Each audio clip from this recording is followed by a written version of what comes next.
Section Prologue. Nameless ghoul before the current ruler of demons was born. Powerful demons like the four evil kings and Midhay's sorcerer King warred for dominance. Demons flaunted their strength to prove they were worthy of ruling Dilhade, fighting even with their own kin. Many even attempted to invade Aesi and Tokspan, their territory. With the flames raging both inside and outside the country, demons were forced to deal with the united humans, gods that lent them their power, and invading spirits all on their own. What the humans and spirits feared the most was the demons banding together as one. The balance between Aesians and Dilhade's forces was barely maintained thanks to internal strife. If there emerged a ruler among the demons that could unite them, the tide of battle would be turned instantly. The Aesian army worked to continuously sow the seeds of doubt for each king that governed an area of Dilhade, plotting to use the Great War to their advantage by having the demons fight each other. While the demons made light off the humans, it was the humans who would ultimately decide the outcome of the war, and they were steadily moving towards success. Of course, there were demons who noticed their intentions as well, but they neither belonged to a faction, nor followed a master, nor possessed territory, nor had names. They were a group of demons led by Saris Valdigode, and they eventually vanished from history. What did they believe in? For what did they swing their swords? Only those who had seen those nameless, phantom-like knights in person had the faintest memory of them. Enemy attack, number of assailants unknown, enemy not be seen either. The barrier is under magical attack from every. The southernmost end of the Midhaze territory was a poisonous swamp area. The human soldier who detected the demon attacks sent leaks to his fellow troops. They sharpened their magic eyes to the best of their abilities, but they couldn't see the enemies at all. Those damned demons. Just how did they find this place? Squad 17 of the Aesian army, led by Hero Graham and supported by Thegods, had set up a base in Dilhade. Their location should have been hidden from the demons, yet something invisible had suddenly attacked them out of the blue. "There's nothing to fear," Hero Graham said. "They're most likely using Lionel and Najira magic to conceal themselves. Even if they're invisible, they won't be able to do much while casting those spells. We have Lenorelos's divine protection on our side. If the demons want to break through our barriers, they will have to reveal themselves first. And I, Hero Graham, have the divine protection sword in my hand. We will not be defeated." He stepped forwards while sending his comrades words of encouragement. Loristalma, the sword of divine protection, shone in his hand. It was a hollow sword that had received the blessing of the barrier god Lenorelos. With the barrier magic of a hero, the sword of divine protection, and the barrier god Lenorelos standing by Graham's side, they would be safe. They could survive even if the world ended. The light of Ask gathered around Hero Graham, solidifying their defenses further. But just then came a voice, saying, "Veneziara." A lone demon appeared before Squad 17 of the Aesian army. He had purple hair, green eyes, and wore a long coat. His name was Saris Valdigode. The demon has revealed himself. His magic wavelength does not match that of the king-class demons. Those words, the soldiers clearly exhaled in relief. From the intel they had gathered from their enemies, their forces were particularly wary of a number of demons, collectively referred to as king-class demons. Saris wasn't among their numbers, so for all intents and purposes he should have been easy to deal with. Saris walked straight towards the barrier, quietly moving Godijman, the sword of 1,000 bolts, in his right hand. He held it up and pointed it at the spherical magic circle before him. There was more than one magic circle. The Veneziara he had cast formed 9 spherical magic circles of possibility. "Veneziara," Saris said again, stabbing the sword of 1,000 bolts in tune of the circles. At the same time, 9 blades of possibility speared through 9 spherical magic circles. Ear-shattering thunder roared, with purple lightning scattering across the entire swamp. The sky rumbled and the ground shook, erasing all life through the release of magic energy alone. Purple lightning crackled across the ground and drew a giant magic circle surrounding the hero's barrier. The barrier was strong enough to defend an entire nation from destruction. Saris raised the real and potential swords of 1,000 bolts into the air, so that a total of 10 swords released thin purple bolts of lightning up into the sky. "Ravia kneeled Galvarison," he said. A giant bolt of purple lightning fell from the sky, and like a pillar, momentarily connected the earth and sky before transforming into an enormous word.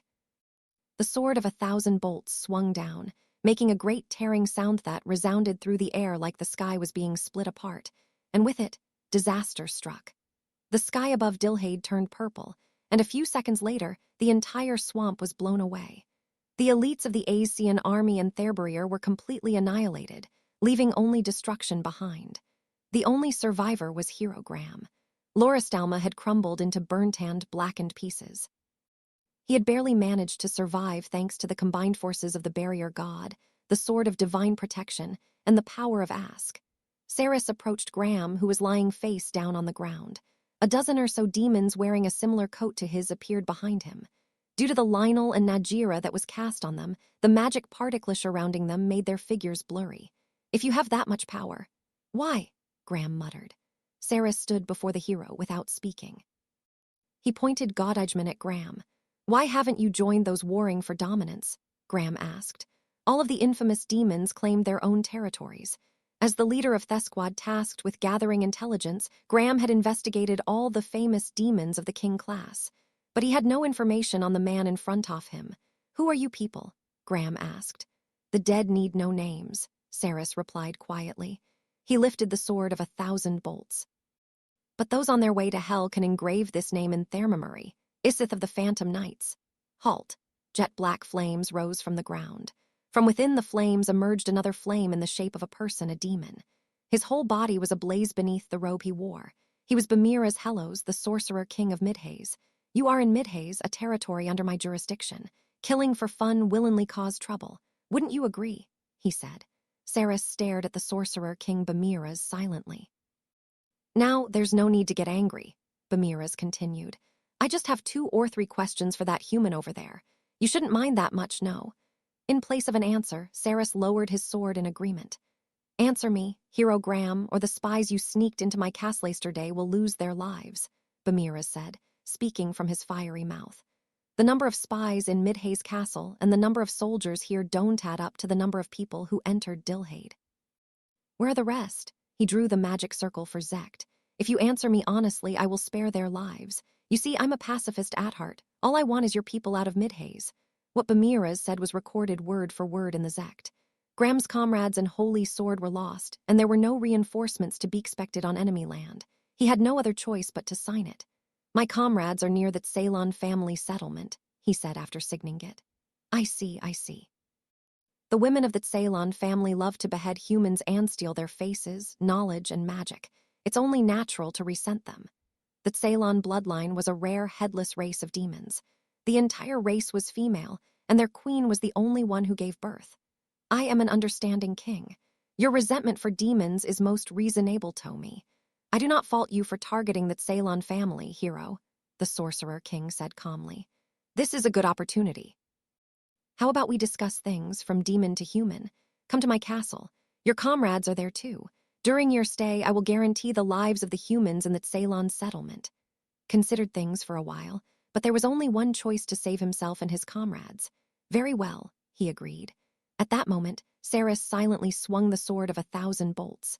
Thunder roared and purple lightning flashed, but the sorcerer king Bomaras caught the blade with his right hand of fire. I already said this place is under my jurisdiction, Isith. Unfortunately, as the Zekt is signed already, Gwaya. Sorcerer King's arm of fire was sliced off by the sword of 1,000 bolts. Saris proceeded to use Godijman to mercilessly behead the hero Graham and destroy his head with purple lightning. What are you? Just as Sorcerer King raised his voice, the sword of 1,000 bolts stabbed through him as well. Purple lightning spread across his body of flames, and Saris swung his sword all the way through. Bamiras' body scattered, but Hugh is still alive and well. Fine. I get it, Bamiras grumbled. Either way, that human is dead now. I have nothing to gain from fighting with you. The scattered flames flickered but didn't return to the shape of a demon. Good grief, you truly are an indiscriminate walking disaster. You are indeed the most insane among all demons. As expected of the last Valdigo doomed for destruction, that heart of yours has long perished. With that, the sorcerer King Bamiras departed. Section 1. Filial Piety Picnic. It was my first break in a long time. After dealing with the aftermath of Thefalling Dome and closing negotiations with the underground world, I was finally able to relax in my room. That is, until someone knocked on my door, Arcana said, opening the door and poking her head inside. Mother and father say it's almost time to go. Where? Despite being completely out of the loop, I went with Arcana downstairs. Mom waited for us with a large basket under her arm while Dad stood beside her with a hamper of newly forged swords on his back. Oh, he's finally here. Let's go, Anos, Dad declared without any explanation. Where are we going, Dad? I asked. It's obvious. Just take a look at this weather. Dad pointed outside the window. It was a clear, sunny day. It's the perfect weather for a picnic. You've definitely got a day off, too. We're going to close the shop and have a fun family day out enjoying nature. Enjoying nature sounds fine, but I looked at the large number of swords in his back. Judging from their make, they were all swords my dad had forged himself. What are the swords for? Dad chuckled as though he had been waiting for that question. Why is your father bringing swords to a picnic, you say? Are you that curious, Anos? He asked. Yeah. Well, you see. Dad twirled around and posed with the austere expression of a veteran blacksmith. It's about time you learned from watching your father's back. Casually turned his back towards me. Ultimately, it seemed that he didn't have a particular reason at all. Sorry about the sudden picnic, Anos. You've been so busy with work, you probably wanted to rest properly, didn't you? Mom said with a worried look. I couldn't refuse that face. Picnic every now and then doesn't sound too bad, I said. Mom beamed from ear to ear. Thank goodness. I packed us all delicious lunch boxes, so look forward to it, she said. We locked up and left the house. Where are we going? Arcana asked after we had walked for a while. Dad was the one who answered. I found the perfect spot for a picnic the other day, he said proudly. Maybe you have heard of it before. It's a hill southwest of Midhaze. It has a great view that overlooks the city. What Dad described was the exact place my subordinates from 2,000 years ago had claimed as their final resting place. But all the grave markers were gone now, so it was just a hill. Shall I use Gadam to teleport us there? I offered.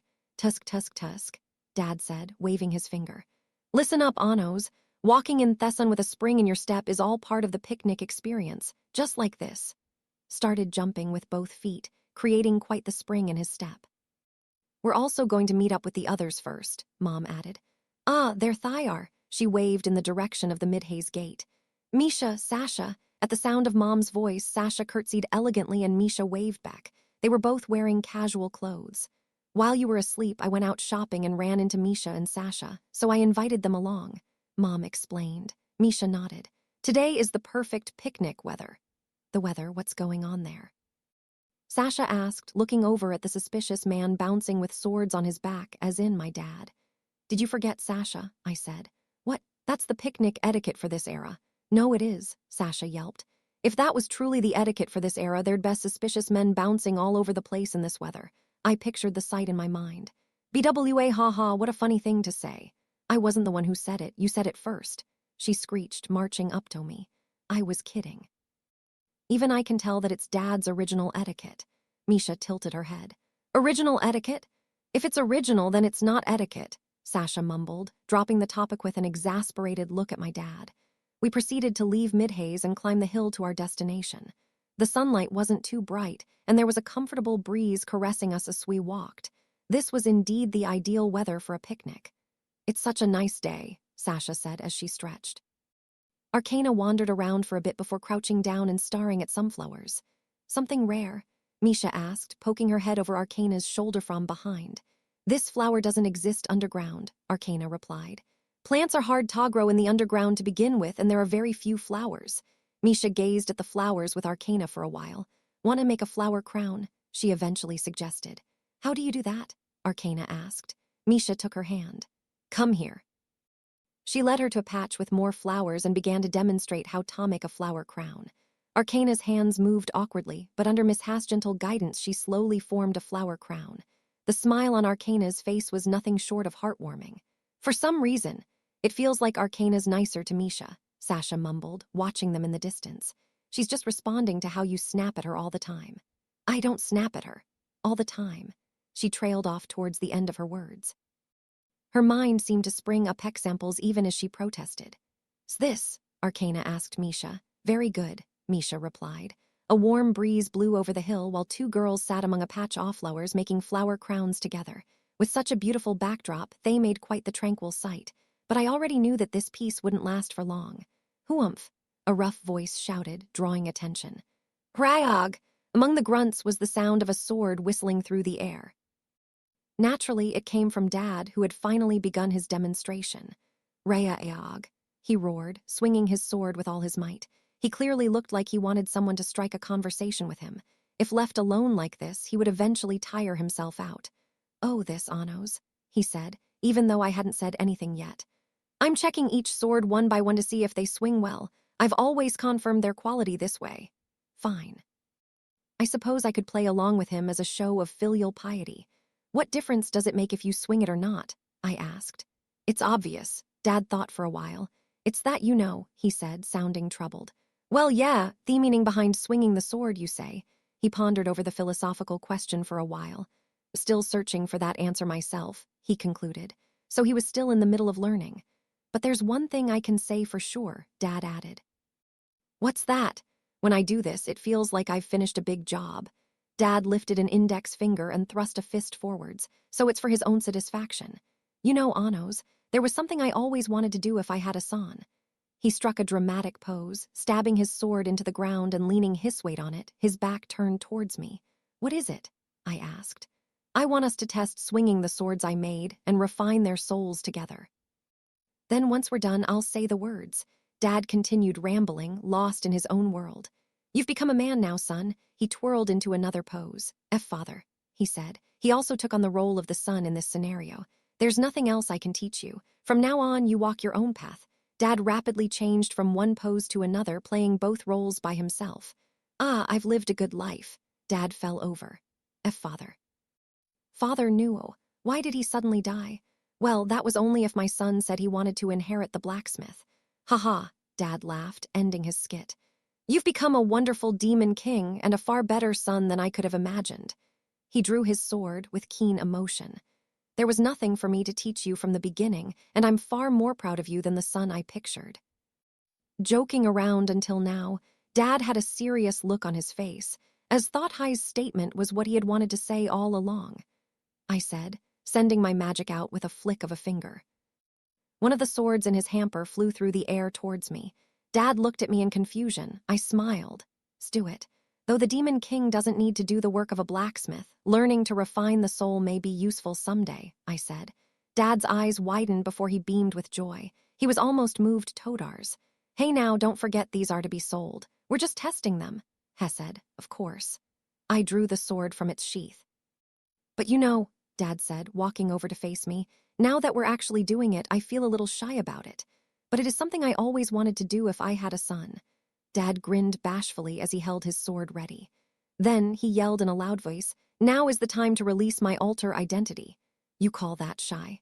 Sasha, who had been watching over our conversation until now, couldn't help but interrupt at that. Arcana and Misha also looked over out of curiosity, flower crowns on their heads. "I bear you no malice, but you must die for the sake of peace," Dad said solemnly. "He's got a new background story now," Sasha screeched. She had a point. Wasn't he meant to be a father teaching his son how to orphan the soul of a sword? "So you want to know who I am? You want to know the name of the king of the Oblivion sword?" Dad made it blatantly clear that he wanted to be asked who he was. He had been given half the answer already. King of the Oblivion Sword was Dad's nickname in his teenage fantasies, Gardalahipt, the King of the Oblivion Sword. I suppose this is another chance to be filial. It was the duty of a son to go along with his father. "Yeah, who are you?" I asked. Dad laughed. This was the moment he had been waiting for to announce his name. "I am no one worth naming, incomprehensible. Now come at me with whatever arrows or magic you have." Dad raised his sword. "Geograze," I said, holding my hand up at Dad. Of course, I didn't actually activate the spell, I merely sent a few magic particles over. "Swish," Dad yelled, pretending to slice through the geograze. "Strong," Misha mumbled. Sasha shot her an exasperated look. "Egil grown Androa." Dad easily cut through the Egil grown Androa, a spell capable of destroying the world. "That's just ridiculous. How strong would he be?" Sasha grumbled, unable to overlook that level of make-believe. "Gillyrium navim. Graag, I Gardalahipt, the king of the Oblivion sword, stand before you." Dad, who named himself in the end, swung his sword down as I took 7 steps forwards, passing him. "Gah," Dad cried, falling to his knees in feigned defeat. "Why, you've become a strong Anos, there's nothing left for me to teach you." He fell forwards, collapsing on the hill. Silence fell over the area. Sasha said hesitantly. Is it over? He said this was something he wanted to do if he had a son, but all he did was play out a teenage fantasy. Is that really all he wanted? But Sasha's words were carried away by a warm breeze cresting over the hill, never to be answered. Section 2. Arcana's decision. We sat on the hill, eating the sandwiches Mom had made. The sandwiches appeared normal at a glance, but the bread was awfully soft. The fluffy texture attacked my mouth the moment my teeth sank into it, conveying its deliciousness before I could even taste it. It was Mom's homemade bread recipe. There were various fillings like raw ham and cheese, tomato and lettuce, but my favorite was the omelet. The faint scent of butter, with the perfect amount of salt, and the tasty flavor of the fried egg leaped on my tongue, all cushioned by the soft bread. The clincher to the flavor was the abyss of the omelet, in other words, the sauce. I didn't know what she mixed into the egg before frying it, but it tasted good enough to melt my tongue. I ate omelet sandwich after omelet sandwich to explore that abyss, but I wasn't able to identify the sauce before finishing Mishir. Anos, Misha said. She held out her omelet sandwich to me. Trade for tomato, she asked. Need to worry about me, Misha. The omelet is amazing. I like tomato. Since she was that insistent, I had no reason to refuse. Then I shall gladly trade. I accepted. Misha smiled happily. We traded sandwiches, and I resumed me investigation of the omelet's abyss. There's something I want to tell you, Arcana said to me after we were mostly done eating. It's about Gadesiola. Gadesiola was currently without a king. Overlord Vflair had been handed over to the Geordal Church for attempting to collapse the dome, and was now imprisoned in the jail of the Georges Cathedral. Without Ceres around, the rest of the Phantom Knights had vanished, and the magic barrier around the nation was dispelled. Dad, we're going to discuss something important for a bit, I said. We moved a short distance away from my parents.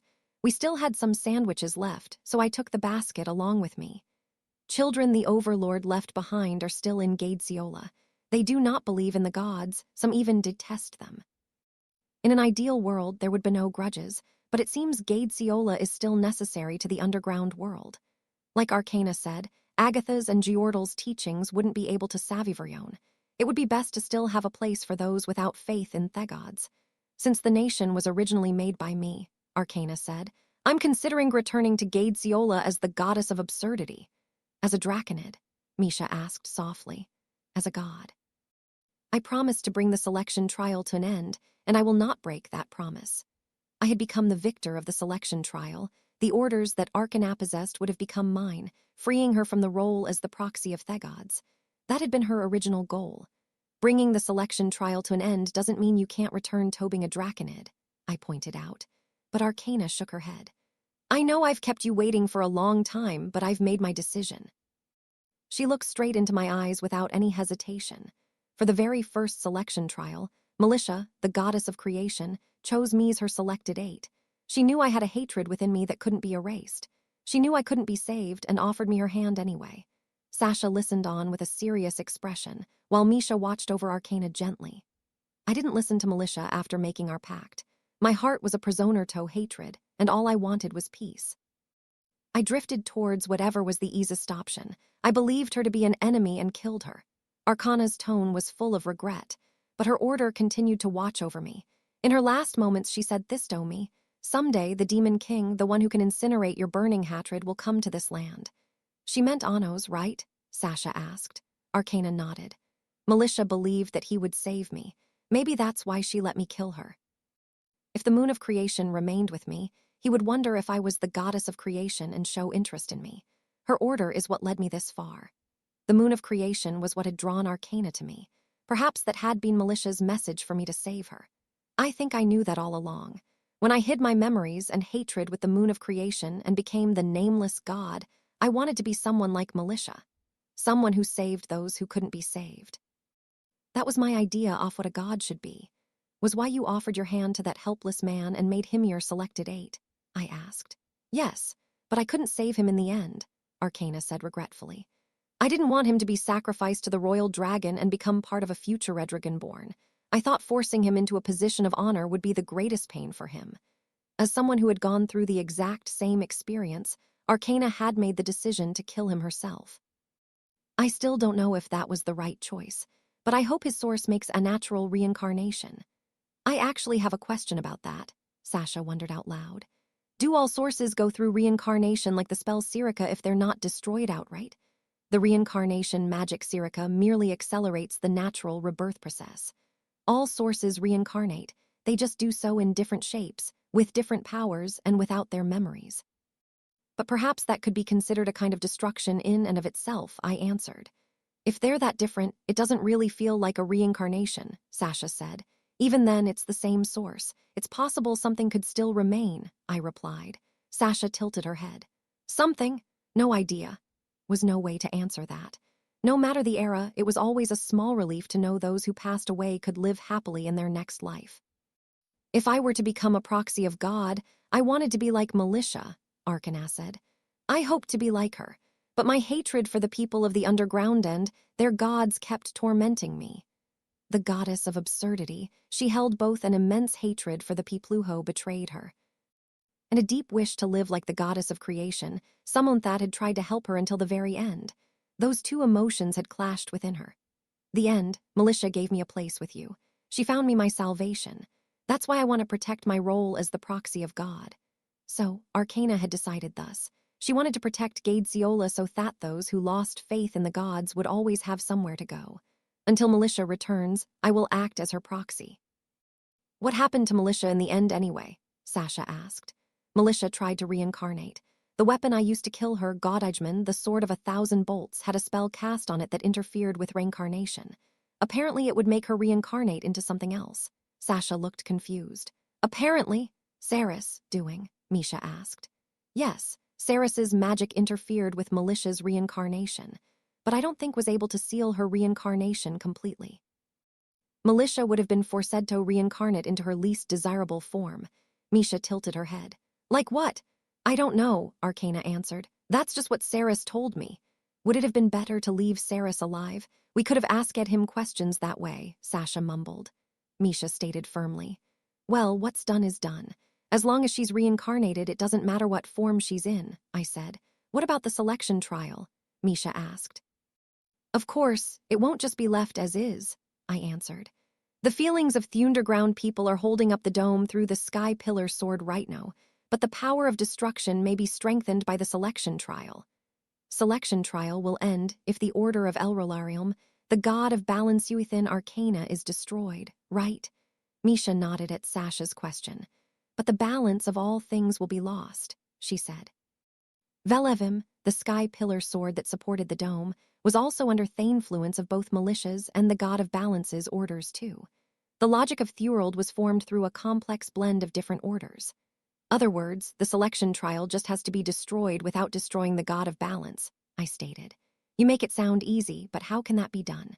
The selection trial is the order of the god of balance. Is there a way to choose what to destroy like that? Sasha asked. Militia tried to lead the selection trial to its end. If Arcana hadn't stopped at her, she would have succeeded, I said. Sasha made a sound of realization. Oh, what was Militia trying to do, Arcana? I asked. Arcana hung her head in thought for a while. She was using Altiert Noah, the moon of creation. She said the moon would swallow the god of balance and both their orders would fall into a deep sleep, she eventually said. So the order of the goddess of creation would fall asleep with the order of the god of balance, huh? Elrolarium said if order was destroyed, the end of the world would become inevitable. Militia had tried to destroy the entire order. Did she have a reason to believe the world would be safe even if she did so? What else? I asked. I can't remember anymore. I think that was all. Well, there was no way for Arcana to know the answer to everything. Then let's search for Militia's traces first, I said. It's very likely Saris may have known what she was trying to do. Going to see Vflare? Misha asked. Yeah, I confirmed. Galrona's in Giordal right now too. The god of traces has perished, but the Book of Traces may be able to show us some of Thepast. They should have reached a lull in the reconstruction work by now. I threw the rest of my sandwich in my mouth and turned to Mom. Sorry, Mom, but we're going to head underground now. Huh, now, Mom exclaimed. But it's your break. Did someone call for you? I wasn't called, no. Then, how about resting for a little bit longer? It's so rare for you to get time off. Mom's shoulders fell sadly. It hurt a little to see that. Trouble honors like that, Isabella. There are a lot of circumstances behind a man's work, Dad said, walking over to me. That right? He whispered with a knowing wink. Were you listening? I asked. Yeah, I heard most of it. It'd be best to move fast. We can always have another picnic another day. That settled it. Anos, as your father, I have one concern about what I just heard, Dad said, expression dead serious. That militia you mentioned is like, it sounded like you, knew her in your past, right? Yeah. That Dad flinched with his whole body and looked at me while trembling. Right, your father gets it. Don't worry, I'll explain things to your mother, since she tends to jump to conclusions easily. Would be troublesome if she thought I was going to another divorce trial, but... Go, Anos. Sometimes a man has to settle things with his past. I had my apprehensions about leaving it to Dad, too. Well, it didn't matter that much. I'll leave it to you, Dad. No worries, just remember I believe in you. I believe you'll do things right. I'll be here waiting, it's a man's promise. Mom watched Dad send me off with a confused look. I returned to Sasha and the others and held out my hand. Let's go, I said. You sure you should leave them like that? Sasha asked worriedly. It's fine, I'm used to Dad saying strange things now. Being used to it doesn't prevent misunderstandings, I ignored Sasha's muttering and drew the magic circle for Gatum, teleporting us away. As our vision turned white, I heard Mom's voice. Wa'at. Arcana isn't actually Anos' little sister, but his illegitimate child. Father, what exactly did you hear us say? Section 3. The wandering dead, the capital of Geordal, Georges. We descended in front of the cathedral. Since it was impossible to teleport directly to the underground, we had dug through the dome and flown over to Geordal. Bishop Murano greeted us out front. I had sent notice of our business beforehand using leaks. He led us to the shrine of sacred song and placed a hand against the grand door. Pope Galrona, I have brought Demon King Anos, Murano said. The door slowly opened, revealing a man with an androgynous face. Pope Galrona, my apologies for interrupting your prayer, I said. At all. I heard you wanted to question Vflair, and borrow the Book of Traces, if possible. Followed Galrona through the shrine of sacred song. Eventually, a staircase came into view, from which dragon cries could be heard. Galrone walked down those stairs. What condition is she in? She's lost her sanity, I'm afraid. She spends all day cradling Ceres's head in her arms while muttering to herself. We've tried to speak to her, but she doesn't reply at all. It sounds like we won't be able to ask her about Ceres, Sasha said with a troubled frown. Worry, we can just make her sane again. It's simple, I said. What will we take Ceres's head from her and threaten her with it? Sash asked. At that, Murano spoke up. We've tried that too, but she merely screams for Itto be returned. She's too crazed to listen to us. In the state she's in, we cannot get her to atone for her sins against the dome. It may be possible to consider Thatch herself was a victim, controlled by Ceres. Came to a stop before a particularly sturdy door. She's in here. He drew a magic circle and the door slowly opened. We entered the room behind him. Huh, Sasha let out a sound of surprise. Misha blinked blankly. Half the room was a jail, but there was only a lump of ash within the cell. There was no sign of Vflair or Ceres's head anywhere. What is this? This can't be right, Murano said in a fluster. He looked around the jail with his magic eyes. The report from this morning was normal, and without the power of the supreme dragon, Vflair should have no means of escaping. Priests and holy knights were stationed everywhere in the Geordal Cathedral. A prison break would have been extremely difficult for her to pull off. Can the follower who checked on her be trusted? Arcana asked. It was a reasonable question to ask. Everyone here is a genuine Geordal follower, and only Pope Galrona and myself have the key to this cell. There shouldn't be anyone who can open it by force either, Murano explained. The cell was protected by multiple magic circles that, together, formed a barrier that shut out the outside world. It isn't impossible for the cell to be broken into. Someone must have Kamito save her, I said. Misha tilted her head. Who? Right, Sasha said. The forbidden soldiers were told she turned their bodies into hosts for the supreme dragon. I honestly don't think she has any's left. I observed the cell with my magic eyes as well. Galrona, are you able to check what happened here by searching the traces? Without the god of traces, the power of the Book of Traces is limited. The events of the past may be reenactable if the trace to be investigated can be identified.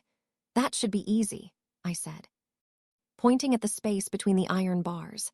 There's a point here where the space was distorted and returned to normal.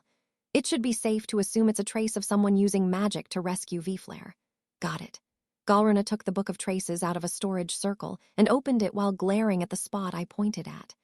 Through the deity, the past is but pages of a tome. O God of Traces, let us trace the past that has been recorded here and witness your miracle.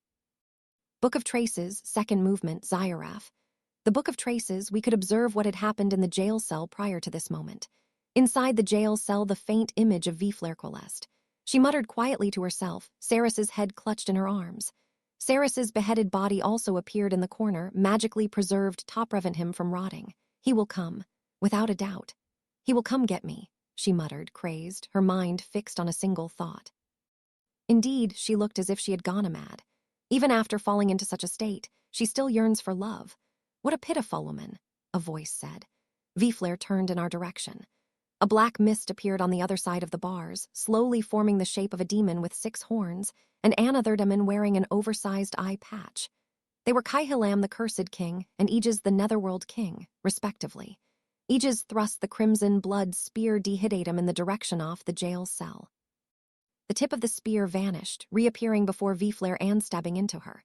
Jaya, it left no wound. The alternate dimension swallowed her, still holding Ceres's head, and the next moment Viflare was outside of the cell. Did you come for me? Viflare asked fearfully. Boldinos is calling form, isn't he? Boldinos doesn't exist anymore, the Netherworld King said clearly. That's not true. He'll return for sure, he promised. Every promise in this world is fulfilled. It would be foolish to wait for Somnion who won't return. Forget the dead and live your new life. He said he would see me later, Viflare insisted. I'm the only person Boldinos would never lie to. Netherworld King sighed. The sharp look in his single eye seemed toss-off-en a little. A world where the living dead must wander is not a world worth living in, he replied. Kaihilam's black mist covered Viflare, making her vanish. At the same time, the mist began to cover the Cursed King and Netherworld King's feet. Kaihilam, Aegis announced, you are no longer needed from here on. Aegis thrust his spear into the cell once again. The tip stabbed into Ceres' body and burned it into ashes using Grezd. The dead shall vanish into the past with the dead. Kaihilam frowned at the Netherworld King's words. Shut up. I haven't repaid my debt to you, he said, marching up to Aegis and pointing a finger in his face. I said I would chase you to the end of hell, torpay you, and I will do exactly that. Netherworld King closed his mouth for a moment, then sighed. Why must I be surrounded by selfish fools wherever I go? Black mist covered the two of them. Their figures blurred with static and vanished. The Book of Traces' effect had ended. This is as far as the book can trace, Galrona said. Bishop Murano immediately lowered his head at us. My sincerest apologies. I thought the security here was flawless, but didn't even notice such an invasion. You are not at fault here. No one thought anyone would be willing to save Viflare. Hadn't had any political value to Geordle either. I've caused the Demon King unneeded trouble. Don't worry about it. If you had noticed the Cursed King and Netherworld King, it would have only resulted in more deaths. Why did the Netherworld King rescue Viflare, though? Sasha pondered curiously. Who knows? He has his own goals, I replied. I held out my hand and erased the barrier around the cell. I then used the spell D to unlock it and went inside. Galrona, can I ask you to look up another trace while we're here? I asked, looking at the ashes at my feet. These are Ceres's traces. I want to see what Hugh was doing 2,000 years ago. Further in the past it is, the blurrier the target of the trace will be, Galranana warned. Ceres may be the only identifiable figure you'll see, and there's no telling exactly what moment in time will be traced. That's fine. Nodded and opened the Book of Traces once again. Through the deity, the past is but pages of a tome. O God of Traces, let us trace the past that has been recorded here and witness your miracle. Book of Traces, second movement, Zyraf. Book of Traces glowed, its light covering the jail cell in front of us until a different scene started playing, and the past itself was revealed before us. Section 4. Phantom Nights 2,000 years ago. The sorcerer king Bamiras, a demon with a body of fire, appeared in a swamp-like area in Dilhade. Expected of the last Valdigo doomed for destruction, that heart Ophirs has long perished. With those words, Bamiras departed. Bamiras's words didn't seem to particularly bother Ceres. He turned back Tohai's Phantom Knights. We will now head for the Ceylon, he said. They started running like the wind. Each member used Lionel and Najira to turn their body and source invisible, making them undetectable to most magic eyes. Isith, one man called out. He held a spear in his hand while running at a tremendous speed. In the ancient demon tongue, Isith meant commander. Are you sure about this? The man asked. Ceres shot the man a glance. About what? The Ceylon family's settlement is located on the Sorcerer King's land. We'll have to go around 2 or 3 barriers to get there. one of which we need to break through entirely. Won't we be too late? I don't see a problem with taking our time, Sarah said dismissively. Wife just so happens to be staying in that Ceylon settlement right now, the man pointed out. If you explain things to the Sorcerer King, I'm sure Hugh'd simply let you through. It's not too late to ask. I could even do it for you. Jeff, Saris called the man Jeff, the word for the first in the ancient tongue. We are apparitions of the dead. What is there to think about? Jeff closed his mouth and gritted his teeth, but he still spoke. Your child about to be born? He asked quietly.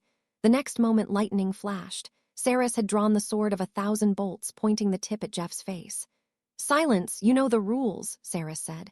When we wear this coat, we are dead. And the dead have no lingering attachments, no names, no family. If you break this rule, you will be reduced to nothing. Man with the spear hung his head. Master, he said quietly, what is the point of having power if we don't use it to protect those that need it? We're not truly dead. Saris mercilessly stabbed Godijman into Jeff's neck. Gah, brat, don't flap your gums when you don't know anything. Purple lightning surged. Jeff had already died 5 times in the past, and each time had been revived through Ingal. Your skills have improved, but still you think like a child, Saris said. I have no need for those who cannot act as the dead. Perhaps you should perish her. Jeff slowly grabbed Godijman's blade with his hand. If you want to kill me, go ahead, Jeff said. But I will say this, Master, you are wrong.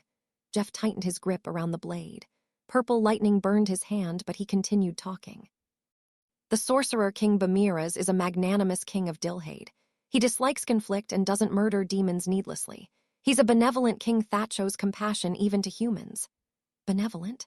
Those words do not exist in Dilhade, Jeff. Forest demons, it's eat or be eaten. Power alone dominates all. Benevolence is a worthless thing, only meant to be discarded. The sword was stabbed in further, making blood spew from Jeff's mouth. You are a coward, Master. Unable to believe in others, unwilling to expose your own weakness. Some things can only be protected by relying on the strength of others. Right now, you're leaving your own wife and child to die. So what if I am? What? It's your wife and child, is it not? Brat, think about what Bamiras said one more time, carefully. Pierced by the sword of 1,000 bolts, Jeff's face twisted in pain. It seemed he was struggling to comprehend what his master was saying. He pointed at me and called me the last Valdigo doomed for destruction. If you can't figure out what that means by yourself, then you were raised wrong. I am aware. The Valdigode bloodline inherits the source of destruction from generation to generation, and thus struggles to naturally procreate, Jeff said between gasps. His words were the truth.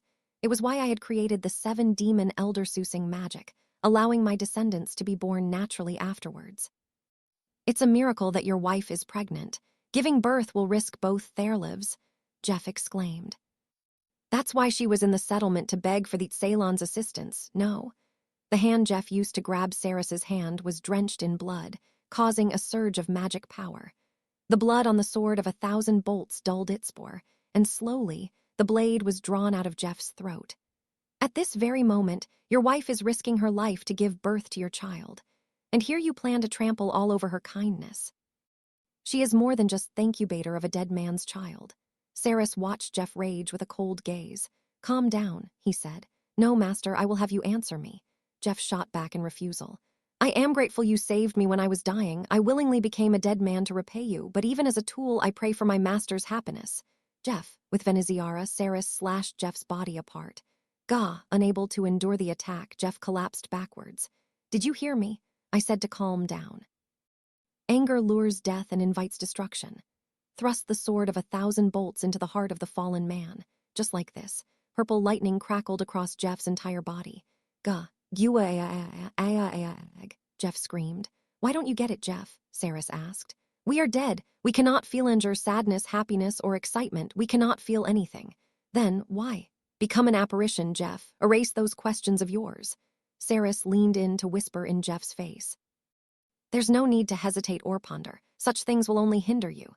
The dead merely wander, destroying what they wish to destroy. Got it, Jeff? I do not. Saris's magic eyes glowed coldly.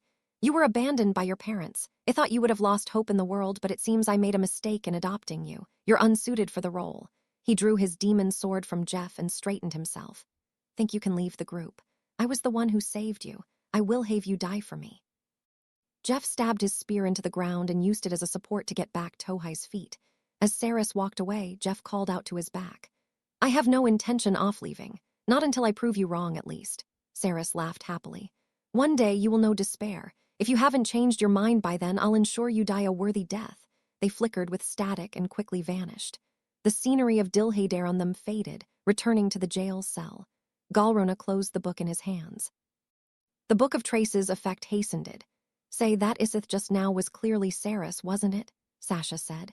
It seems, I agreed. Not only in appearance, but also in magic power. Not many people would have been able to use magic like that 2,000 years ago, Sasha hummed in thought. But wasn't his personality completely different? His tone of speech, too. He hadn't sounded like the Saris I'd spoken to before. I can think of a few possibilities, I said. Anos, Misha interrupted, pointing at the Book of Traces. I saw an order that didn't belong to the God of Traces. I stared at the book with my magic eyes but didn't find anything unusual. It's still there, Misha shook her head. It was only there for a moment. Since you were watching the past, I kept an eye on the book itself. That was Misha for you. Her sharp mind had saved us quite some trouble. When using the Book of Traces, everyone focuses on what it shows them. A magic must have activated on the book itself in that brief moment, I said. What order was it? Arcana asked. I don't know, but I have a guess, I replied. Galrona was imprisoned in the Overlord Castle. Saris may have altered the Book of Traces to prevent me from digging into his past. So that's why Saris's personality was different just now, Sasha asked.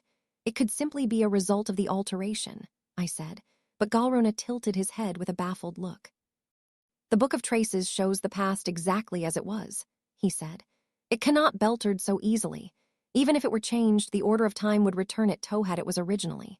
It probably changed it for the single moment the Book of Traces was active, when we were watching the past, I said. That's why there was no change right now. This way, I would be unable to see the past as it truly was. It is no easy feat to alter the past while the God of Traces' order is active, Galrona said.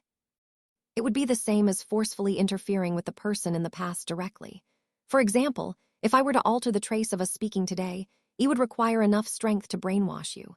Even if Saris had managed to alter the Book of Traces, if he couldn't brainwash me into believing it, that altered past would have no effect. Of course, it would take an absurd amount of effort to brainwash me.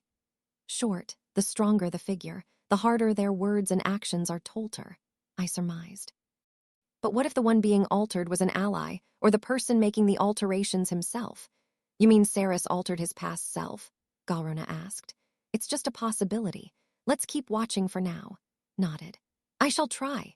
He opened the Book of Traces once again, chanting his incantation to reveal the past with a bright flash of light, Section 5. The birth of the demon king, the Adonis Mountains, were a mountain range rich with magic soil, where materials for magic tools could be mined. A stronghold was built halfway between the base of the mountain and the summit. This fort was the settlement of the Tsalon family. Most demons of Tsalon blood preferred to live in isolation. They had little interaction with other demons, but contrary to their sinister appearance and abilities, many had relatively peaceful personalities. Saris and the Phantom Knights concealed themselves with Lionel and Nagerond, ran up the mountain to the Queen's settlement at the summit, evading the various traps on the way. On their way, they encountered several soldiers on watch, human soldiers.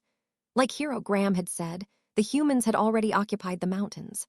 With Lionel and Najira in place, the Phantom Knights cautiously closed in on their enemy. With a hand gesture, Saris signaled for Jeff, Ed, and Zeno, the first, second, and third in the ancient tongue, to each move behind a human and slash their throat without a sound. The human soldiers were entirely helpless when caught by surprise, and once cut by source-slaying swords, perished instantly. Ed, all clear. Ed, the second, reported the elimination through leaks calmly. Zeno, all clear. Jeff, all clear. The other two echoed him. With the obstacles removed, they resumed climbing the mountain silently. The humans on lookout were eliminated one after another without ever noticing their enemy's presence. All the guards were killed in a mere 10 minutus after the Phantom Knights stepped onto the mountain. They broke into the fort and approached the Queen's settlement, only to witness a commotion underway. Well, got anything to say for yourself? A large number of soldiers were gathered in the square of the settlement, standing over a single demon woman with beige-colored hair, Luna. Her abdomen was swollen with child, and whenever a human kicked at her, she covered her belly with a protective arm. Please, Luna begged. Please wait until this child is born. Afterwards, you can do whatever you want with me. The humans glared back coldly. Say, one man drawled, hatred spilling from his mouth. Have you ever heard of the settlement called Donna? She shook her head. Immediately, the man lifted his magic-infused foot and kicked her stomach. It's the village you demons burned down, he yelled, full of rage. With me children still inside, I had a son and 2 daughters. And yet you want me to wait for yours to be born. He punched Luna in the face. Then give back my children first. Now, go on, bring them back. Their hatred was as potent as daggers, and each stare pierced her body as such. Careless of you, demon child, an eerily odd voice suddenly said. The one who had spoken was a blonde-haired girl behind the soldiers. She was using flesh to hover in the air like she was sitting in a chair, and the magic power radiating from her was significantly higher than those of the humans around her. Every human here has had their children killed by demons, she continued. Your pleas are just fuel to their fire. Luna looked up at the blonde-haired girl. You're not a human, she said, weary. They call me Aberniu, the goddess of destruction. It's a pleasure to meet you, Aberniu said with a smile. Although you will be dead soon. Though her words had been a signal, the soldiers all drew their holoswords. Each blade emitted a divine magic that could easily kill a demon. Say, I've thought of something fun, a human soldier said, his expression dark. Why don't I just kill the living evil in that belly of yours with my sword and leave you alive for it? Luna, who had been this whole time seeking a moment to flee, at once leaped to her feet and started to run. But the soldiers ran ahead of her and surrounded her. We'll avenge our children this way, one of the soldiers said. We'll give you the same pain you demons gave us, and through this have justice. Here were 2 parties, a mother desperate to save her unborn child, and a group of soldiers desperate to destroy it. Was this truly justice? So blinded were these humans by their hatred, they could no longer see clearly what they were about to do. Isith. To bear the sight he was witnessing, Jeff sent a leaks. Isith, your wife. She can still be saved. Will you just stand there and watch? How odd. Why would they try to kill Luna now after spending so much effort to keep her alive? It's as if they know we're watching, Sarah said, thoughtful. Those fueled by vengeance hold no rhyme or reason. Do you really think so? Someone must have fanned the flames of their revenge. Saris analyzed the situation calmly. He turned his magic eyes to the goddess of destruction and stared into her abyss. I thought I destroyed her.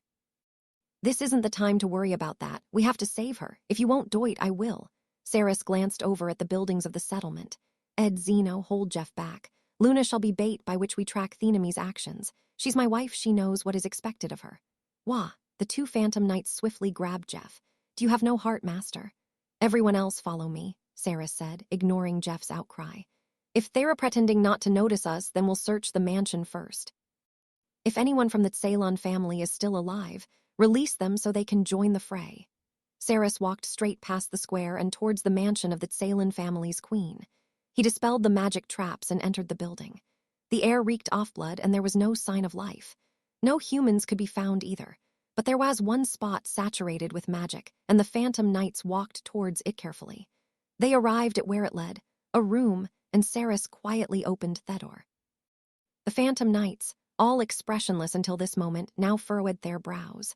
The entire room was filled with headless corpses. Their sources were gone, having long perished. The demons of the Ceylon family had no heads to begin with. They normally used the heads they stole from humans. For their corpses to be headless was to be expected, but there were humans among the bodies too, and they were headless as well. It doesn't look like that Ceylon were the ones who did this, Zet the Fourth observed. If they were, the humans occupying this area would have cleaned up the corpses. Looked around the room. Magic circles were crammed across the floor, walls, and ceiling, and a variety of magic tools were scattered around the room. It looks like they were eaten from within, he mumbled, touching the wound-off one with his hand. Faint traces of a magic circle were left on the body. Were they researching magic here? Saris asked aloud. Saris proceeded to the back of the room. There he found the corpse of Tekken of the Ceylon. Her corpse was the only one with an intact stomach. Jijaya. A voice screamed in the distance. It was a human scream. At Saris's signal, the phantom knights left the mansion and turned their eyes towards the square they had passed earlier. One off the human soldiers was alight with black flames. Curse you demons, you evil fiends. and dispelled the black flames with his anti-magic and leaped towards Luna, reaching her in a single step and stabbing his holy sword straight through her swollen belly. Cracks ran up the blade. Jaya! Magic power overflowed from her belly, snapping the holy sword into pieces. Black flames burned the surrounding humans. Anos, Luna mumbled. The humans had beaten her black and blue, and thus he had been angered. That's impossible, a soldier muttered. This woman shouldn't have any magic left. It's the baby, one of the soldiers said, horrified. Just now, before the flames appeared, I heard the fetus moving. I saw a magic power that didn't belong to the woman. The demon in her belly was using magic. What? The humans were speechless. The soldiers who were sent to Dilhade were Thelite of the elite, the very top of Asian, and even they were utterly dumbfounded. That's true. Just how powerful will the child be once it's grown? Among the soldiers, a number of them gulped nervously, their eyes glazed in fear. Cannot allow her to give birth, one declared. What is in her belly is the pure incarnation of evil itself. It will throw the whole world into war. The humans started shouting with renewed vigor. For the sake of the world, we will give our lives to stop evil. Go forth and kill her, for the sake of the world. For justice, the human soldiers all lunged forwards at once, their blades, blessed with holy power, shining brightly in their hands. Badump. The next moment the fetus shifted, and at once all the humans were entirely engulfed in a wave of jet-black fire. I can't erase this fire. That can't be the demon-sealing barrierus. What is this sinister power? Gwaa. In no time at all, every human there was reduced to ashes. Aberniu. Please destroy the rest, the last human rasped before burning away. The Valdigode bloodline, was it? Aberniu said, showing no interest in the humans who had just died. Magic that increases when it nears destruction. She gazed upon Luna with her divine eyes. As soon as she did, a jet-black flame appeared before her, forming a wall as if he were protecting his mother. But the goddess of destruction's divine eyes easily destroyed that wall. More flames appeared in succession, but she destroyed those as well. It's okay, Anos, Luna mumbled. It'll be okay. Save your strength for your birth. I will bring you into this world. I made a pact with the humans, you know, Aberniu said. You and your child are going to perish here. Moment the black flames cleared, Luna started running towards the goddess of destruction. She had saved just enough magic to sustain Anos and poured the rest of her power into her next spell, chipping away at her source to do so. Darkness began to spread around her. Galian. A black veil that blocked all light fell upon them. It was a complete darkness that erased not only sight, scent, and sound, but also the ability to see with magic eyes. Nice try. Even in the darkness, Aberniu's gaze stayed fixed on Luna. Everything in this world will be destroyed equally. Moment her divine eyes glinted, Luna's belly was slashed apart by her gaze. Ah, Luna fell to her knees and collapsed. But even then, she kept her hands on her abdomen to protect her child. The rest is up to you, dear. Galian's darkness was cleared by Aberniu's divine eyes, but a black spot remained behind her. Purple shot out of the spot like a lightning bolt, and God Edgemon stabbed into Aberniu's heart. Veneziara. Saris drew one spherical magic circle, followed by 9 spherical magic circles of possibility within Aberniu's body. Veneziara. Purple lightning sparked around the goddess of destruction's body. Saris slammed his strongest destruction magic at her source. Ravia kneeled Galvarizon. A vast number of purple lightning bolts struck her body, erasing her source. The god that governs destruction cannot be destroyed. That's how order works, Aberniu said. The bolts of purple lightning swelled and burst from the god's body like stars, before vanishing without a trace. The purple world faded back to normal, and silence fell upon them. There was no sign of Aberniu resurrecting, or at the very least, not here or now. As soon as he calmly confirmed that, Saris made his way over to where Luna lay on the ground. Dear, she mumbled weakly. Her source had been shredded by the goddess of destruction's divine eyes, and there was no hope of healing her. Saris merely looked at her in silence. You have anything to say? Jeff cried, stomping over to him. At least say something to her in her last moments, master. Spare her some mercy, ass dies. He was trembling with anger, but Saris looked completely unaffected. She knew what she was getting into when she married the dead. Jeff glared at Saris with a look between disappointment and fury. It's fine, Jeff, Luna said weakly. I was happy. But ma'am, this is just so. Luna slowly shook her head. To give birth goes against the Valdigode bloodline, the source of destruction. Something must die in exchange. This is the fate of every Valdigode wife. Unable to find the right words to say, Jeff could only watch her. She didn't have long left. A single glance into her abyss made that clear. Dying womb is the best for Anos. This is fine, she said, smiling despite the tears flowing from her eyes. Thank you. Just who was that gratitude directed to? As her source slowly faded away, She closed her eyes. Live, Anos, Luna said, with the very last of her energy. Live and become stronger than anyone else. Save your father. Luna took her last breath with her hands still cradling her belly. The phantom knights watched on as black flames roared from Luna's body like the first cry of a newborn. From within Luna's torn belly, the baby reached out and firmly grabbed his mother's finger, and thus did he emerge into a world of destruction, having received the great love of a mother. It was in that moment the demon King Anos Valdigode was born. Section 6. If the world was at peace, the Book of Traces' effect ended, and the image of the past faded. Beautivrion remained silent for a moment longer, their faces heavy with what they had seen. The events of my birth had been far more gruesome than they had expected. Need to feel down about it. This was a common sight 2,000 years ago. In fact, the fact I was born alive makes me one of the lucky ones. Mother's face flashed through my mind. It was my first time seeing her, but I should be grateful to her, I said. Do you remember what happened? Misha asked. I remember being born from my mother's corpse. It was the worst feeling. Even now, I could remember how unpleasant it was. I was a newborn back then. I probably protected her instinctively. I don't remember doing it consciously. I don't even remember Saris being there. But the past we just saw could have been altered, right? Sasha asked. I nodded in response. There are several possibilities. For example, the man referred to as Isith might not actually be Saris. He could have altered the past to make it look like him. It would explain the difference in his tone of speech. Saris's usual tone would have alerted Jeff and the others that something was wrong.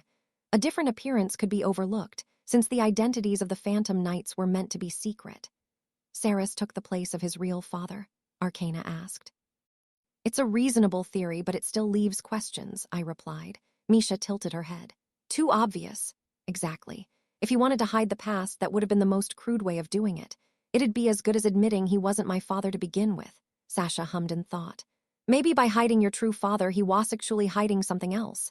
It's possible, I agreed. Was it something to do with my birth, or was it something else entirely? There was no way of telling. Taking the place of a demon from 2,000 years ago would require significant power, I noted. It's possible he is my father, but has altered the past in another way that affects his tone of speech. What would be the point of that, though? Arcana wondered. If I saw the past like that, I'd think my father was Saris. But why would he want you to think that? Sasha asked. Who knows? It could be another trick of his. Perhaps he could trap me by sending me on a search for a non-existent father.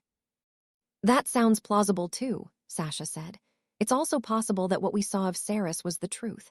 That's what Hugh was actually like back then, and he became his current self after losing his heart in the selection trial. Without any alterations? Misha asked. Yes. Even if he cannot alter the past to any significant degree due to the amount of power required, he can make us believe that the past was altered. In this case, his goal would be to make us doubt what we saw. But there was no guarantee we would look at the past in the first place. I nodded at Sasha's words. Indeed, it's unlikely the past was completely unaltered. Let us assume nothing was altered regarding Saris. Would it be possible for alterations to be made elsewhere? Arcana asked.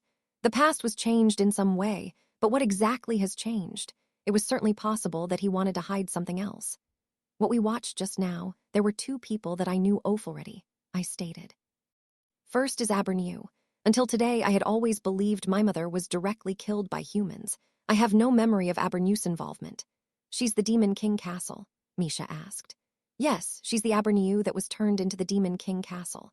But Thighs was my first time seeing her in the form of a blonde-haired girl. In my memory, I've only seen her as the Son of Destruction, or her god form created by its shadow. Could we find out what happened by asking the Goddess of Destruction? Sasha asked. We could, but we cannot afford to revive her, I said.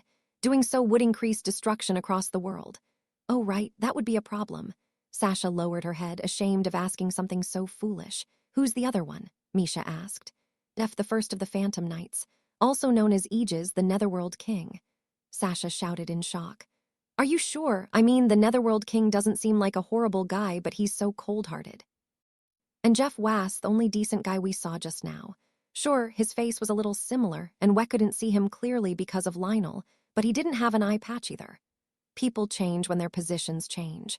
War will drastically change one's values. If what we saw was the Netherworld King in his youth, then it makes sense to me. Sasha hummed in thought again. She seemed to be struggling to connect the current Netherworld King to Jeff. For now, since we can't tell what's been altered or not, can we watch more off the past? She asked. I would normally agree, but I'm afraid we cannot watch any more today, I said. Galrona nodded. My apologies. Without the God of Traces around, the Book of Traces has very little power. It can only look back this far a maximum of 2 times. Its power will recover the more the past increases. That is, the more time passes, so the next time the past can be seen will be in a week's time. A week is too long to wait. Can we summon Hugo La Raviaz and steal its scythe of the Timekeeper? Sasha suggested. I tried that some time ago, but they've stopped bringing the scythe of the Timekeeper with them when they appear before me. Probably because I stole it last time, I said. The Keepers of Time were meant to protect the order of time.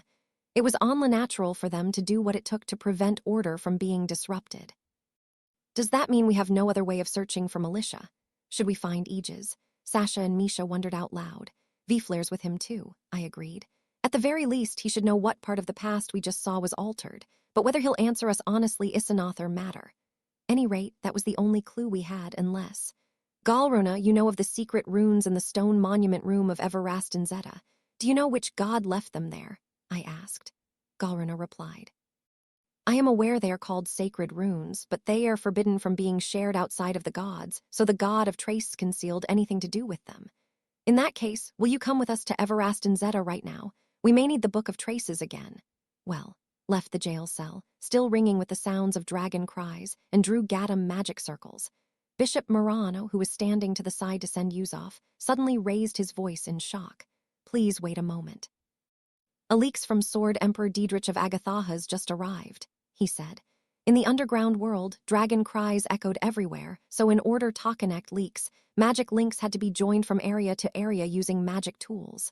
The link from Agatha to Giordal had only been set up recently. Connect him, Galrona said, joining the leaks link. Is something Themeter? Diedrich's voice echoed through the room. Apologies for the sudden message, Pope.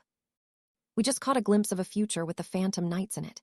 We may have discovered their hideout. It will inform the Demon King right after this. Divine eyes could no longer see every possible future, but Shek could see a vague image of some futures. I'm right here, I said. Perfect timing, I'll explain now then. There's a place in the underground world called the Gangrand Cliffs. Simply put, it's a giant wall connected to the dome. It seems the Phantom Knights have made a cave and set up a base there. You see Aegis or Kaihilam there. We couldn't see that much. Just some figures in familiar-looking full body armor entering a hole in the side of Gangrand. With Saris gone, the Phantom Knights' motives were no longer clear. But if their location had been identified, then there was no reason to disregard it. We'll investigate that location too. But we've got another stop to make first, so wait until we're done. Like you're pretty busy already. Sorry to add more to your plate. Diedrich cut the conversation there, and we activated our magic circles. Gaddam made the world turn white before fading to reveal an immense number of stone monuments before us. I walked straight to the wall in front of us and touched it. Light glowed, and words appeared on the wall. Was an endless night of perpetual nothingness. I read the writing out loud for everyone to understand. Far beneath the ground, a castle of God was born, to shine a gentle light over the night with no beginning. Above ground, the sun never rose, and destruction never came. No life was born, the world came to a stop. Order or people, which matters more? You know the answer. Know the answer. Considered what these words could mean. According to Arcana, Militia knew I would come to the underground world. If so, could these words be a message to me? I asked, order or people, which matters more, huh? For sacred runes, meant only for the gods to read, the words were strangely vague. The average god would answer that order is more important. There was no need to write such a thing. Galrona, are you able to trace anything? Even the slightest clue would help, I said. There isn't much power left, but I can try. Galrona opened the Book of Traces. Through the deity, the past is but pages of a tome. O God of Traces, let us trace the past that has been recorded here and witness your miracle. Book of Traces, second movement, Zyraf. Then a new line appeared below the final row on the wall, with light. If this was Militia's message to me, then there was no need to ask what kind of light. Arcana. She nodded and held her hands out. Night falls, day passes, the moon rises, the sun sets. Altirtanoa, the moon of creation, rose outside Everastin Zeta. Its light penetrated through the building and illuminated the wall. More runes rose to the surface. Your forgotten past is sealed within Iriel, the stars of creation. Should the need arise, for the sake of world peace, find the 5 stars of Iriel in the ruins of Inzwale, the Western Empire. Look out for alterations made by Aganzan, god of frenzy. But please believe me when I say this, if the world is at peace, do not seek the past, for it is already over. Section 7, where memories lie hum. There's no doubt Militia was the one who left this here, I said. It was a message relying on the fact that I would have access to the moon of creation, that I would save Arcana without a doubt. Look, it's fatting, Sasha exclaimed, pointing at the wall. Like she said, the runes were fatting before our eyes and eventually vanished entirely. Arcana tried to shine the moon of creation's light on the wall again, but nothing appeared. Did she know we would use the Book of Traces? Arcana asked. She was referring to the faded words with light. The runes didn't disappear due to Militia. This was probably the work of Aganzan, the god of frenzy mentioned in the message, I said. Were they altered? Misha asked. Most likely it was altered just like the past we saw in the Book of Traces. If so, it explains why Militia went through such a roundabout way of leaving a message, I concluded. Does that mean that the god of frenzy can alter all kinds of things? Sasha asked, looking at Arcana. She shook her head to say she didn't know. Galruna answered instead. Aganzan, god of frenzy, is said to be the god that throws everything in chaos and disarray through alterations. His order makes people consider him a blasphemous god, and although legends of him exist, no one has actually seen him. He is a blasphemous god. He might have been in Gade Ciola at some point, right? Sasha asked. Galruna answered. Or maybe he was the selection god for Ceres, who was one of the selected 8. He obstructed Militia by altering her runes, huh? Are you sure Ceres was a selected 8? I asked. Most likely. I've used the god of traces' order to see his traces before, but the past is far too vast. Without a god's powers, it was impossible to preserve all the memories. Galruna must have used the god of traces' power to search through a vast amount of the past in order to win the selection trial. But there was no way Forhai's mortal body to retain every memory of what he saw. The memories he had retained had probably faded with the death of the god of traces. That, or they had been erased by someone in a way that made their disappearance seem completely natural. Do you know who the final selected 8 is? I asked. I cannot recall. He didn't know that either. Well, it didn't matter too much. Militia knew of the god of frenzy's existence. They may have been enemies. That's why she left a message using her own order so that it couldn't be altered. Misha tilted her head at me. What do you mean? The runes just now didn't appear under the moon of creation's light, but were newly created from Militia's order within Arcana. Since there was nothing to actually alter, the god of frenzy's order didn't work, I replied. Arcana and Militia possessed the same order, but they were ultimately different people. This message was probably the limit of what Militia could leave behind. The Iriel were probably split into 5 stars of creation to protect them from being altered by the god of frenzy too. If Aganzan got his hands on them, there'd be a high chance they would be altered, just like the Book of Traces.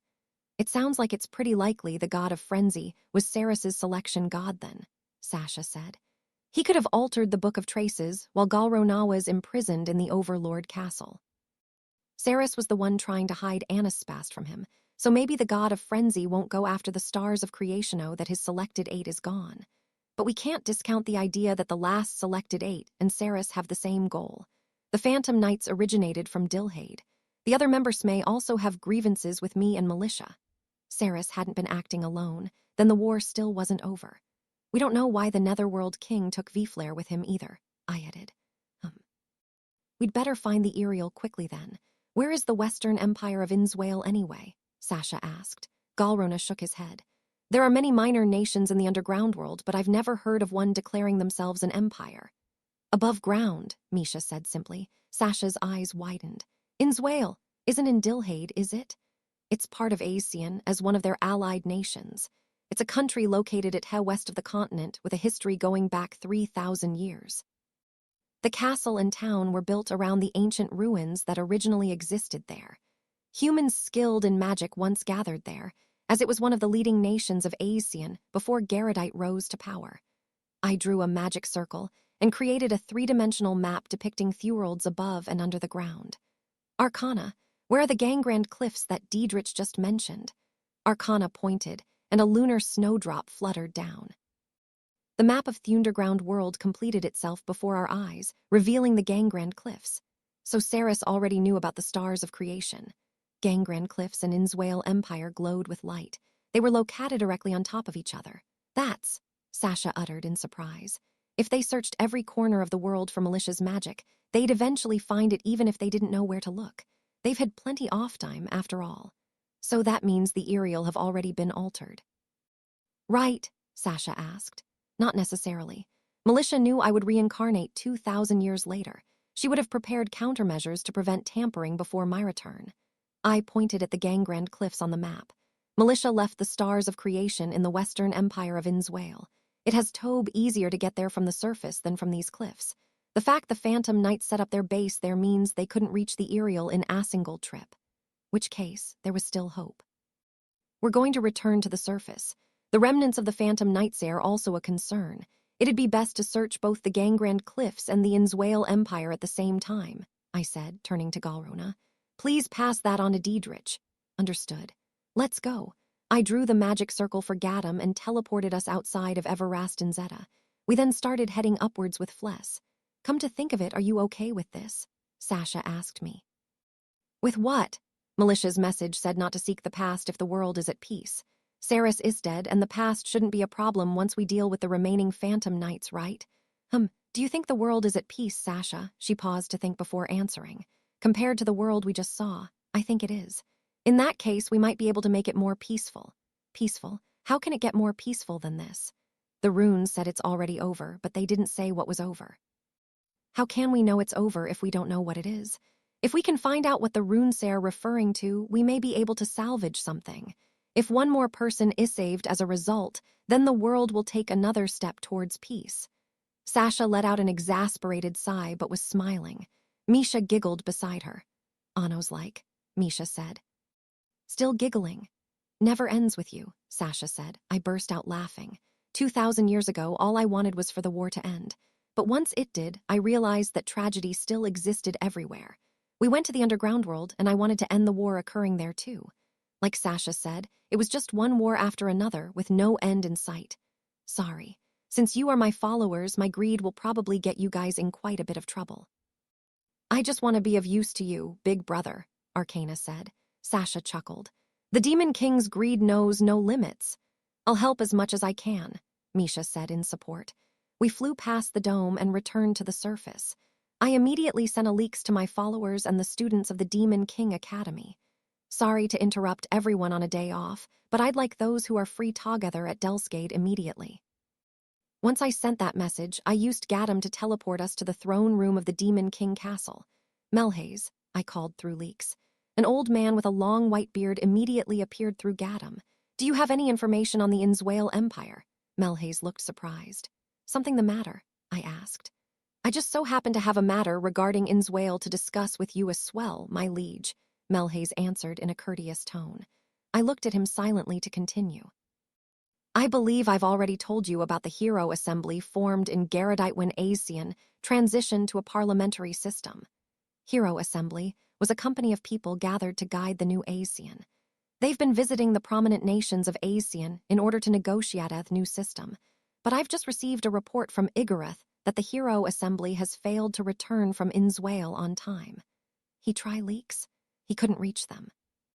He tried to teleport there with Gadam, but it seems that the country is protected by a barrier set up by past heroes. A barrier that sealed leaks and Gadam, huh? That has to be Low Massus, the sealing barrier spell. I didn't think there were any humans left that were capable of using it, I said. It could be a reincarnated hero. Or perhaps a demon from 2,000 years ago reincarnated as a human and learned to use it, Melhaze said in a heavy tone. While we could enter the Innswale Empire by force, with the members of the Hero Assembly possibly being held hostage, we can't afford to move recklessly. Indeed, with Low Massus around the nation, not even my magic eyes could see what was going on inside. When did the Hero Assembly enter Innswale? 1 week ago. The plan was to stay in the ruined town of Edelthev, Sothier most likely to be found there. But there was no way of knowing for sure. I was just thinking of visiting Innswale myself, so this is all rather troublesome. Demons entering the nation could endanger the hero assembly. That is correct. What terrible timing. So terrible, it was hard to believe it was just a coincidence. Only choice is to get 'em close by, then disguise ourselves and sneak in, right? Sasha asked. They'll be regularly searching the boundary of low masses for enemies. As long as Gaddam doesn't work, the boundary will be the only point they need Toggard, I pointed out. Sasha frowned. Can we disguise ourselves as people allowed in and out of Innswale? Miss Hass suggested. Like merchants, you mean? Sasha asked. But if they've apprehended the hero assembly, will they allow anyone to enter at all? They should know that Garradite and Dilhade will try to sneak in. We've received reports that those who tried to enter Innswale were turned away. The nation has restricted all entry and exit, Melhaze explained. Sasha racked her brains for another solution. If only we knew what was happening to the hero assembly. But that would be too easy. I know what's happening, I said. Ignoring Sasha's dumbfounded look, I drew a magic circle in the air. Limnit reflected a certain someone's point of view. They were located indoors in a stone room. The room was dim and dusty. It appeared to be some kind of storeroom.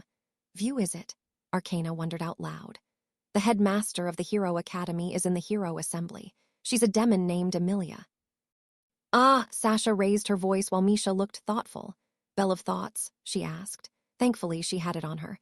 It depends on the magic of the caster, but a magic link can just barely be connected through the Bell of Thoughts even with low masses in place. View slowly shifted. Emilia seemed to be sneaking forward somewhere. She didn't appear to have been captured by anyone, but it wasn't a good situation regardless. Can you talk to her? Misha asked. Bell of Thoughts is a magic tool that the wearer uses to call out Toothers. While it would be possible under normal circumstances, with low masses in effect, Emilia has to be the one to call out first. A sound echoed in Emilia's point of view, and she whirled around to look at it. An unfamiliar face stared back at her. It was a man with short, ash-blonde hair. He wore a suit of holy armor and was armed with a sword. Emilia took a wary step back. Wait. I am not your enemy, the man said, holding both hands up in surrender. My name is Kashim. 2,000 years ago, I was Hero Kashim of the Garradite Demon King Subjugation Battalion. Section 8. Connected Kashim, Emilia muttered, searching through her memories. I think I've seen that name in a textbook before. Your hero canons, right. I reincarnated into a Draconid. You're the headmaster of the Hero Academy in Garradite, right? Kashim asked in a serious tone. Emilia nodded cautiously. I have no issue with you being a demon. That era is over, Kashim said, remaining still with his hands held up. However, there are some who have yet to adjust to the new era, such as the man who restrained your comrades, the Hero Assembly, and placed the barrier around this town, Bamira's Hellos, the sorcerer king who once ruled Midhaze. Emilia's brow furrowed, unable to recognize the name. A large part of Dilhade's history was still missing due to the whole incident with Avos Dilhevia. Sorcerer King, do you mean a demon reincarnated from 2,000 years? Right. He's a cautious, attentive, and cunning demon. He hid himself after his reincarnation and investigated this era. What grudge would a demon from 2,000 years ago have against the Hero Assembly? Emilia asked. The Sorcerer King isn't a man motivated by revenge. His goal is to negotiate with the Demon King. That's why he's trying to obtain the stars of creation somewhere in this ruin of a town. Cocked her head. Negotiate with the Demon King. Over the ownership of territory, I assume. The sorcerer King Bamiras hella-sconcealed his demon background and became the general of the Innswale army. He instigated the ambitious emperor's actions and controls the country from the shadows. He's after the throne. I'd had no point of contact with the Sorcerer King 2,000 years ago, but for a demon, his methods were rather straightforward. Simply put, if the parliamentary system of Asian is implemented, royalty will have less power. That is why the Sorcerer King is against it. So he wants to be the king of a human nation, even though he's a demon. He believes that people should be ruled by the worthy.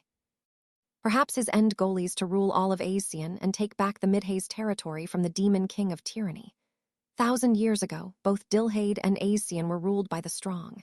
His desire to regain control of Midhaze wasn't completely incomprehensible. That doesn't make it okay to negotiate with this kind of force, Emilia protested. Innswale had no choice but to use force. If it opposed the Hero Assembly passively, it would just be thrown out of the alliance. That was logical. The power that belonged to Garrodite would be divided as heir assault of the parliament.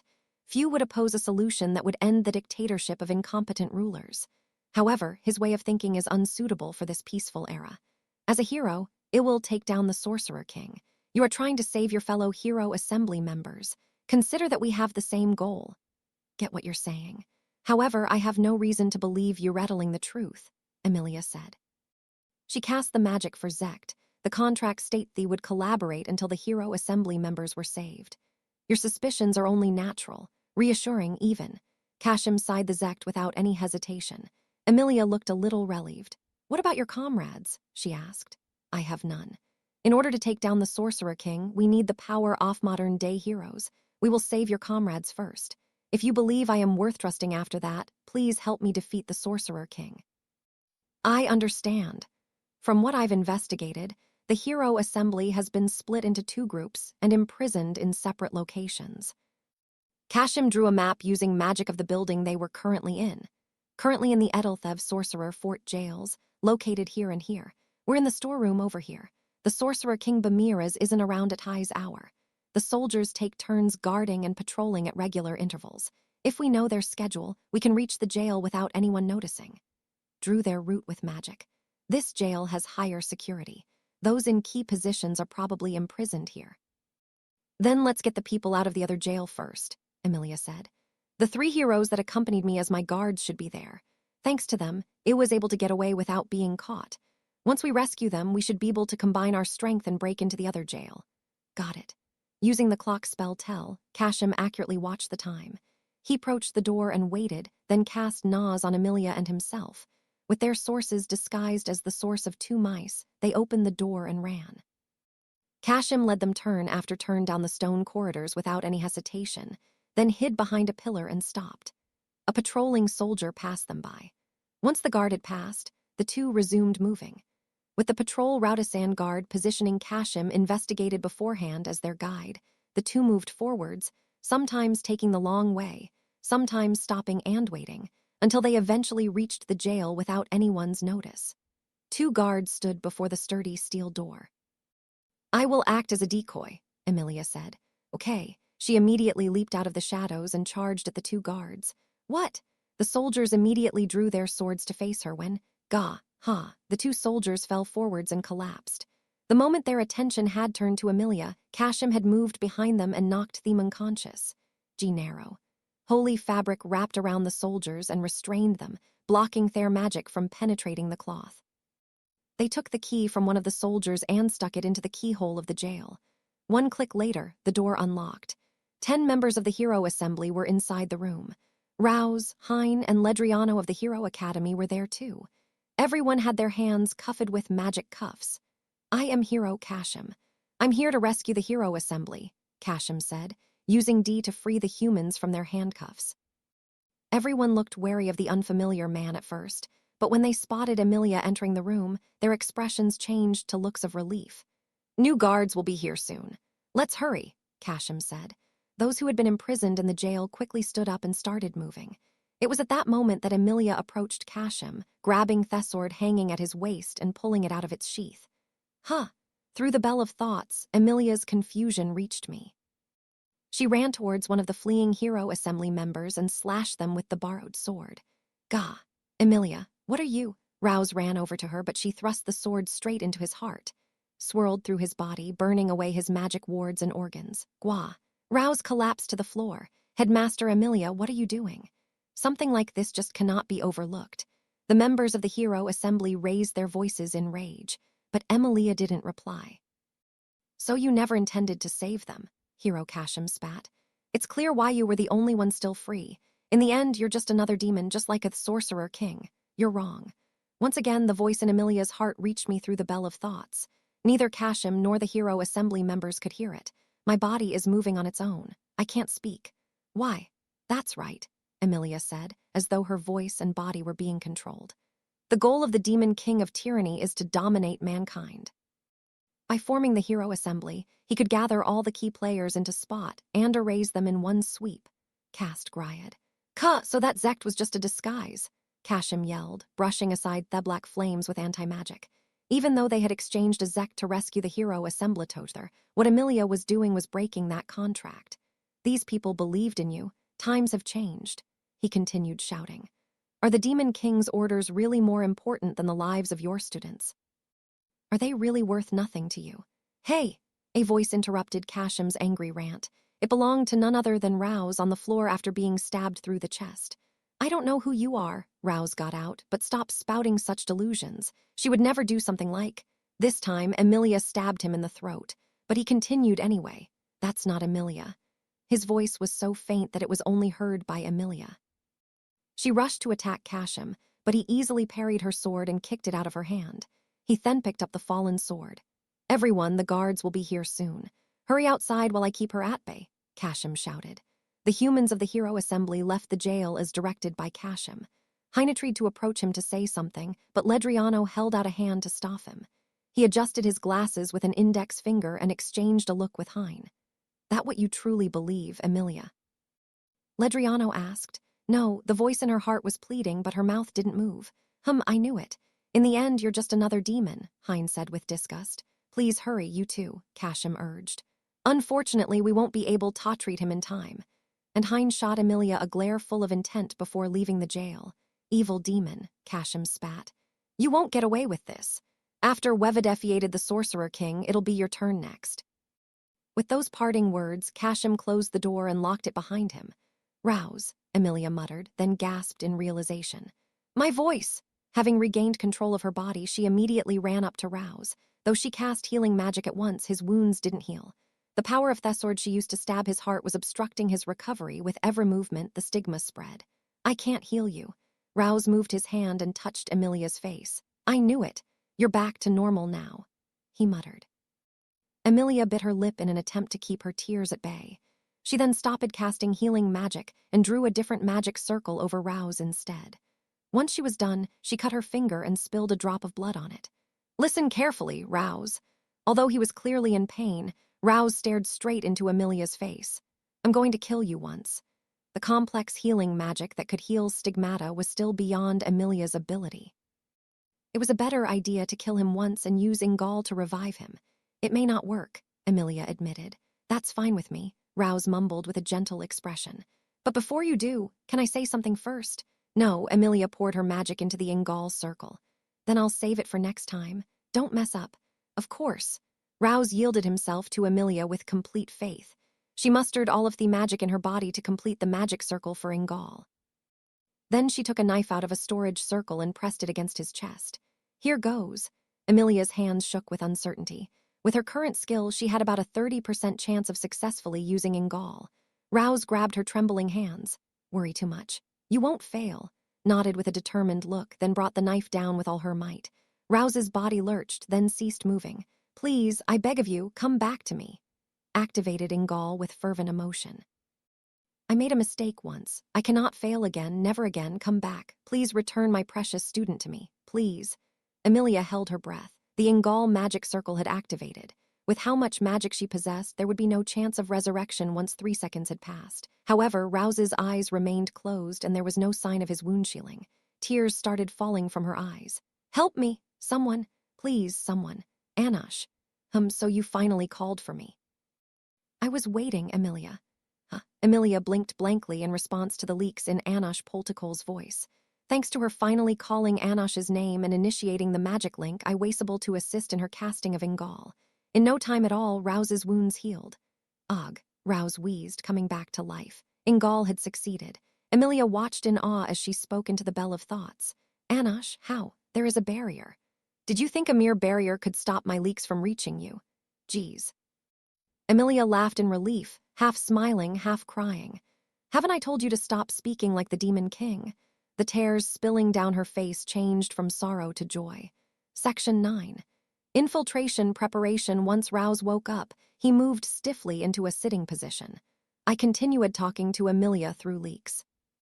Before the guards arrive, draw the magic circle for D. Drew D on the door. I sent her my magic power to assist, and Thelok opened with a click. Let's go, Rouse, Emilia said. They'll be on our heels as soon as they notice we're missing, so we should get out of here as fast as we can. Yeah. And Rouse opened the door and stepped out of the cell. They proceeded carefully down the corridors, avoiding any soldiers. There really are a lot of guards around, Emilia mumbled, observing Theria from the shadows. Return to the storeroom first. Got it.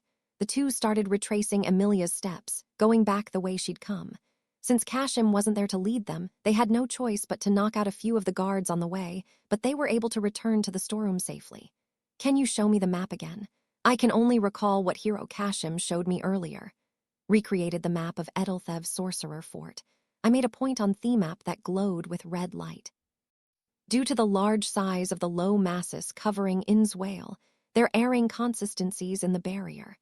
The spot I've marked is where the barrier is the weakest.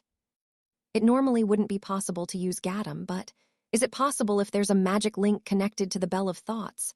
Just barely. And Rouse glared at the map, planning their route to the marked spot. If you can make it there, I can send you reinforcements. The Demon King has been informed already. After all, I was talking about myself. If it's this spot, then there hopefully won't be as much security, Emilia muttered. Then let's get going already, Rouse said.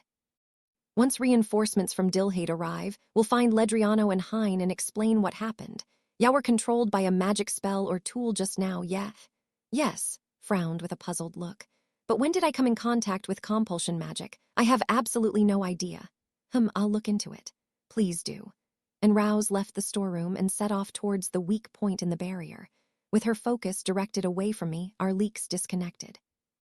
I was only watching from partway through, but I looked away from the limnit and turned to see Lay. He was gathered with Shin, Eldamd, Misay, Eleanor, and Zeshia. Did Ms. Emilia sign a zect with Kashim? Lay asked. I see. You think it's Roa Zect. Lay nodded, then explained the spell to the others listening. Unlike Zect, Roa Zect compels whoever signs the contract to move exactly as the contract states. So it was disguised to look like the magic circle for Zect, Misha asked. Sasha had questions too. The contract details have to be disguised too, she asked. The contract was to cooperate until the hero assembly was saved, and wasn't it Ms. Emilia who cast the Zect in the first place? Was it altered? Misha said, altering a spell without the caster's notice. Ah, Sasha gasped. The god of frenzy. It's certainly a possibility, I said. He could be the last of the selected 8. Present, we could only see Innswale through Emilia's magic eyes using the Bell of Thoughts. There was currently no way for me to look into the abyss of Aganzan's order or the magic circle of that Zect. The same applied to Lay. He hadn't even seen the moment the Zect wassigned. Yet his guess involved Kashim. Why do you think it was Kashim's doing? I asked him. That's just the kind of person he is, Lay explained. He, more than anything else, wants to see the heroes fall. How come? Isn't Kashim a hero himself? Sasha asked curiously. May have the title, but in reality, he wasn't able to become the hero he wanted to be.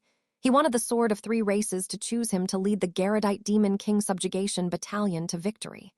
So he went crazy when he wasn't chosen, I asked. Lay nodded. Back then, Kashim was better than I was at both swordplay and hero magic, and he worked hard for it. He dearly wanted to defeat the Demon King and end the war. He often spoke of how he would become a true hero by discarding Hysko and desires for the sake of the people. And at the time, everyone believed he was the worthiest hero alive. Lay had a sad expression on his face. But the Sword of 3 Races chose me, and from that day on, Kashim was never the same. Continued explaining in a heavy tone. He actively tried to ruin the reputation of heroes, bad-mouthing any Onweek for even trying to be one. He even sowed seeds of conflict in my battalion during the Great War. Crazy thing to do while in a war against demons, I said. Lay grimaced bitterly. It was Master Jurga who noticed what Kashim was doing. When cornered, Kashim confessed, then declared he would bring down all the heroes and fled. Master and I pursued him. Everywhere he went he tried to ruin our reputations, just like this time. I thought he perished by Master's hands, though.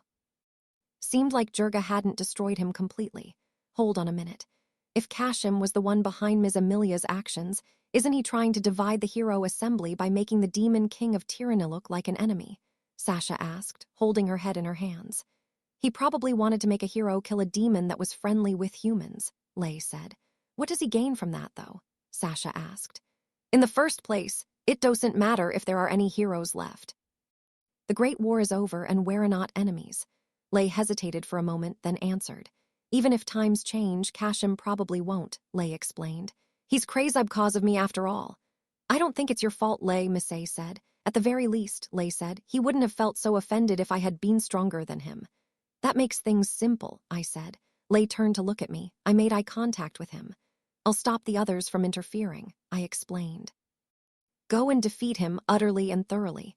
Once you do, he'll have nothing left to complain about. Now show that underhanded fool what a true hero is. You, Lei replied. Just then, Eleanor held up her index finger and smiled.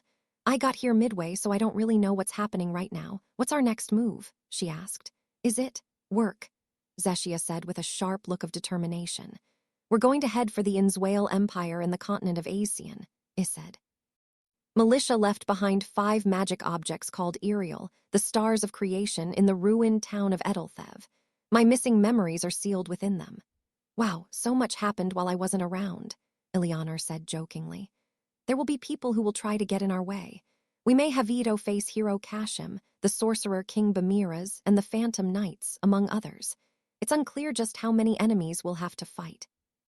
So we just go to Inzwale, grab the Iriel, and beat up anyone who gets in our way, Eleanor asked, summarizing roughly. Save the hero assembly, Misha added. There's one more thing, I said. Directly below Inzwale in the underground world is the Gangran Cliffs. It seems that the Phantom Knights have a hitty out there, and it's almost certainly related to all this. Do we split into 2 groups? Shin suggested. Yes, Shin, head to the Gangran Cliffs with Eldamd. Find out what the Phantom Knights are plotting there. Yes, my liege. I'll send you the information we've gathered so far. Check over it later. I sent through leaks the past we'd seen in the Book of Traces and the message militia had left. BWA haha. Come to think of it, you summoned the students as well, Eldamd said, drawing a Gaddam circle. It looks like things are about to get interesting. Teleported away, Shin following right behind him. Yeah, why did you call the academy students here? Sasha asked with a wary look. I said, not quite answering. It seems like everyone's gathered in the lecture hall. Let's discuss the rest there. Soon as I said that, I drew a Gaddam circle and teleported everyone to Delscade's second lecture hall. The students were already seated and waiting. They wouldn't dare drag their feet to a summons from the Demon King. Sorry to interrupt your break. Something troublesome has happened, he announced. The room immediately froze over. Then, under the tense air, students started whispering to each other. Hey, I have a really bad feeling for some reason. So do I. Feels like dread. It has to be that. It's definitely that.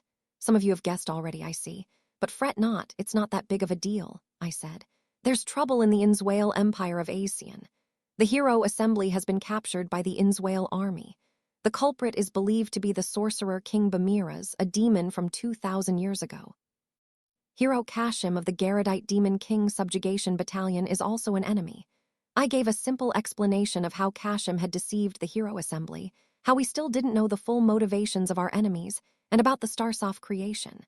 First, you'll save the hero assembly. The students' faces fell. Then, you'll find the culprit behind this incident and either capture or destroy them. Their faces fell even further. At the same time, you'll find the stars of creation left behind by Militia, the goddess of creation. Using Jais, I linked to everyone and sent the Militia's magic wavelength. If you find a magic object with a similar wavelength to this, retrieve it. The students listened to the explanation with grim faces. Oh, and I won't be going with you. Follow Amelia's orders once you get there. I'll be expecting good news upon your return. Spread across the students' faces. Wait, he's not going with us. Seriously. Even with Lei and Lady Sasha, that's King Bamiras. If he was a king 2,000 years ago, doesn't that make him the same level as Mr. Eldamd? Hero Kashim also sounds like a pain to deal with. What if the hero assembly treats us like enemies? We finally returned from underground, only to face a civil war in Asian. They muttered to each other in the same vein, all trying to process what I had told them. Those without confidence may withdraw, I said. But no one raised their hand. In fact, their faces started twitching even more. If we raise our hand, he'll have us withdraw from living altogether. You never know. What if he tries to say something that'll make us feel more confident? The students gulped, their faces resolved as though they were ready to face their fears. Matter who we're up against, they can't be nearly as bad as the Demon King of Tyranny. It'll be okay. I'll be okay. I've been practicing my magic for the past month for something just like this. Here, I knew it'd happen sooner or later, like reviewing for a class in advance, but this time in order not to die. The majority of the students looked like they were ready to do this. Some of them even sounded well prepared. Now, stand by until Amelia reaches the location where she can use Gadam, I said. The rest will be handled through Anosh and the Bell of Thoughts. Prepare for infiltration. I cast Lionel and Najira, vanishing on the spot. Anosh is here too, one student asked. Right here, I called out to him, making him flinch in surprise. I turned into my 6-year-old body using Kursla and appeared before him. W, were you hiding again? Don't scare me like that. My bad. I sat in my seat. Are you going to go as Anosh? Lay asked in a whisper. Since Amelia's there, yes. I might be able to surprise our enemies too. That, Lay cast Nas to disguise my source and make it unrecognizable from that of the Demon Kings. The students took out their demon swords and magic tools, making preparations for combat. It wouldn't be long until Amelia arrived at the meeting point. Section 10. Old Demon, New Demon Amelia and Rouse were carefully moving through the Sorcerer Fort of Edelthev. The current area they were in was less heavily guarded, so they were able to make their way to their destination without being detected by Ennisoldiers. Looks like the spot is just over there. The barrier does seem weaker, Reyes muttered. He looked out from the shadows at their target. 2 soldiers were standing guard outside the room, watching their surroundings carefully. They totally know we escaped, Rouse said. We won't be able to catch them off guard, and they confiscated my holy sword earlier. From their current location, there was no way of reaching the guards without being seen. In the time it'd take them to defeat the guards would be able to alert the rest of the army to their location using leaks. The longer we wait, the less the situation will be in our favor. We have Todek head-on, Amelia said. Nothing compared to dragons, Rouse chuckled. Damn, leaped out of the shadows and charged forwards, flames wrapped around his arms. Sifio, the soldiers evaded the holy flames at the last second, yelling in a panic. Enemy attack. Escaped members of the hero assembly are. Before the soldier could use leaks, Amelia ran over and slashed his throat with a knife. Gah. Why you? The other soldier drew his sword to counterattack, but she burned him using Gryad. In no time, the 2 guards were dead. Rouse kept a lookout for possible reinforcements while Amelia approached Thedor. She looked inside with her magic eyes and strained her ears. She couldn't see through the wall, but she was able to detect magic power. There's someone inside, a human, I think, she said. Innswale soldier, Rouse asked. Their magic is a little weak for that. Is it just the one? Just one person, Amelia confirmed. The 2 exchanged a look. Then there's no choice but to go in, Rouse said. Once we subdue whoever's inside and call for help from Dilhade, we'll have this in the bag. Right, let's do it.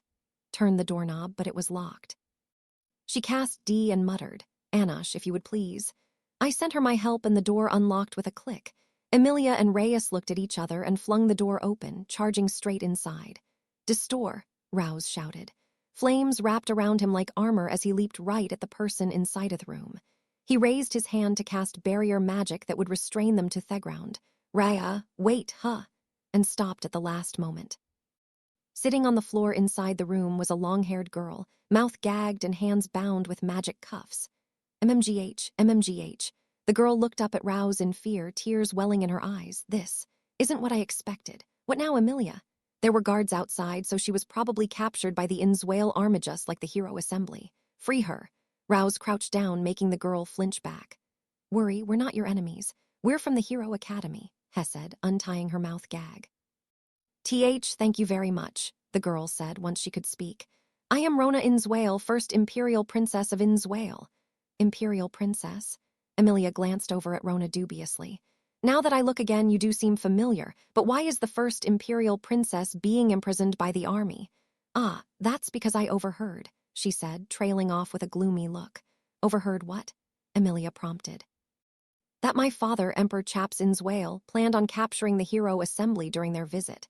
I wanted to inform the Garadite ambassador of this, but she was captured before she could do so. Father is being deceived by General Bamiras. I saw it. I saw his body change into flames. He's a demon. He must have done something to my father. Do you have any proof that Bamiras has deceived the Emperor beyond being a demon? Amelia asked. Rona looked troubled. Nothing specific. But my father was a kind person. He wouldn't have Donthais. Was only human nature to blame someone else when unexpected disaster fell. Even if she had reason to hate demons, it was natural to suspect anything weird or abnormal as the cause of disaster. But doing so didn't mean Themperor was the kind man his daughter knew him as. Please, can you take me to my father? Rona asked. I'm sure I can convince him. Let's move somewhere safe first. Emilia said without answering. Rouse grabbed the cuffs around Rona's wrists. This may burn a little, buthang in there. Rose around the handcuffs, burning through the metal. Rona grimaced in pain for a brief moment, but endured the pain until the cuffs were off. Thank you very much. She took Emilia's offered hand and got to her feet. It looks like there's another room connected to this one, Emilia said, looking at the other door in the room. The barrier was clearly weaker on the other side of the door. Do you know what room that is, Princess Rona? Rouse asked. I rarely ever come to the sorcerer fort, she said apologetically. I can't detect any magic inside, so it may be safe to enter, Emilia added. No one's come out after all this commotion, it must be fine, Rouse agreed. With his approval, Emilia approached the door and opened it. What appeared was a normal room empty of people, holding only a single table and chair. The two sighed in relief. Anash, we're here, Emilia said. Ready whenever. Done. I'll send help over right away. The bell of thoughts, I analyzed the magic environment of their location. The barrier here was just weak enough to let me do so. I cast Gadam, drawing a magic circle in the room. But the moment my vision turned white, the room from Emilia's perspective transformed. The furnishings disappeared, and in their place appeared magic circles on the floor, walls, and ceiling. TCH, Rouse tried to turn back, but the door vanished before his eyes, turning into a wall. What the hell? The door disappeared, he shouted. He thrust his fists forwards to use Scyphio, but the wall was reinforced with magic and remained completely unharmed. Emilia, what? Rouse was about to ask for orders when he fell speechless. In front of him was the magic circle for Gadam I'd drawn, the entrance point for reinforcements from Dilhade. But the circle was covered in a globe of red fire, flames roaring with heat. Extinguish it, or they'll burn the moment they teleport through, Emilia shouted. She drew a magic circle on her palm and created ice. Shade, Zagard. The ice Emilia released covered the globe of fire, while Rouse's barrier magic formed 8 layers around the fire to extinguish it. But their efforts had no effect. Pathetic. Neither the demons nor heroes of today can compare to Thosof 2,000 years ago, a voice said.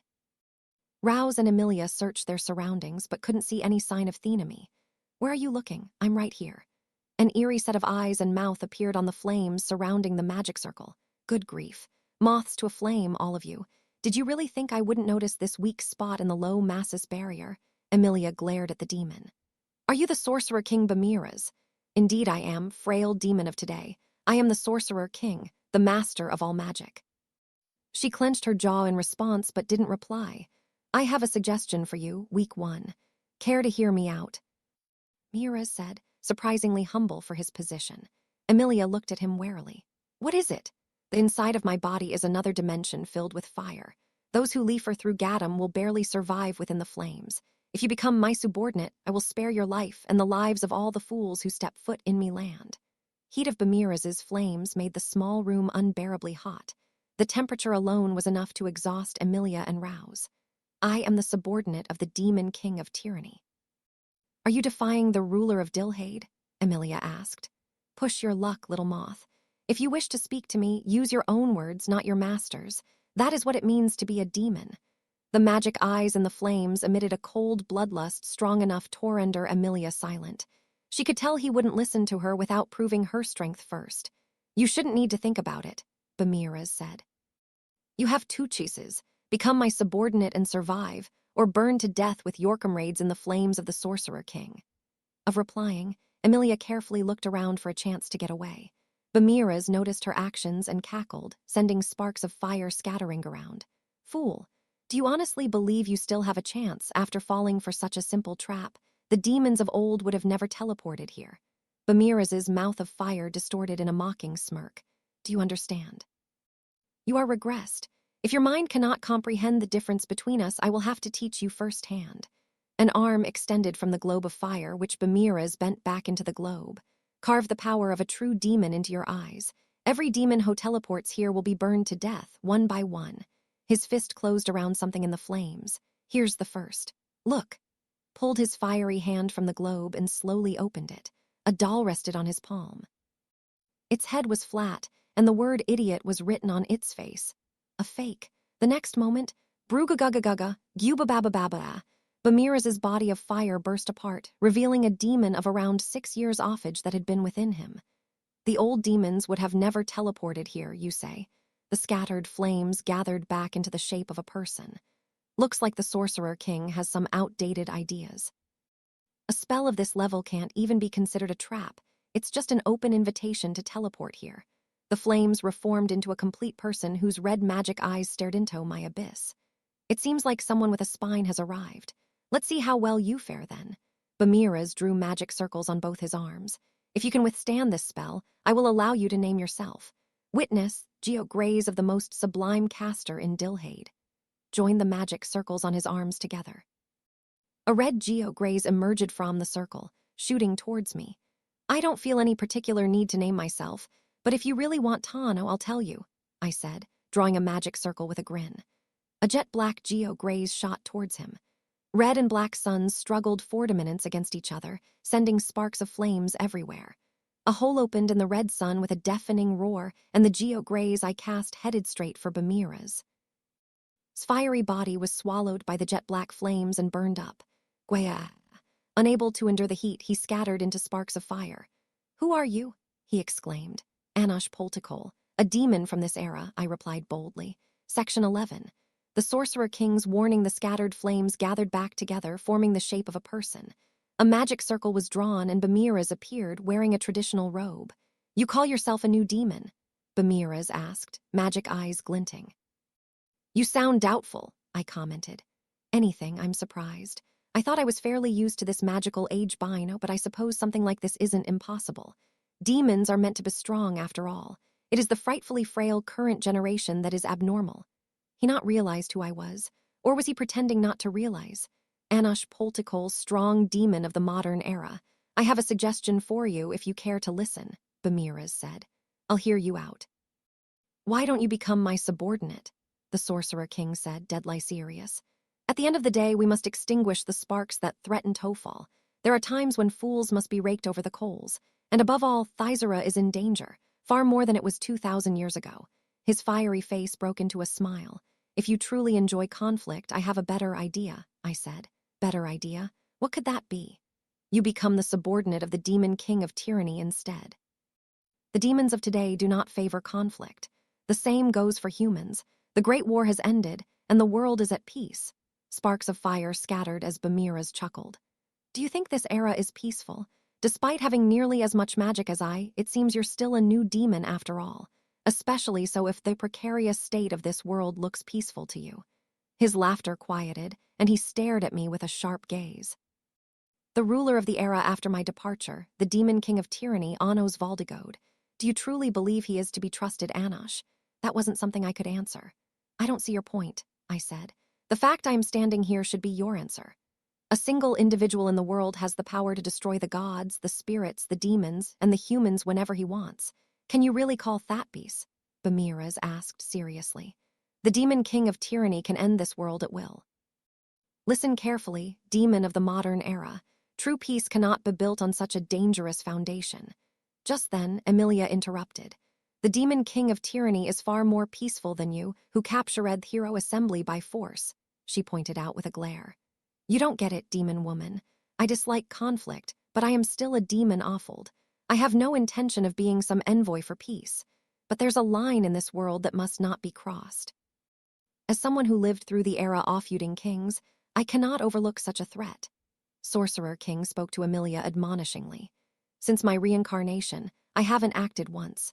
Not towards Ceres of the Phantom Knights, not towards the Demon King of Tyranny, and not towards the hero Canon. I haven't even acted against the Draconids of the underground world, whose very existence is pure trouble. With them in existence, one wrong move in this world could lead to instant destruction." Sparks swirled around Bamiras' body and rose into the air. That is how the balance of the world works. Conflict can only be prevented when there is an area beyond the control of any one individual's desires. But when it comes to the Demon King of Tyranny, he can do whatever he wants to the world without any consideration for that balance. He doesn't want to do that, then there's nothing to fear, Emilia said sharply. Bamiras refuted her immediately. Whether he wants to or not isn't the problem. The problem is that he can. You know how the Hero Assembly is Garrodite's attempt at replacing Thermonarchy with a parliament, yes? Yes. Do you recall why?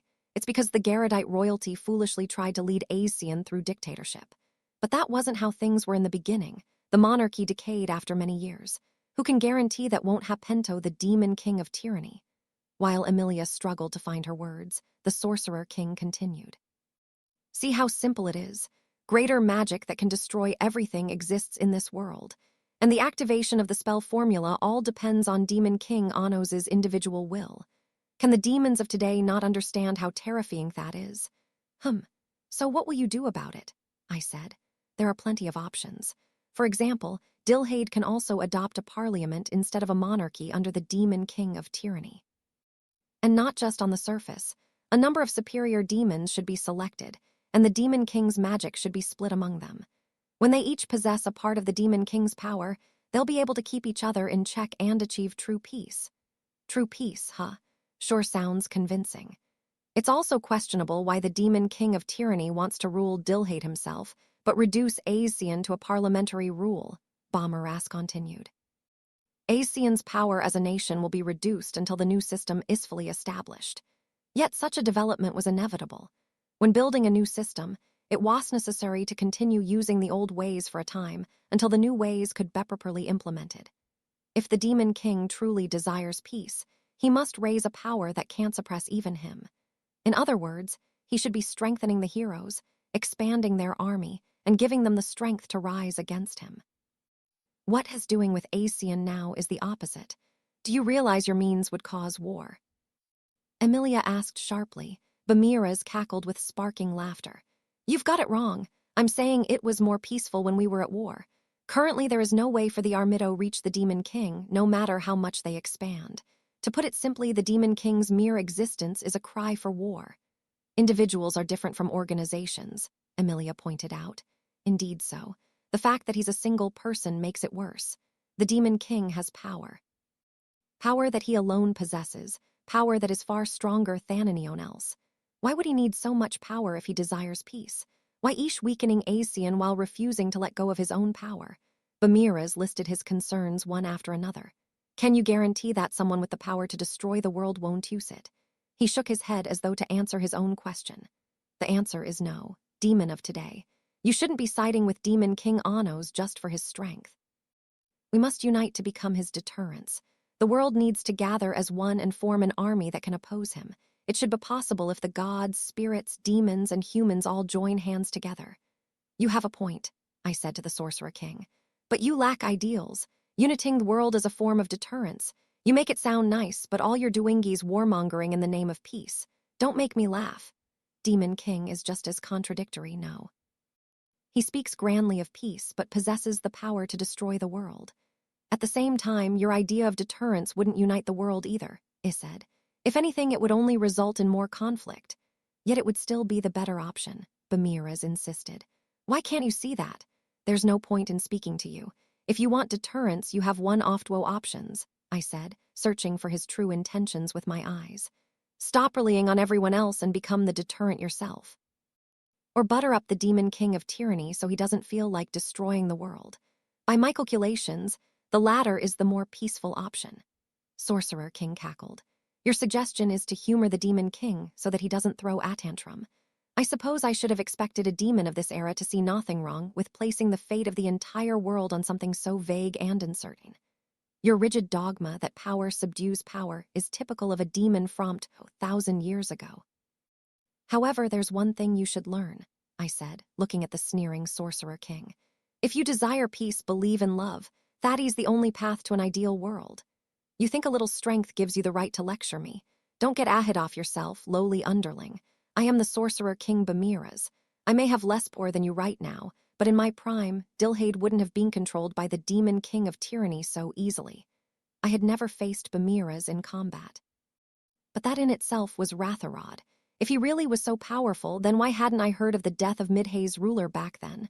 Perhaps it was related to my missing memories. Who got you? Bamiras's fiery face twisted in irritation. He snapped. You were killed before you got to fight the Demon King of Tyranny. I'm asking who killed you.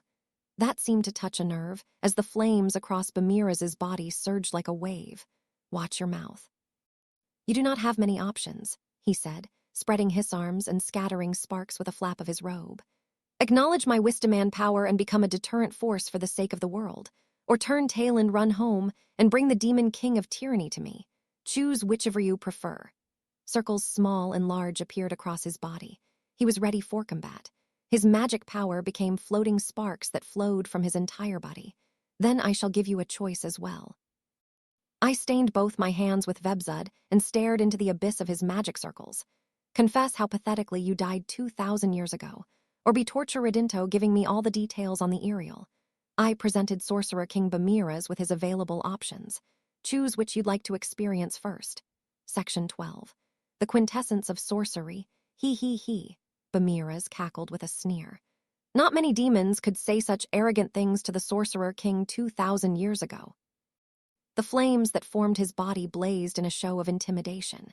"You may have more magic than the average demon, but you are merrily resting on your laurels. However, I, the Sorcerer King Bamiras, am different. I have spent countless years devoting myself to attaining the perfect form, the form of the future. Witness the true power of a demon who has reached the quintessence of sorcery." From the various magic circles on Bamiras's body emerged crimson red suns. "Stand back. Any reckless action will result in your death," I warned.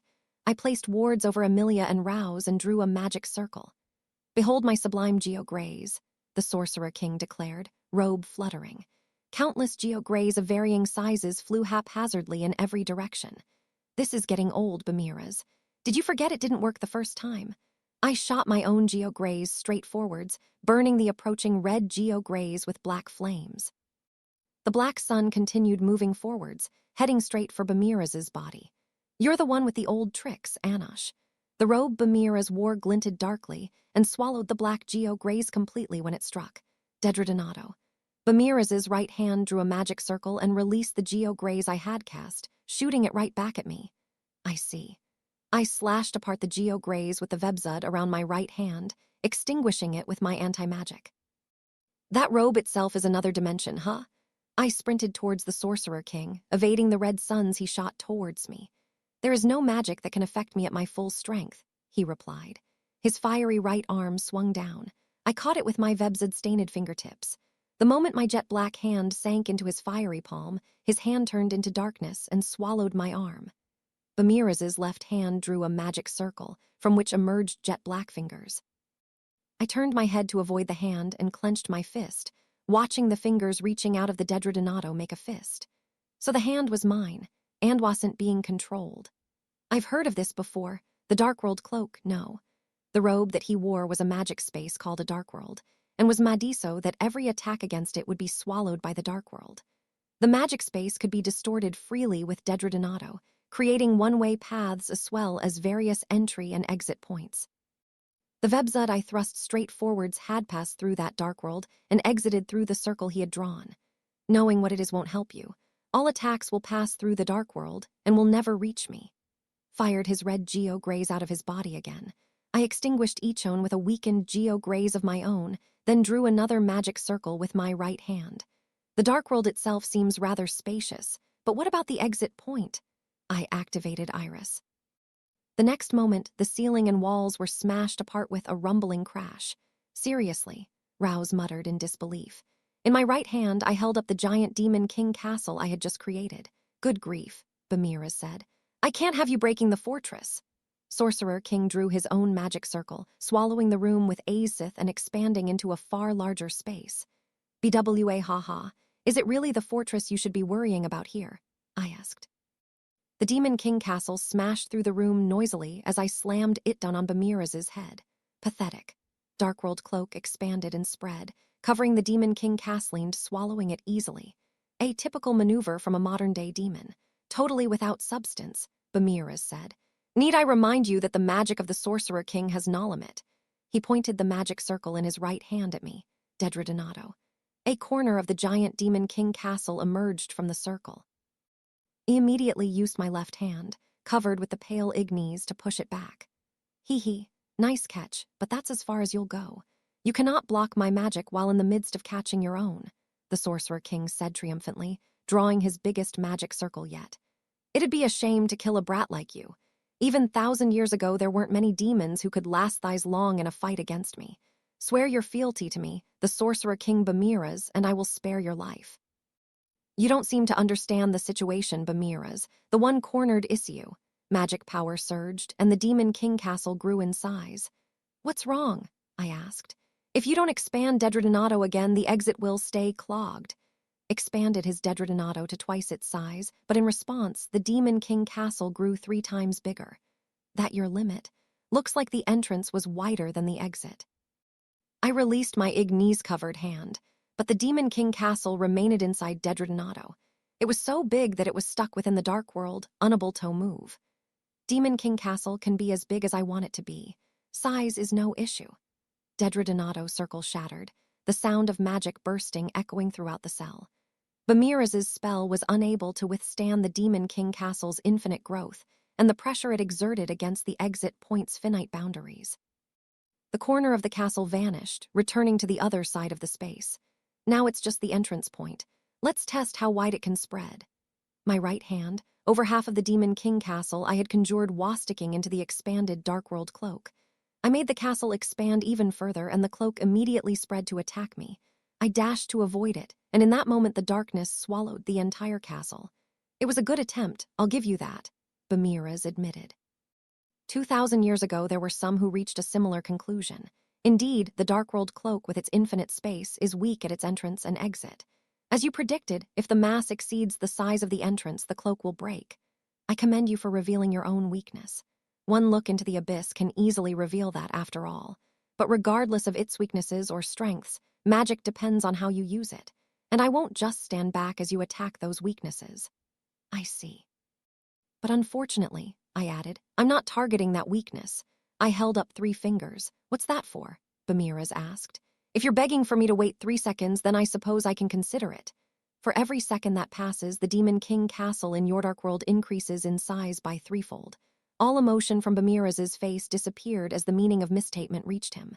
So, how big do you think the castle is now? I asked. 3-fold in 1 second. How absurd. The Demon King Castle would be bigger than this entire world in under a minute. Your bluff won't work on me. As soon as he said that, the Darkworld cloak he wore was torn to shreds. What? Pieces of the shredded cape drifted to the floor. The dimensional power was gone. Gwa. I took advantage of his astonishment to sink my Vebzud-soaked fingers in Tohai's briefly unprotected body of flame. It seems the Darkworld was too small for my Demon King Castle after all, I said. He narrowly avoided having the vital point of his source struck when it pierced his body, then leaped up to distance himself. If you answer all my questions, I can promise to spare you from destruction, I offered. The Sorcerer King cackled. What makes you think you're the victor here? Just look around you. Swinging the Demon King Castle inside the Azsith cell had smashed it apart, and it was filled with several crimson suns, the Geo-Greys he had cast earlier. Always be 2 or 3 steps ahead of your opponent. This is how war was fought 2,000 years ago, he said.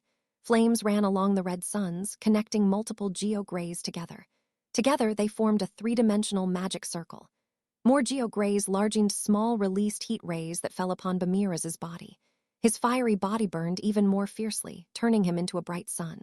Are you scared yet, young demon? I can read your mind like a book.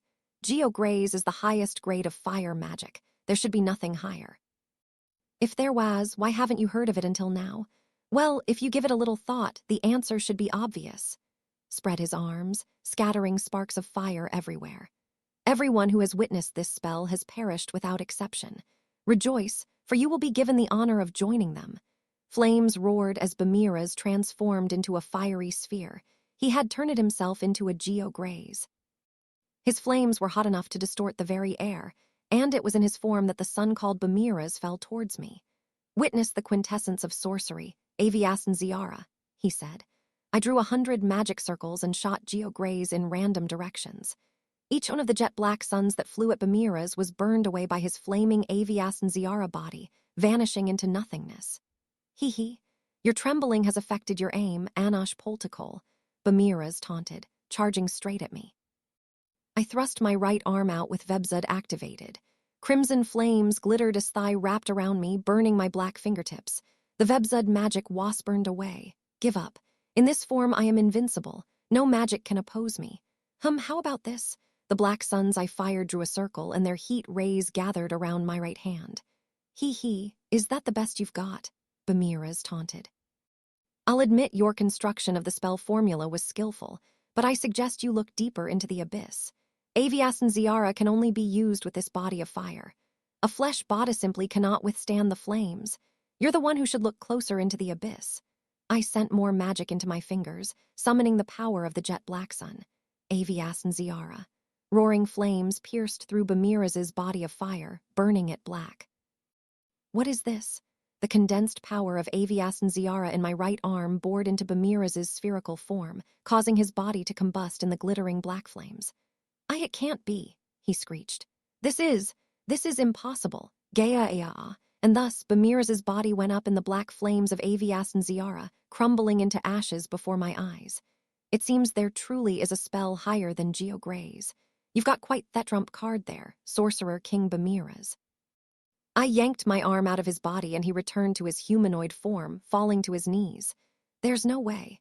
How could you use Avias and Ziara with a flesh body?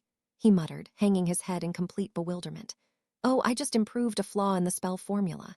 I removed the condition requiring a body of fire and increased the base power of the spell. In exchange, the spell became an origin magic. The shining crimson aura around Bamiraz's body vanished. His Avias and Ziara had burned out from the black flames around my hand. Improved the quintessence of sorcery that I spent thousands of years on, that I spent multiple reincarnations on, in only a single glance. The magical age is built upon the efforts of past demons, I replied. Be it the Sorcerer King or the Demon King of Tyranny, the legacy of our ancestors, their studies, their efforts, and their countless deaths have built the path that leads us further towards the abyss. The flames around Bamiraz continued to burn, setting his source alight. The fire of Avias and Ziara would only be extinguished when its target was completely scorched to nothing. This is the path taken by the Demon King Academy, by the demons of today. Section 13. Commencing action, the body of the Sorcerer King Bamiraz burned to ash and crumbled away.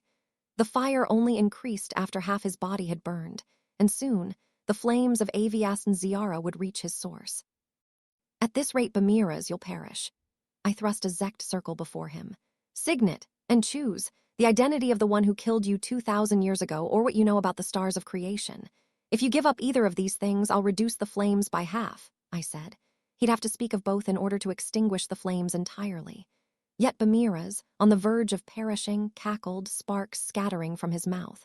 You want to know who killed me that much? Is that an order from the Demon King? Perhaps. Demon King of Tyranny is more pathetic than I thought if he has Feledto retain his memories through reincarnation. As pathetic as you, at least, Rouse muttered, watching Bamiraz sign the Zect. Tell this to the Demon King. 2,000 years ago, the one who forced me to reincarnate was Saris Valdigode, and the one who dispatched him was you. What a mysterious thing to say, but with the Zect in place, he didn't seem to be lying. Are you saying the Phantom Knights are the subordinates of the Demon King? I asked. Did you think the Demon King was a saint? They've always had the same goal, Bamiraz snapped, tone harsh.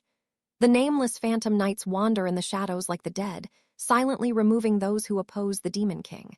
Not even the Demon King's most trusted retainers know the truth. This is the dark side to how Demon King Anos rose to rule Dilhade in such a short time. I had no recollection of this, but it didn't seem like this was a lie either.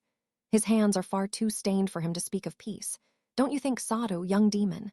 Are you trying to make me suspect the Demon King? I asked, erasing half the Avias and Ziara flames as promised. I only wish to make clear that the man would not hesitate to bury his own comrades. Is a king like that truly worth trusting?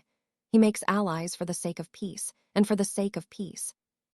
He'll eliminate them. What's the problem with that? Bamiraz's fiery face twisted. He probably hadn't expected a pacifist demon of the modern era to think like that.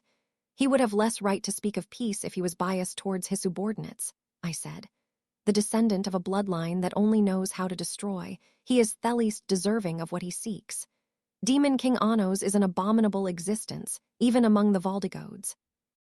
A detestable child born through destruction, one that is more disaster than demon. Although weakened, the Avias and Ziara was enough to burn through the Sorcerer King's body, making his face crumble into pieces. Have the World Destroyer know this. No matter what ideals you preach, Yao cannot escape the truth. Then burned away without attempting to answer the other question. If he truly seeks peace, He will eventually realize he has no choice but to destroy himself, he said, as he completely turned to ash. Those were his final words. Sith was dispelled, and we were returned to the original room we had been in. Is he dead? Emilia asked fearfully. He's perished. You can move now. I released my wards, and Emilia walked over to me, glancing at Bomara's sashes. A demon from 2,000 years ago was destroyed this easily, Emilia murmured. Anosh, you really are a genius. It was only because he showed me the spell to burn him himself. Without it, I would have struggled against that fiery body of his. It was no wonder he was called the Sorcerer King. Perhaps he would have fought more carefully if he'd known I was the Demon King of Tyranny. But no, even then, the battle had ended far too soon. He had definitely perished, but there was no guarantee he was the real Sorcerer King to begin with. Attacking an enemy without measuring their strength first was far too reckless, especially for someone who had, until now, not taken any action. It'd be best to assume that this wasn't over. The way is clear. Come, I said through leaks. Magic circles started appearing one after another, followed by the Demon King Academy students teleporting over. Lei, Misha, Arcana, and the others were among them. Emilia, Lei said, walking over to Emilia and Rouse. Anos has ordered us to assist the Hero Assembly. We have 3 main goals. The first is to rescue the Hero Assembly, and the second is to suppress the Inzwale army and find how is behind this incident. The Sorcerer King that Anosh just removed, not the culprit, Emily asked. We think he was one of them, but there may be more involved, Lei explained. Like the Emperor of Inzwale, for example. Nodded with a serious expression. What's the third goal? Militia, the goddess of creation, left stars of creation called Iriel in Thisruin town. Anos's lost memories are sealed inside them. Our goal is to locate all 5 of them. The Inzwale army is either searching as well or has already found them. Thought for a moment. Rona, the first princess of Inzwale, may know something. She's waiting in the room over there. Wall where the door had been was still unchanged. Lei summoned Ivansmana, the sword of 3 races, and used it to slash at the wall, cutting a rectangular opening that fell back with a crash. We looked through the opening to see a shocked Rona staring back. Worry, Princess Rona. We've succeeded in calling for reinforcements, Emilia said gently, passing through the opening. Just then, particles of magic overflowed from the room she had just been in. Emilia and the other Demon King Academy students searched the area with their magic eyes. Low masses just grew stronger, Misha mumbled. Sensing something troublesome had happened, Sasha's gaze sharpened. Does that mean? Sasha started to say, trailing off. We can't use Gadam here anymore, Misha confirmed. There's no way back. We couldn't call for more reinforcements. It was a 2-layered trap designed to isolate those who teleported in. Looks like the enemies still have more up their sleeve, I remarked. As far as I knew, the enemies we had to face other than Bamiras were the Inzwale army and Hero Kashim. But it wouldn't be strange for there to be other demons from 2,000 years ago lurking around. Well, we'll just solve everything ourselves. What about the Iriel? I asked, looking over at Emilia. She turned to first Princess Rona. Has Emperor Chaps ever mentioned anything about magic artifacts called the Stars of Creation, or Iriel? Emilia asked the princess. Or has he held any searches in the ruins recently? Rona thought for a moment before replying. I think I saw soldiers entering the oldest ruins of Bergina. There were far too many to be conducting a regular investigation, so I noted how odd it was. That sounded suspicious. Where are these ruins located? I asked. The ruins in Edelthev get older the deeper you go. They're accessible through 47 shafts set up across town. Shaft 7 is the one that connects to the oldest ruins, Rona answered. There are 5 stars of creation in total, right? Would they all be in Thealdest ruins? Sasha asked. Misha blinked in agreement. There, be no point in making 5. Be best to assume the others are elsewhere, I said. Sorry, I can't think of anything else, Rona said apologetically. Well, at least we had one clue now. Let's split into 2 groups, I said. Misay and I will pursue Kashim with Ms. Emilia. We'll rescue the Hero Assembly and suppress the Inzwale army, including Emperor Chaps, Lei said. I told the other students to follow Emilia as well. Inzwale's army was made off human soldiers, so they should have no issue handling them. The rest of us will search for the remaining stars of creation, right? Sasha said. The group assigned to searching for the Iriel would be her, Misha, Eleanor, Zeshia, Arcana, and myself. Rona, where's the 7th shaft located? I asked. Language. Emilia scolded from beside me, but I brushed her off and drew the map of Edelthev in front of Rona. The map of the town was publicly available, but the numbers of the shafts weren't marked. It's this one. She pointed at the furthest shaft from the sorcerer fort. I marked it with magic.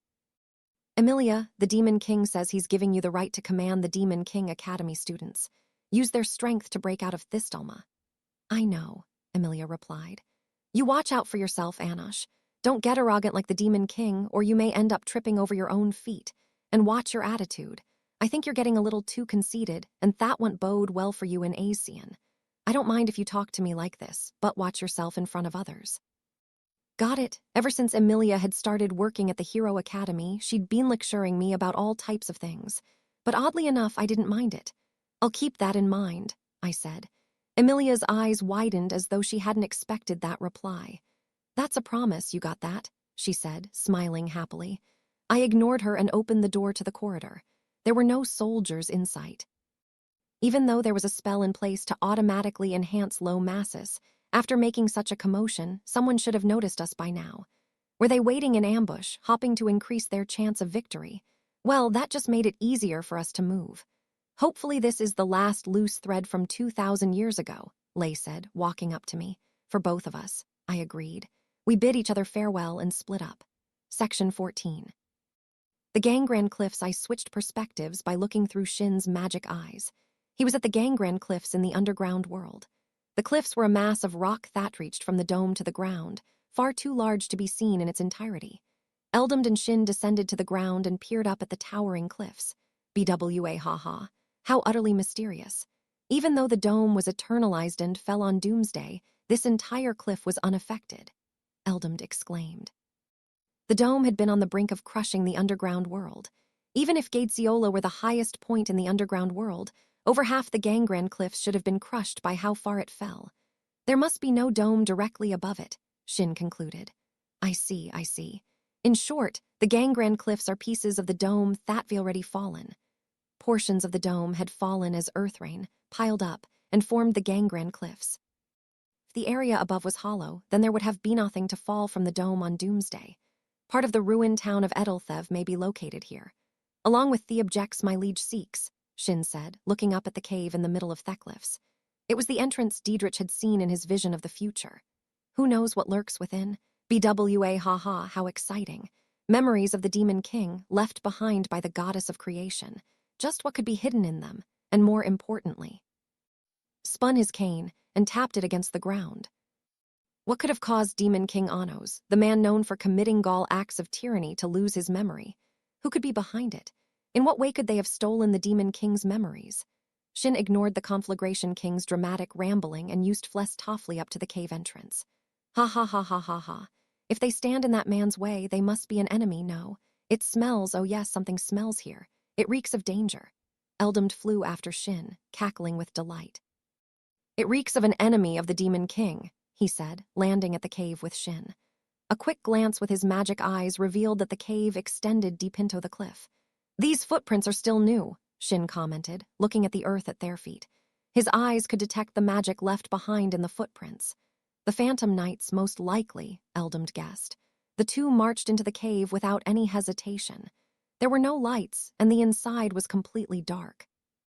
The Phantom Knights were potentially hiding somewhere, but Shin and Eldamd walked along, searching without a care. Much do you know about the Phantom Knights, Conflagration King, the Phantom Knights of 2,000 years ago?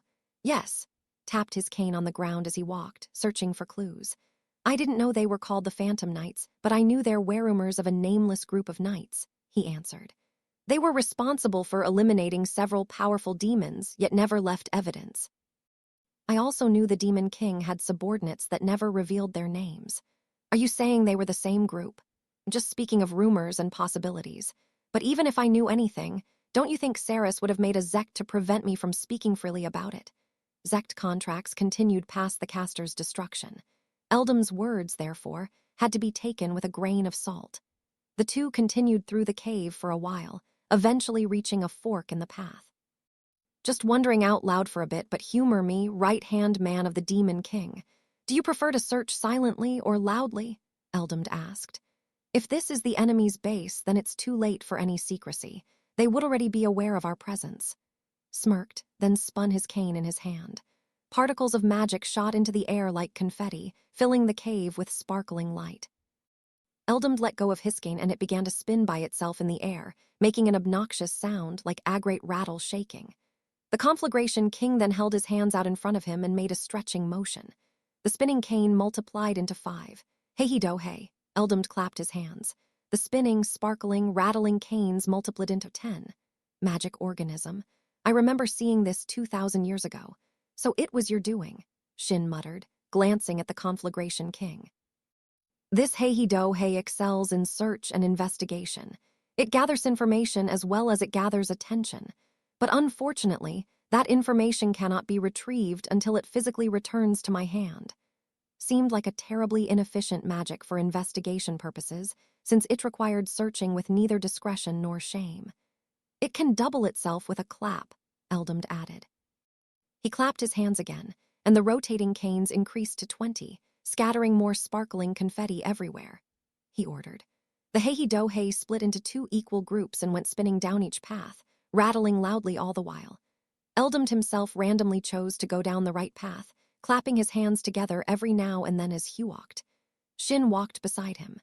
Their surroundings were illuminated by the flashing lights of the spinning canes, and the rattling was bordering on deafening.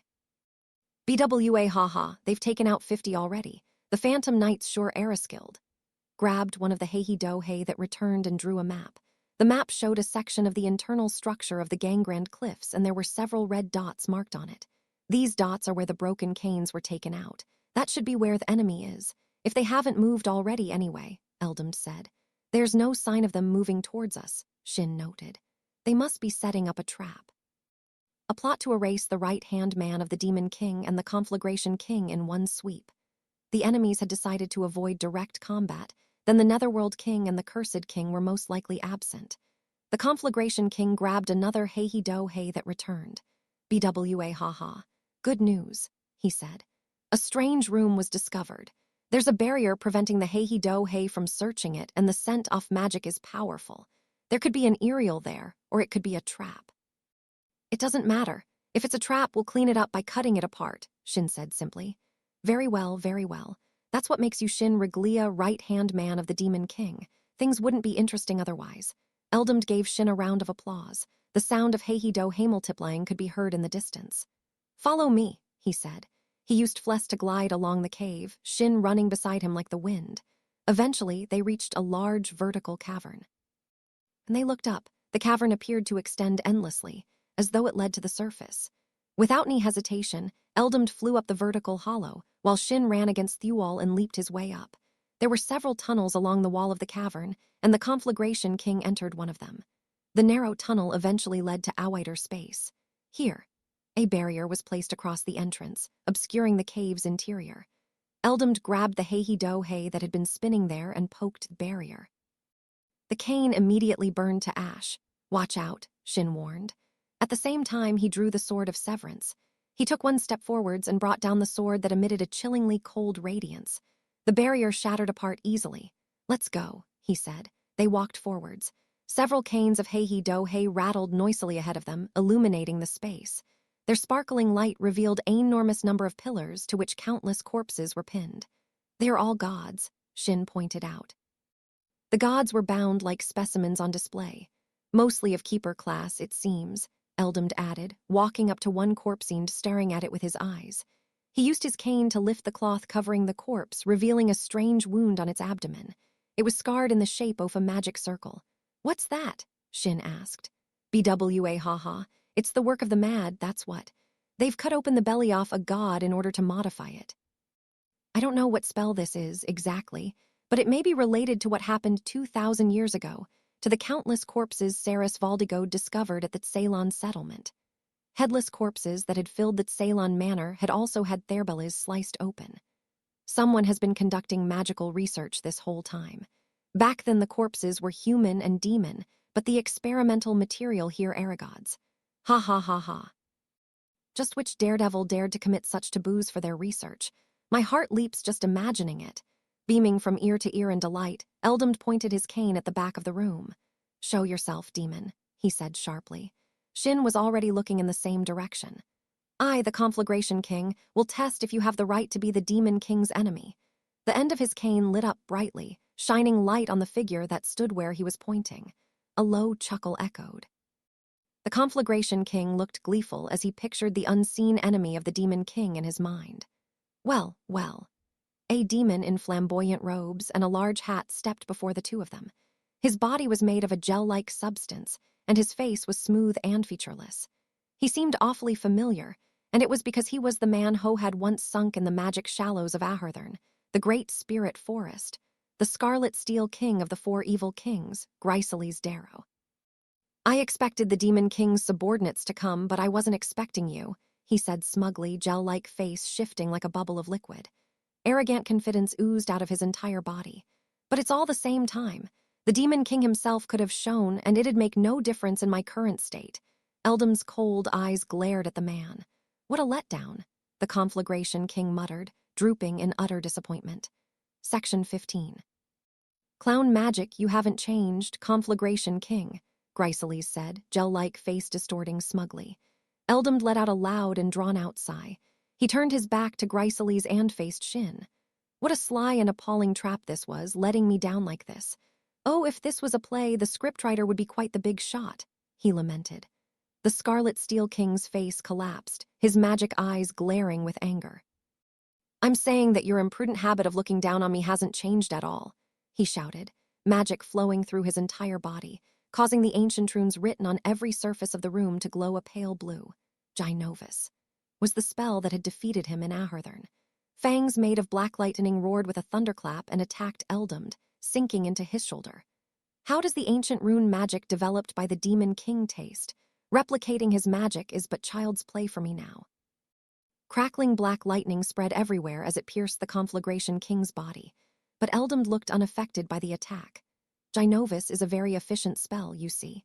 Once it bites into an enemy, it won't let go until they're destroyed. I struggled quite a bit to get out of it myself, Gryceles said in a delighted tone. I know you obtained the Heavenly Father's power, Conflagration King. Now show it to me. I will prove that in my current state, even the gods are no match for me. Spread his arms and sent magic power into his stone steels. Gynovis ripped apart Eldam's anti-magic and tore into his flesh. Heh heh heh, something the matter. If you don't hurry up, your source will be consumed. Took his top hat into his hands. You say that, but imprudence is just beginning of your problems, Scarlet Steel King. The Conflagration King used magic to throw his hat into the air, where it hovered while spinning. Hourglasses of conflagration fell out of the hat and around Gryceles, forming the curse of death. A curse that doesn't activate until the sand finishes falling might as well be useless. Just as Gryceles's gel-like face distorted, a comical poof could be heard, and smoke covered the Conflagration King like a party trick. From above, a dove flew out of the smoke, while from the ground, a duck waddled out. Pon Palopo, huh? Your magic lineup really hasn't changed at all. Unperturbed, Gryceles swung his arm, making Gynovis latch onto the waddling duck, walking duck and a flying dove. Of course, one would naturally assume you took the shape of the faster dove, but knowing your impudence, the correct answer is the duck. Duck was torn apart by the crackling black lightning, making it vanish in a cloud of smoke with another poof. The end, your magic is nothing more than an empty bluff. It shouldn't even be called magic. It stands no chance against mine, for I have progressed far closer to the abyss. The moment Gryceles said that, another dove and duck appeared from the smoke, flying and waddling respectively. Matter how many times you try, the result will be the same. Novus sank its fangs into the duck. The flying dove vanished, and another cloud of smoke rose where the duck had been. Once again, a dove and duck appeared from the cloud through the Pon Palopo magic. I saw this spell 2,000 years ago, Conflagration King. I know you're retrying to make me give up by portraying my attacks as pointless. You're using your low-level concealment magic to pretend to be unharmed when you're actually taking damage. A typical bluff coming from you. Continuously attacked the ducks, forcing Pon Palopo to be cast agonand again. If you can buy enough time, the sand in the hourglasses of conflagration can finish falling. That's what you want me to believe. But unfortunately for you, while you're transformed via Pon Palopo, you can't use any magic items. You're trying to catch me off guard by making me believe I need to deal with your curse at the same time, but such tricks won't work on me. A light glinted in Gryceles's magic eyes as his gel-like face distorted. Eyes can see through you. That clumsy spell formula is proof you rebluffing through and through, Gryceles said with a laugh, before turning to lay his eyes on Shin. Are you content to just watch on, Shin Riglia? The two of you may still be able to defeat me if the Conflagration King summons his divine body and you both come at me at once, you know. I'll pass. If you think the Conflagration King is merely defending himself, then you aren't long for this world, Shin replied. Gryceles's face warped with displeasure. I am fully aware of how he works. He has tricked me before. He deceives you by making what doesn't exist seem like it does. I may have been fooledance, but such tactics cannot be called magic. Magic brings what doesn't exist into. His roar, the black fangs sank into another duck. But this time, the duck vanished without any smoke. Have you given up and changed to the dove? That just means you're reaching your limit, the Scarlet Steel King said triumphantly, sending the Ginovus after the dove instead. Fangs of black lightning tore the bird apart, turning it into particles of magic that soon faded away. The Conflagration King was nowhere to be seen. I see. So there's a trick behind the trick. During the first cast of Pon Palopo, the dove didn't vanish even when I disposed of the duck. Turned his gaze up to the ceiling. That dove wasn't a decoy, beauty or real body. A single dove rested at the end of his gaze. Fighting you head-on is laughably simple. You haven't developed any fearsome spells, and you haven't mastered the demon sword or any other magic tool either. At most, you're somewhat good at borrowing the strengths of the subordinates you raised. You may be crafty and cunning, but you're nothing more than a clown that sings praises for the Demon King. A Ginovus appeared on each of Gryceles's arms. You are an utter disgrace to the four evil kings. 4 black fangs of lightning roared like thunder and swallowed the dove by the ceiling, ripping it to shreds. But the Conflagration King still didn't show himself. The dove merely turned into particles and disappeared. Bewildered, the Scarlet Steel King scanned his surroundings with his magic eyes. There were no doves or ducks to be seen, and no Eldomed either. I see, the Scarlet Steel King muttered, shooting Shin a sharp look. The spirit of hiding, General, was it? You were pretending not to get involved, but you were hiding the Conflagration King the entire time, Shin Riglia. Shin silently stared back at Gryceles without moving, the sword of Severance held loosely at his side. Well, that makes no difference to me, Gryceles said. I'll just eliminate you first. Scarlet Steel King spread his arms, preparing Ginovus. Your eyes can only see magic power and spell formulas, Shin noted quietly. Gryceles scoffed. That's all I need to see. In order to reach the abyss of magic, I cannot afford to turn my magic eyes towards anything else. You should have shut yourself in your workshop, Shin advised, and stayed off the battlefield. Losing your nerve, right-hand man of the demon, Gryceles cut off abruptly, moving his mouth open and shut without a sound. He fell to his knees, then to his hands. What is this? The Scarlet Steel King whirled around to look at the hourglasses of conflagration. The sand in them had fallen, the curse was activating. That's impossible. The hourglasses of conflagration can't be used from another dimension. Did I misunderstand the spell formula? BWA haha. If you understand that much, you should be able to figure out the answer yourself, Eldam's voice echoed. It came from the first cloud of smoke created by Pon Palopo. A sudden wind blew the smoke away, revealing the Conflagration King standing there, spinning his cane in his hands. He set his cane down with a tap. When did you? Since when? No, what spell did you use? Gaddam? Impossible. Lionel and Najira? No, I would have seen that. Genel is out of textion. You must have developed a new magic to fool my eyes in the past 2000. Was there from the beginning, Shin said simply. From the beginning. Looked at them blankly. BWA haha. You kept firing your Ginovus in random directions. You thought I was a duck or a dove. The truth finally dawned upon Gryceles, and his expression warped with humiliation. He had caught Eldomed with the very first Ginovus he cast, yet had also been the one to release him from it. Eldomed had purposefully exposed both the curse's condition of falling sand and Pon Palopo's limitation, preventing the use of items, luring his enemy in toe-taking countermeasures. All that had been to lure his enemy further by falsely reassuring them of their supposed advantage.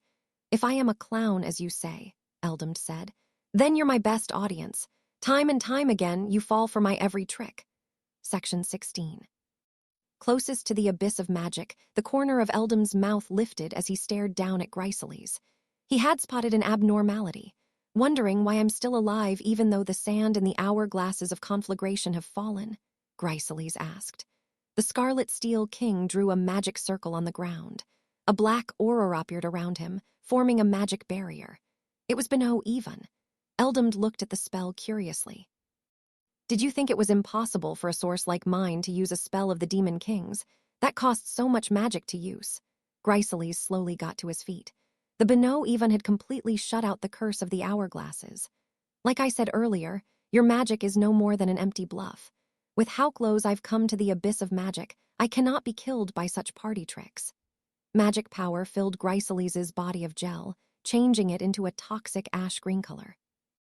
Eldamd stared into his abyss with his magic eyes, then burst into cackling laughter. Oh, how fortunate. There really is hope in the darkness. Did you see that right-hand man of the Demon King? That utterly mediocre Chrysalis, peerless in High's stunted source size, cast below even, Eldamd exclaimed with excitement. In contrast to Eldamd's ecstatic delight, Shin remained calm. His magic has increased significantly since he was in Ahurthern, Shin remarked. Yes, that's exactly right. But his source was fully completed over 2,000 years ago. There was absolutely no room for growth anywhere. But look at him now. That magic, just what did you do? Chrysalis's gel face warped smugly. You want to know? BWA haha, what good would it be asking you, Scarlet Steel King? We just end up listening to you brag about research you stole from someone else, no? Chrysalis glared, irritated by Eldam's cheap taunts. Oh no, Chrysalis, no, I'm not trying to mock you. I just know there's no guarantee you'll tell the truth even if I choose to listen, Eldamd added, irritating him even more. Of course, I could be swayed into believing you if you signed a contract to tell the truth for a day. The Conflagration King held up a zect. But I know that's a hard ask. No matter how much I tease you with bluffs, you don't have the strength to fight a direct magic battle to the end. After all, no matter how many of his spells you use, you could never be the Demon King of Tyranny, the man who can brute force his way through any disadvantageous contract. Just as he was about to put away the zect, the Scarlet Steel King shot his magic over and signed it. Look down on me. Unlike you, I have no need for lies, he said confidently. Eldamd grinned with satisfaction. Then let's hear it. Scarlet Steel King, how did you obtain that source? You saw the corpses of gods left in this room, Chrysalis said, beginning Heist's explanation triumphantly. This was Saris Valdigode's research, that man wastering to step into the abyss of the reincarnation magic Sirica. In addition, Toynheriting one's strength in rebirth, he wanted to heighten the magic of the source and evolve it. All those corpses were the wombs used for that research. Wombs for rebirth, huh?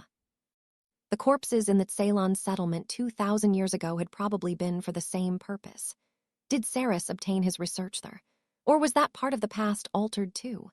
Jydrika, an evolved version of the spell Sirica that encourages evolution be using the source of the womb.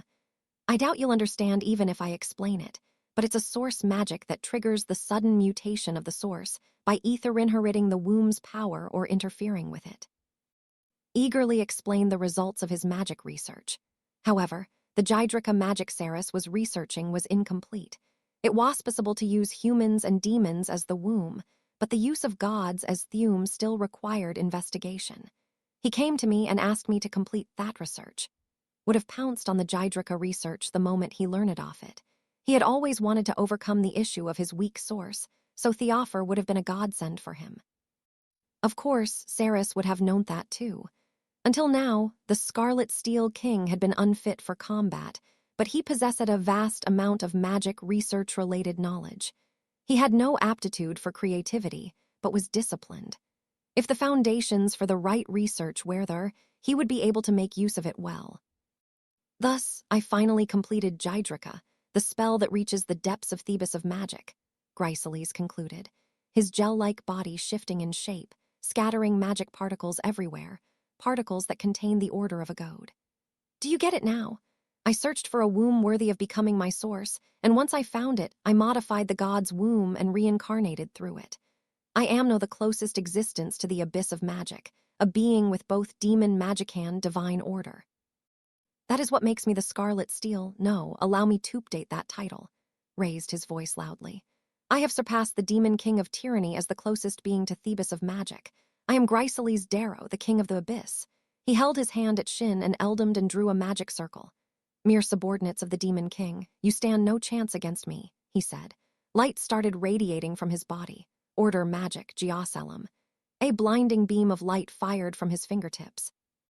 It approached Shin at the speed of light, but he stepped aside and let it hit Eldamd instead. Eldamd grunted happily. Do you get it? I can even use the god of brilliance Geoselia's order as my own magic. In other words, I can do things like this. Drew a magic circle over his entire body excitedly. Order magic, Georia. The next moment, he moved at the speed of light. Heh, did you see that? I moved at the speed of light. Of course, as if such cheap magic is the pinnacle of my ability, I'm merely setting Thetable for the ultimate magic I am about to unveil. Moved around, yet again, at the speed of light, while emitting Geoselum from his body, carving runes of light around the room. This is different to the magic of the Demon King, magic that can online destroy. This magic can remake the order of the world. All magic power and every spell becomes my servant and obeys me. Its name is Impellum Didaya, and it is the closest order magic to the abyss. The magic circle he drew with Geoselum began to activate. The minuscule amounts of magic in the air gathered around the Scarlet Steel King.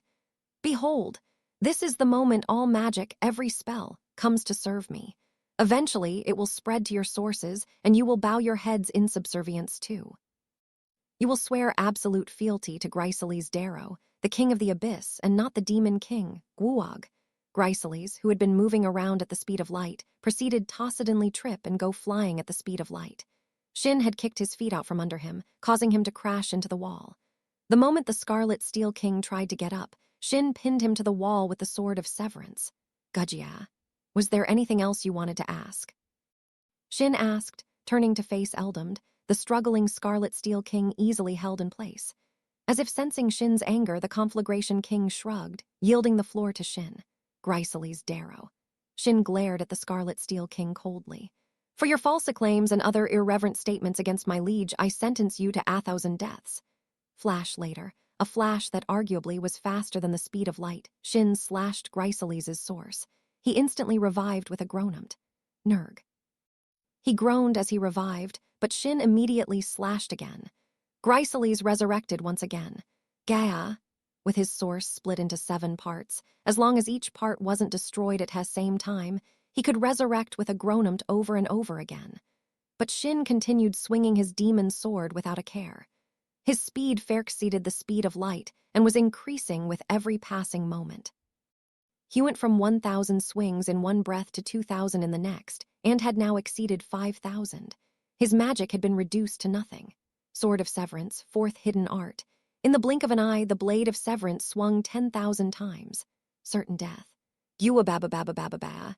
Shin slashed apart Gryceles' source, surpassing the resurrection speed of a groanumt, causing the particles to disperse on the spot. But the next moment, Hel looked to the side with a frown. A giant stone eye had appeared there, and it was radiating divine magic power. It was a magic eye, and it glared straight at Shin. Even without looking into its abyss, it was clear it was a god. Gualanade Fortios, Gryceles' voice echoed. His gel-like body emerged from within the stone eye. A selection pledgual ring glinted on his finger. Gryceles had saved himself at the last possible moment by summoning a god. BWA haha. So you were the last selected 8 all along, Scarlet Steel King. Scarlet Steel King beamed smugly at Eldam's comment. If the Demon King was selected, then it's only natural that I would be too. I am the pursuer, the selected 8 of Janaldefok, the god of magic sight. Section 17. The one selected by 3, a demon sword glinted. By the time the Scarlet Steel King finished speaking, Shin had already closed the distance between them. He swung the Sword of Severance, down on the giant stone eye of the god of magic sight. Sword of Severance, 2nd hidden art, decapitation.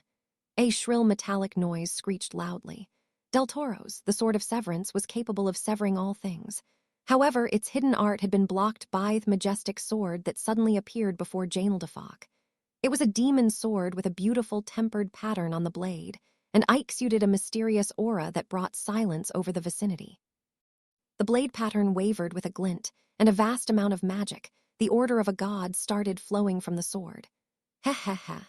Unlike the Demon King, I was chosen by more than one god, Gryceles declared proudly. A second selection pledge jewel ring had appeared on his finger at some point. Halesiand, the god of demonic blade.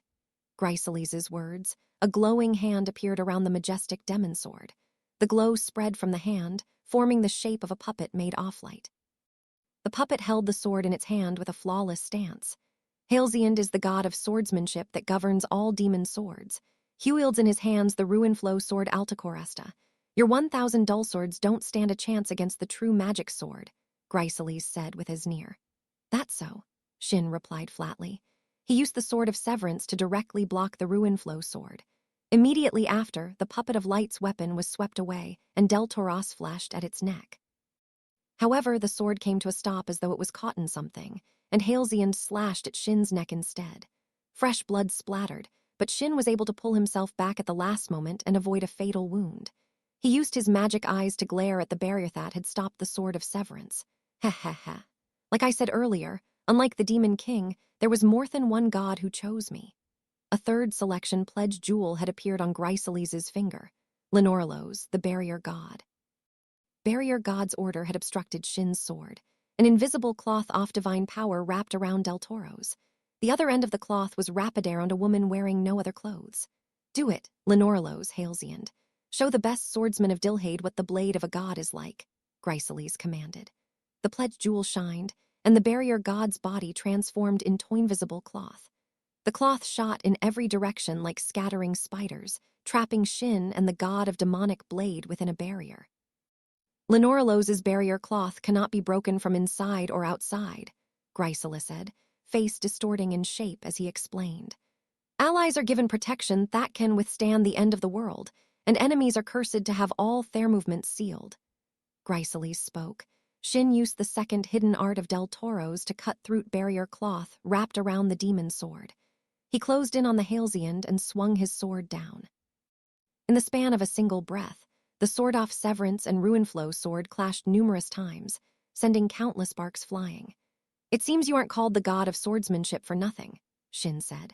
Although his consecutive slashes were accelerating with every passing moment, the god that governed swordsmanship had no trouble keeping up.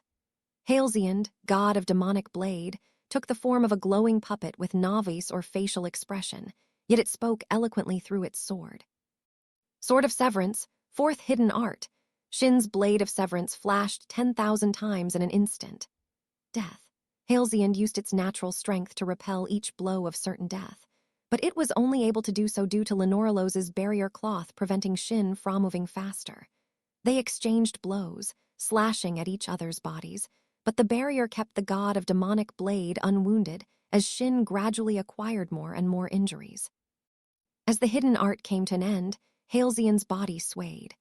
A faint trickling sound could be heard from the Ruinflow sword in the puppet's hand as a thin puddle of reflective water suddenly appeared between Shin and the god. Shin was reflected on the surface of the water, and the trickling sound could be heard once again. A small ripple spread across the water, like a droplet had fallen, rising where the tip of the sword of severance was. The next moment, the Ruinflow sword Alticoresta pierced through the surface of the water. Shin repelled it with Del Toro's, but the thrust made by the god of demonic blade struck the spot on his sword where the ripple had ended perfectly. A shattering sound rang out. The sword of severance in Shin's hand cracked like thin ice, falling apart into minuscule fragments. Its source had been slashed apart too, making it impossible to regenerate over time using magic. The demon sword had perished. Hidden art of the Ruinflow sword. I see, Shin muttered. He deployed a magic circle and the god slasher Neodoros appeared from within. A trickle could be heard as another puddle appeared before him. The ripple rose on the storage circle and the Ruinflow sword slashed it apart. At the same time, Shin's hand was also slashed. Although blood was flowing from the wound, he could still move. He leaped to the side and glared at Alticoresta. For a blow that had destroyed Del Toro's, that blow was awfully weak. The hidden art probably focused all its strength on the single spot where the ripple rose. Ha ha ha. Looks like that side has been settled, a happy voice declared. It's clear who has the better swordsman between the Demon King and myself. Scarlet Steel King looked down upon them from where he stood on the stone eye of Janaldefok. BWA haha, don't jump to conclusions, Chrysalis, Eldamd said. You tend to get so absorbed in your insignificant amount of power that you fail to see your opponent. That's why you always lose. Eldam's hair turned gold, and his magic eyes started glowing a burning red. Magic particles gathered at his back, taking the shape of wings of light. Golden flames rose from the palm of his hand, creating the divine sword Rodire, he said. Rodire shot towards Shin, but froze midair when it touched Linoralis' barrier. You're too late. Impellum Didea is almost complete, the Scarlet Steel King said. He held his hand out and Rodire flipped over, pointing its blade at Eldamd. Not even the magic or swords of the gods can defy Impellum Didea. I see. As expected of the god of divine sight, constructing a spell formula as complex as this wouldn't be possible without borrowing Janaldefok's magic eyes. Grysales's gel face distorted in discontent at Eldam's words. Even if you could comprehend it in your head, your eyes are still unable to see through the spell formula, Eldamd added. Denial is unsightly. No one will come to save you. You have been defeated. Once Impellum Didea is complete, you will be my dog. You will never speak in anything other than barks ever again. Used his servility magic to send Rodire flying. The conflagration conjugated it at the last moment, but the sword flipped over and pierced through Hishist from behind. Until then, I'll play with you all you want. With the sword stabbed through his chest, Eldamd laughed. Is it still not complete? What does it matter to you? The Scarlet Steel King snapped. Oh, I was just thinking to myself. Your magic isn't suited for practical use. With a spell of this scale, you need to draw the magic circle on the walls, and it takes you quite a long time to do so. Furthermore, your circle has no failsafe. If the slightest portion of the circle is broken, wouldn't the activation of Impellum Didea be halted? Still unwilling to admit defeat, if you think you can stop it, just try. Burst into hearty laughter. Where are you looking? I already have. Look bewildered, then narrowed his eyes in suspicion. Now, go on, Eldamd taunted. Use those magic eyes you're so proud of to gaze upon my body. Indeed, something was odd. Eldam's body had been firmly stabbed by Rodire, yet not a single drop of blood flowed from the wound. Eldmedrin. If starting a show, Eldamd dramatically raised his hands and pulled out divine sword out of his body. Not a drop of blood could be seen anywhere. Allow me to explain the rules of the game. Eldamd announced with exaggerated movements, pointing at Gryseles with his cane. I will ask Yao questions. You have 10 seconds to give each answer. Your attacks will only work on me if you answer. In advance of your answer, I will predict what your answer will be by writing it on this card. The Conflagration King took out a black card from his top hat. If I predict your answer word for word, your attack will reflect back up in you. There are a total of 3 questions. If I cannot predict at least one answer correctly, I will die as a penalty. Eldamd flicked the card in his hand, hiding it from view for a brief moment.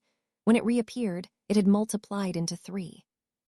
I, the Conflagration King Eldamd, declare this through the order of the Heavenly Father, he said with a gleeful grin. The games of the gods are absolute. The Conflagration King's game magic was designed to make fun of others, but by using the order of the powerful Heavenly Father, he could make his spell an actuality. What worthless magic, Gryseles replied. You'll guess my answer, Yause. The Zect may stop me from lying, but that doesn't mean you'll be able to predict what exactly I'll end up saying. To die after 3 mistakes suggests your magic must be awfully flawed. Let's get started right away.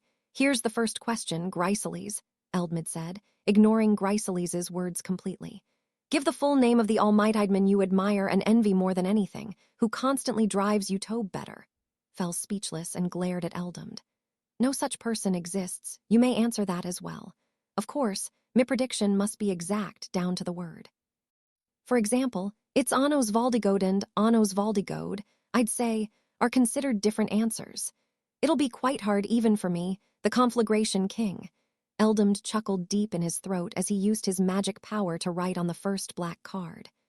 To tell you the truth, I've already asked the goddess of the future and her prophet for what you'd answer. It's gotten much harder for those two to make prophecies nowadays, but your reply in this situation is 99% decided. Gryseles lost his composure for a brief moment, causing his magic to shake. Is what I'd like to say, but I'd be lying. How unfortunate. Now there's 3 seconds remaining. If you run out of time, you'll have to take the penalty, the answer is.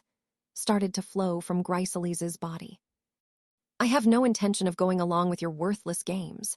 Gryseles activated Impellum Didea and sent it towards Eldmedrin. If he gained control of the Conflagration King's game magic, the game itself would be rendered invalid. He must have realized such a move was viable in the time between his answer and when Eldamd had to guess his answer. The magic circles in the room glowed as the Impellum Didaea interfered with Eldmedrin's magic circle. Heh heh heh, Chrysalis cackled. How unfortunate. I've said this mana times now, but your magic is no more than an empty bluff. There's no need for me magic to go along with your games. Chrysalis' magic entered the Eldmedrin, forcing it into subservience through Impellum Didaea. Chrysalis' gel-like face distorted in a triumphant sneer, but as soon as he did so, Impellum Didaea froze. The magic runes written around the room rapidly faded away. Why? The Scarlet Steel King muttered in a daze. The spell should have been perfect. Why? Why didn't it activate? Just where did I go wrong? My theory and spell formula should be flawless. Are you still going on about that? Eldamd walked forwards and grabbed the Hey-He-Do-Hey cane spinning by the wall. Its light disappeared, and the magic runes it had been projecting onto the wall vanished with it. It was overwritten. Chrysalis exclaimed, aghast. No, that can't be possible. I have the eyes of the god of magic sight. I would never overlook something so simple. It's exactly because you have those eyes that you didn't notice. From the moment the Demon King's name was mentioned, your arrogance blinded you. And the reason is obvious. Eldam tapped his cane on the ground and raised his voice dramatically. For you yearn for envy, covet, and harbor the darkest desires for the awe-inspiring Demon King. Pointed his cane at the Scarlet Steel King. Of course you do. It's inevitable. It's the most natural thing in this world. No one can stand before the Demon King and be content. From the moment he uttered my question, this was the last thing you wanted to admit. If you would have won the game easily. You would have defeated the Conflagration King with ease. Ah, but there would have been just one catch, Scarlet Steel King. The Conflagration King grinned. Be admitting defeat to the Demon King from the bottom of your heart. He took out the 3 black cards and shuffled them in his hands, increasing them and decreasing them playfully. That was the one thing you didn't want to do. You were so distracted by just the idea of him, your mind so consumed with thoughts of the Demon King, that for a brief moment you took your eyes away from the spell formula. I used that moment to overwrite the magic runes. Unwilling to acknowledge the Demon King yet unable to lie, there was only one possible answer you could give. Flipped the card over. The words written on it said no response. No response. You may have thought you preserved your pride by refusing to answer, but by failing to just say Anos Valdigode, you've proved that you envy and extol the Demon King more than anyone else. Such nonsense. The Conflagration King waved his cane, restoring the magic circle on Thual. Attack will be reflected back to you. Impellum Didaea directed at Eldmedrin rebounded back to the Scarlet Steel King. In other words, Chrysalis was made subservient to Eldamd. Say, Chrysalis. How long is Impellum Didaea effective for? Eldamd asked. Chrysalis' face paled, distorting chaotically. Halesiand, Lenorlos, kill him in the next minute, he yelled. But when he turned to look at his gods, he fell silent. There was a thin puddle of water between Shin and the god of demonic blade. Ripples rose over Thurite's side of Shin's chest before the Ruinflow sword flashed. In response, Shin walked forwards unarmed and grabbed the hilt of the sword, as though he knew how the god would swing. The ripples on the water's surface are ripples of destruction, Shin said, sending his magic into Alticorasta through the hilt. Halesiand tried to move back, but Shin easily snatched the demon's sword from the puppet. He moved fluidly, like water itself. You are a sword god that has been wandering in search of a master. I will accept that soul of yours, Shin said, using his honed magic power to force the Ruinflow sword Alticorasta under his control. Once he gained control over the demon's sword, he swung it with all his strength to prove it. At that moment, the glowing puppet, Halesiand, the god of demonic blade, lost its light and collapsed lifelessly on the spot. The light flowed out of the puppet and returned to Alticorasta as though it was being absorbed. The magic being emitted from the demon's sword rose dramatically. That's impossible. What are you doing, Halesiand? Chrysalis yelled. You are a god that made a pact with me. How dare you surrender to Amir, subordinate of the Demon King? Pact or no demon's sword would serve a master that cannot even use a sword, Shin said, ignoring Chrysalis' bewildered expression. Especially theater of demon swords, it's only natural for it to choose who it considers worthy. The main body of the god of demonic blade wasn't the glowing puppet, but the Ruinflow sword itself. Shin had noticed that by communicating through Hai's own sword. Halesiand couldn't speak out loud, so Chrysalis had failed to realize what the god was seeking the entire time. Arg, this worthless piece of junk. I didn't need you in the first place. Lenorlos, Janel Defok, kill every one of them. You seem to think the right-hand man of the Demon King would be inferior to a mere god, Shin said. A reflective puddle appeared before him, with the faint sound of trickling water. 2 ripples quietly spread, which he slashed with the demon's sword in his hands. The transparent cloth Lenorellos was transformed into was torn to shreds, and Janel de Fox shattered mid-charge like it was made of thin ice. In a flash, 2 gods were destroyed by the ruin-flow sword Alticoresta. Wah! Shin walked up to Gryceles and pointed Alticoresta at his face. 1,000 deaths isn't enough for you, he said. Another puddle appeared between them. Gryceles's gel-like body trembled in fear. BWA haha. You can stop scaring him now, Shin Reglia. Shin turned to look at the smirking Conflagration King. His time is up, Eldamd added. Erg, Gryceles fell to his knees, clutching his head in great pain. Impellum Didea activated, tying Gryceles to Eldamd with chains off servitude. He was no longer able to oppose Eldamd. You're the dog, Gryceles, Eldamd said. The Scarlet Steel King's gel body transformed before their eyes, turning to a fur-legged shape with a tail. A perfect example of a dog. It's your reply. Gryceles barked and wagged his tail. Section 18. Accomplice after leaving the Sorcerer Fort, we headed south of the Edelthev ruined town. I'm sure you were watching us the whole time, but I'll report anyway. It seems the Scarlet Steel King hasn't been informed of anything besides the Jydrika magic, Eldam's voice said through leaks. After subduing Gryceles, the Conflagration King had interrogated him. Nothing unexpected then. Saris was using him to act on his behalf, I said. But there is one thing of interest. Jydrika is a truly fascinating spell. Look at how much more powerful even someone like Gryceles became because of it. Can you imagine what kind of enemy Saris Valdigode was plotting to create using it? Just the thought fills me with ugh. He groaned in pain before continuing as though nothing had happened. Or perhaps, just perhaps, an enemy of the Demon King has been born already. That would be supremely annoying. A monster roaming around with Namaster would only cause trouble. Said she made the gluttony god Galvadorian reincarnate in her belly and turned it into the supreme dragon, I recalled. Hold on, I'll check with him right now. Unfortunately, he only speaks inbarks and yaps, so questioning him on anything takes a lot of work. Maybe Ish should return his ability to speak, the Conflagration King muttered to himself. He searched Gryceles's memories directly, then explained what he saw. I see. As you suspected, it was Jydrika. Vflair's stomach was modified to allow her to give birth to the supreme dragon. The special trait saply during reincarnation vary depending on the combination of mother and child. Vflair's case, that trait was what had allowed the gluttony god to be reborn as the supreme dragon. However, that can't be all. Indeed, the Netherworld King Aegis and the cursed King Kaihilam abducted Vflair. Let me guess what you're thinking, Demon King. Her womb will be used to give birth to something. Gluttony God's reincarnation as the supreme dragon was a side effect of the modifications made to her womb. Eldamd raised his voice in excitement, as if filled with anticipation for enemy yet to come. It reeks of danger. BWA ha. Capture Vflair first. She should be in the Gangran Cliffs. Search for her alongside the Ariel. Her first. Right, of course. Eldamd grumbled unhappily. In contrast, Shin's reply was short and simple. Understood. And the remnants of the Phantom Knights? I'll leave that to you. Yes, my liege. Leaks cut off. A black mist appeared between the people walking before us. Halt, I said, calling for Misha and the others to come to a stop. The black mist turned into a demon with 6 horns. It's Kaihilam, Sasha muttered, stiffening. Wait, the demon cried. The people around us turned to stare, wondering at the commotion. The demon slowly walked up to us. I wish to speak to the Demon King. Can you please bring me to him? Gist, Misha murmured. Indeed, their current source belonged to Gist. Her personality was currently in charge of Kaihilam's body. I'm begging you, please save Kaihilam. I won't tell any lies. I can sign a zect swearing it. I'll even tell you where the Ariel are. So please just hear me out first, she pleaded in an earnest voice. Misha stared at her, then tugged at my sleeve. Grief and sadness, she said quietly, reading Gist's emotions. She's about to lose someone precious to her.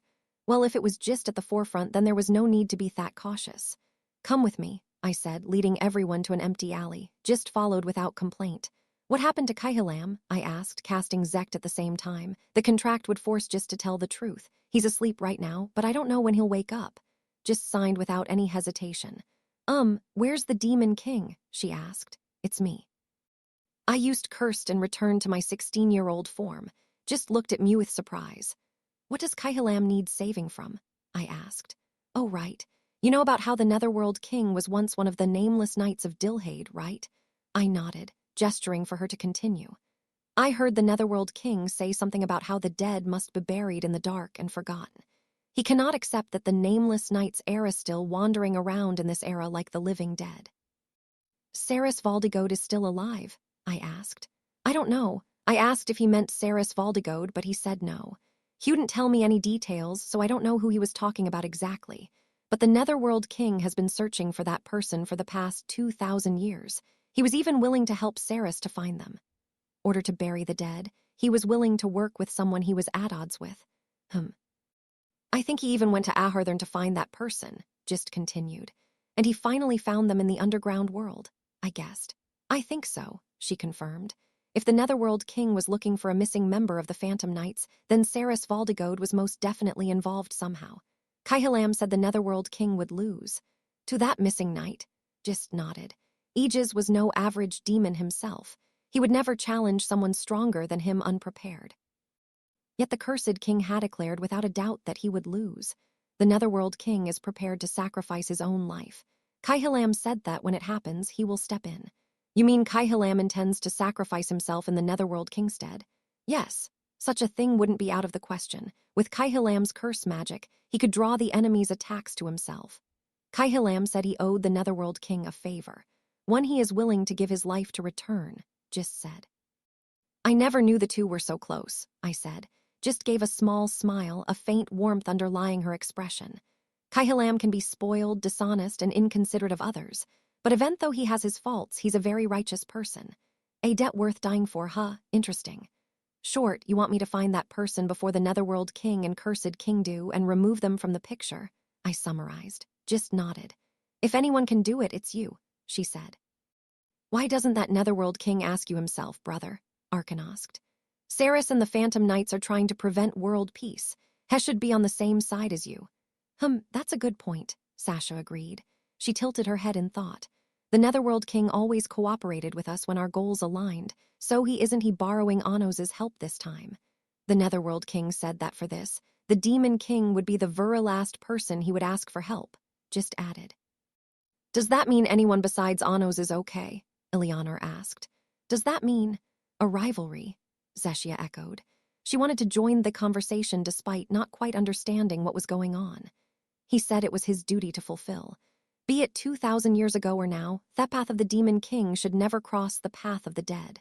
What a frustrating way to say things, though it might have been said in Tarlito throw Gist off his trail. I know Kaihalam will be quite angry with me if I tell you this, but I'm worried. At this rate, both of them will die, she said with an anxious look. Worry I'll save both of them. Really? I nodded, Gist smiled.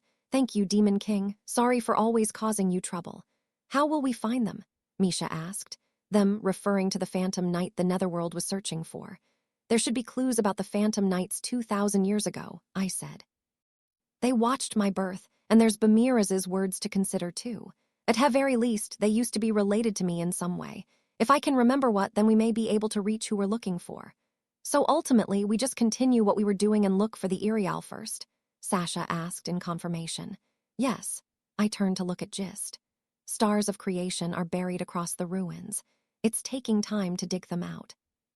Cursed King and Netherworld King were ordered to protect them, she said. By whom? The Sorcerer King. Bamiraz is working with Saris. The Phantom Knights are upholding that collaboration even with Saris gone. The Netherworld King commanding the Knights now. If they were, their cooperation with Bamiraz would serve to defeat the person he was after. But the Anos beat up the Sorcerer King, Eleanor said, holding up Herendek's finger. Zeshia nodded triumphantly. The Irial are ours, but Gist shook her head. I highly doubt the Sorcerer King truly perished. He possesses clones of his body of fire. When one body perishes, his source is transferred to another, Yauhave to destroy every clone to kill him completely. Transferring the source? Is that still the same person afterwards? Sasha wondered. If it's the same personality and same magic, then I don't see why not, I said. As I suspected, he had measures in place to prevent his death. It was no wonder he had been called the Sorcerer King 2,000 years ago. Where are the Irial located? I asked. One Kaihilam was ordered to protect is in Shaft 12 of Edelthev. I believe the security there is weakest right now. Kaihilam wasn't around, after all. Aegis is in Shaft 30, and I've heard there's another one buried in the ruin mural located in the furthest depths of the castle. First, Princess Rona had said there was one in Shaft 7. Kaihilam was protecting one in Shaft 12. Aegis was doing the same in Shaft 30. There was another in the mural located in Edelthev's castle depths. If there was another in the Gangran cliffs where Shin and Eldamd were, that made a total of 5. Lay and the others are close to the castle. We'll go after the other ones first, I said. I drew a map of the town using magic and just marked the locations of Theshafts. Eleanor, Zeshia, and Arcana will head to Shaft 12, I said. Misha and Sasha will head to Shaft 7, nodded and moved into action. Let's do our best, Arcana, Eleanor shouted. I'll try. Get the Iriel first, Zeshia said. Eleanor, Arcana, and Zeshia left in high spirits. Careful, Misha said to me. Destination is the only one without a confirmed star of creation, right? Sasha asked Misha as they both started running towards Shaft 7. Gist, you will come with me, I said, leisurely walking forwards. Where are you going to Aegis? Section 19. Inherited curse Gist, and I made our way towards ruined Shaft 30, currently guarded by Aegis. I observed the city as we walked through it, but nothing seemed particularly out of the ordinary. The city held the same kind of peace that was characteristic of this era. Not a hint of uncertainty about the potential upcoming war could be felt. The citizens were unaware that the Innswale army had captured the Hero Assembly and was attempting to rebel against Garrodite. Nobody wished for Warren peacetime. But if Edelthev was about to become a battlefield, then it was Theking's duty to convey that to the people. If the citizens themselves were ignorant of what was happening, there was no way this war could be in their name. Gist, do you know anything about the debt Kaihilam owes? I think it has something to do with Kaihilam's teacher, Master Nor Dorfmund. Have you heard of him? Gist asked. The head of the Dorfmund family, who all excelled at curse magic, Iyer pleaded. He was also known as the Magic Sage. I met him once before, but he had cast so many curses on his body at that point that he was already close to death. Perhaps that was why the demons of the Dorfmund bloodline were relatively quiet during the Great War. They avoided both demons and humans and focused solely on staring into the abyss of their magic. Scholarly demons like them were rare, but they did exist. Kaihilam is a descendant of Dorfmund, Gist explained. He was an Adon among his bloodline. He insisted on making the Dorfmund name famous throughout Dilhade, so Master Nor disowned him. Kaihilam was cursed so Thaith could never name himself as a Dorfmund again and completely devote himself to the war. That was how he became Kaihilam Gist, tirelessly fighting in the war and drawing renown to himself, such that he became known as the cursed king of the 4 evil kings. Although it was unclear at what point Gist's personality had appeared. You reincarnated after the Great War, right? Gist asked, continuing. One day, curses suddenly flooded the Dorfmund castle and wiped out the rest of the bloodline. The approaching end of Master Nor's lifespan caused all the cursesh had been suppressing in his source to escape. Nor Dorfmund had been casting curses on himself for the sake of his magic research. His source was inherited from past generations and had been packed with curses from the moment of his birth. He'd possessed a strong resistance to curses, but it seemed he lost his control over them just before he perished. Master Nor knew that the end of his lifespan would cause his curses to trouble the people of Dilhade. He told his disciples that if worse came to worst, they were to kill him by cursing him. He asked them to inherit the curses he had spent his lifetime staring into the abyss of. Such was the last wish of the sage who had spent his life pursuing Thebes. Even though Master Nor had many disciples, no one at the castle was capable of receiving his curse. The curses gnawing away at Master Nor were stronger than expected, and in an instant all of Dorfmund Castle was overrun by curses. The disciples had no choice but to flee. They couldn't be blamed for that.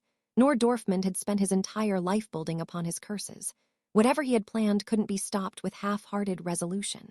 Kaihilam knew that and tried to return to the Dorfmund Castle. But he wasn't sure if he could fulfill Master Nor's will after being disowned. Onlasomion of the official Dorfmund name and magic could stop him. The official disciples didn't stand a chance against the curses. That must they vexed Kaihilam quite a bit, I said. Gist nodded. Kaihilam visited the disciples and encouraged them to fulfill his will, Gista continued. But they all feared Master Nor's curses and refused to approach the castle. The eldest of the disciples said this to Kaihalam. None of this would have happened if you hadn't desired fame. She looked down sadly. Kaihalam merely wanted the world to acknowledge Master Nor's magic. He has the heart of a child. He couldn't understand why his teacher lived such a quiet life. All he wanted was for others to know how amazing his teacher was. Very demon-like of him to become an evil king just for that. Kaihalam never said it out loud, but he deeply regretted his choices. He could only watch the Dorfman castle from afar as the curses spread. That was when the Netherworld king paid him a visit. Gist smiled thinly. A castle that spreads curses is nothing but a nuisance, so help me destroy it, he said. Was a very typical thing for the Netherworld king to do. Of course, Kaihalam didn't agree immediately. The two signed a Zect Andold. If the Netherworld king won, Kaihalam would assist in cursing the Dorfman castle to its destruction. If Kaihalam won, the Netherworld king would become his subordinate. The Netherworld king won, I guessed. Yes, thus, Kaihalam reluctantly went with him to the Dorfman castle. Truthfully, he was happy he now had a reason to go.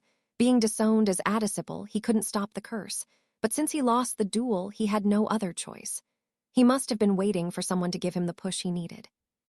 After sending all the curses flowing from the castle to another dimension with his spears, the Netherworld king told Kaihalam to do something about this strongest curse, which was emitting from Master Nor's corpse. Kaihalam transferred the curse to his own source, then destroyed the source with his own curse. As soon as he did that, the final curse activated. Master Nor's voice whispered to him. Well done, my disciple. My magic will curse you for the rest of your life, it said. A teacher that had pursued the abyss of curse magic, there was no higher praise he could give a disciple. I see. With the Netherworld king's spears, it would have been easy to send all the curses to another dimension, I said. Gist nodded with a smile. That's right. The Netherworld king could have buried the cursed castle of Dorfmund all by himself, yet he went out of his way to ask for Kaihalam's assistance. When Kaihalam realized that, he asked the Netherworld king why he did such a favor for him. What was the reply? He said he just felt like it, Gist said with a gentle look. The usual Netherworld king, then. But after that, the Netherworld king said Master Nor had wished to meet Kaihalam on his deathbed and showed him the cursed runes he stored in Dehidatum, Gist added. They spelled Kaihalam Dorfmund. Dorfmund knew exactly which of his disciples would be able to stop him. In his very last moments, he forgave Kaihalam and wished for him to inherit his curse. It turns out that the Netherworld king had gone to the Dorfman castle by himself at first. When he saw the runes that appeared with the curses from the castle, he turned back. That was why he invited Kaihalam. It seemed Aegis didn't want to admire did it for the cursed king either. Even though he inherited the curse, Kaihalam was still in low spirits. The Netherworld king said to him in response, an immature disciple would never understand the thoughts of a teacher who survived the warring era. That was the debt, I asked. I can't think of anything else. Master Nor was very important to Kaihalam. I'm sure the Netherworld king is dealing with someone just as precious to him right now. Something he has to do no matter what. That involved burying the dead. Was his goal just to kill them, or was there something beyond that? Just then, a leaks arrived from Arcana and Eleanor. Brother, we found something that looks like an aerial. I promptly switched my vision to Arcana's perspective. She was in the ruined shaft, at what seemed to be an underground temple. Stone arches lined the path. A gate was immediately beyond them, with more gates placed at even intervals for quite a long distance. At the very end of all the gates was an old mural. The mural was of the night sky. It wasn't drawn on the wall. The mural was the night sky itself. There was one blue star twinkling in the center, surrounded by many blinking stars around it. The stars formed a divine barrier that protected the blue star. I think the blue one is the star of creation. How are we meant to dig it out, though? Eleanor asked, looking at the fixed magic circle near the mural. It had been drawn relatively recently. The spell formula of the magic circle was formed to prevent the mural's barrier from being destroyed or dispelled. From what I could see of the formula with my eyes, if the barrier was broken by force, the aerial would fly off somewhere. The barrier would need to be dispelled slowly over time. You should be able to dispel the barrier with Militia's order. I removed the barrier with Altiert Noah, the sorcerer king might know, Arcana pointed out. That's fine. Then, Arcana held her hands up. Night falls, day passes, the moon rises, the sun sets. In the ruined town of Edelthev, The order of the gods moved. The sun slow-liced it, changing day to night. Darkness enshrouded the world as the moon of creation rose into the sky, shining its blinding moonlight into the ruined shaft. Then, a moon of creation appeared in the night sky of the mural. The mural released a gentle glow, causing the scattered light of the stars to fade, leaving behind a single blue star. Arcana reached out and the blue star leaped out of the mural, landing in her palm. "There are memories sealed within," she said.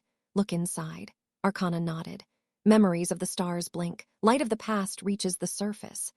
As she peered into the Aerial, a scene from the past was reflected in her magic eyes. Section 20. A world of betrayal and injustice 2,000 years or more ago. At the foot of Gonal Mountain in Dilhade, tents were set up around a burning campfire. The tents housed a group of cloaked demons, the Phantom Knights. They could have used their magic to prepare more comfortable lodgings, but they purposefully refrained so as to better conceal themselves. As long as no magic was used, they could avoid the notice of most people with powerful eyes.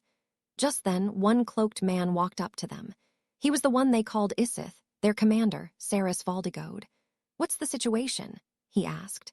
The Phantom Knights continued leisurely setting up their camp, paying Saris no particular regard. It almost was like there was no sense of leadership among them.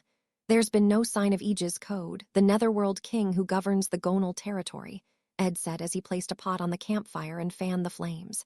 "His subordinates are quite skilled. The town is well governed and guarded, but there was one thing that seemed odd." Xena was the one to answer Saris. "There's someone who knows the way of the dead. That's probably Withy have been able to elude us," he said. The Phantom Knights had infiltrated the Gonal territory to investigate Aegis, the Netherworld king who governed the territory. But they had yet to discover a thing about him. Everything they had found so far had been faking formation the Netherworld king had deliberately planted beforehand, the man himself vanishing like a mirage. "Someone among us has broken a taboo," Zet said. "A traitor who failed top lay dead," looked around at the Phantom Knights with a cold expression. Then the grass nearby parted with a rustle and another knight appeared. "You're late, Jeff," Ed said, but Jeff just looked at him quizzically. "I removed Jeff from the investigation this time," Saris explained. "Since Hess seems incapable of working properly." Jeff turned to Saris. "What do you mean, what investigation?" he asked, walking up to Saris. "The investigation of Netherworld King Aegis, ruler of the Gonal territory, rumored to be the best spear user in Dilhade." Jeff looked at him with a serious expression. "You're well acquainted, no," Saris said. "I am. Netherworld King left his subordinates in command of his land and rarely shows himself. He's eluded Ed and the others this entire time, and seems to know our methods through and through. It seems there's someone among us who doesn't know how to act like the dead." Jeff listened without any change in expression. "Any ideas, Jeff?" Saris said, his voice chilly and intimidating. He glared at Jeff with his magic eyes as though he could see through him, but Jeff's reply was simple. He answered, "You went straight to town after we reached Gonal. What did you do?" When there was no reply, Saris continued questioning him. "Are you looking for where the kid vanished?" At that, Jeff's composure finally broke. "You know where Anos went?" "Isith, don't tell me you did something to him." "Jeff." Saris grabbed Jeff by the throat with Vebzud cast on his fingertips. "Erg, how many times do I have to say it? When will you understand? You Erided, do not involve yourself with the child. Did you meet him behind my back?" Saris said coldly, squeezing Jeff's neck. "You abandoned your own child in a foreign territory. He was lucky Anato get picked up by the Gonal army, but he'll die without any support. If he dies, he dies." Jeff grabbed Saris's arm. "If he's powerless, your own son means nothing to you," Jeff shouted. "Powerless? You've been so carried away by your emotions, you haven't even looked into the abyss. Fool, that kid has far more power than you." Saris released Jeff's throat and turned to walk away. Jeff watched him confused until Saris spoke again. "Follow me." He hid himself with Lionel and Najira and started walking. Jeff copied him and followed behind him. They climbed the Gonal mountain in silence. Eventually, thunder started rumbling and burning red lava came into view. The mountain they were on was also known as the Thundering Volcano. The smoke created by the volcanic eruptions was packed with magic power, creating thunderclouds that covered the entire mountain region with red lightning. The seclouds could form a natural barrier that disturbed the surrounding magic field, making it difficult to use magic on the summit, and even obstructed the vision of magic eyes. The two kept walking until they reached the mouth of the volcano. Lava boiled at the center of the crater, which was overflowing with magic energy. "How far are we going, Isith?" Jeff asked. The moment he said that, lava burst upwards like a fountain, sending Adelaihimil, a magic whale monster that could be found swimming in lava, shooting into the air. "Got you," a young voice said. A young child leaped out of the lava after the whale, using magic gathered in Hai's hand to pierce the Dilahimil's body. He then cast Gryad, and was able to completely burn the insides of a monster that made its home in scorching hot lava. He was Anno's Valdigode, and he looked to be around 6 years old. "This is," Jeff murmured in surprise, eyes widening. "Maybe young, but he's clever enough to understand the situation he was placed in. He realized you were watching him, hid his powers, and came here to sharpen his fangs in secret. 1,000 years ago, the weak could be attacked and killed at any moment. It was unjust, but the best way of surviving in this era was to be strong and smart. Even the Phantom Knights, strong warriors all, had to hide themselves to avoid being hunted. Anos had realized that even at his young age. That was why he was here at the Thundering Volcano, where the magic field prevented others from seeing his power. The kid is slowly gaining control over the source of destruction he was born with," Saris said, looking at Anos. "It's actually quite frightening. In just a few years, we won't be able to hide and watch him like this." The next moment, Saris's gaze harshened. Anos had turned in their direction. His magic eyes were clearly fixed on the two nameless knights, even thought he were using Lionel and Najira. "Who's there?" Anos asked. Both Jeff and Saris looked clearly surprised by his words. The Phantom Knights specialized in hiding themselves and concealing their magic above anything else. Even the strongest demons of 2,000 years ago needed Tobe alert and well-prepared to detect them. Yet this young child had found them. He had already reached the stage Saris once thought would take several years for him to reach. His talent was beyond normal. "Jeff," Saris muttered quietly. "I'm sure of it now. That kid has the potential to become king. He will be the one to rule Dilhade." Despite his words, Saris's expression was dark, as though that wasn't a good thing. "You stay there." "He can't tell how many of us are here yet," he said to Jeff.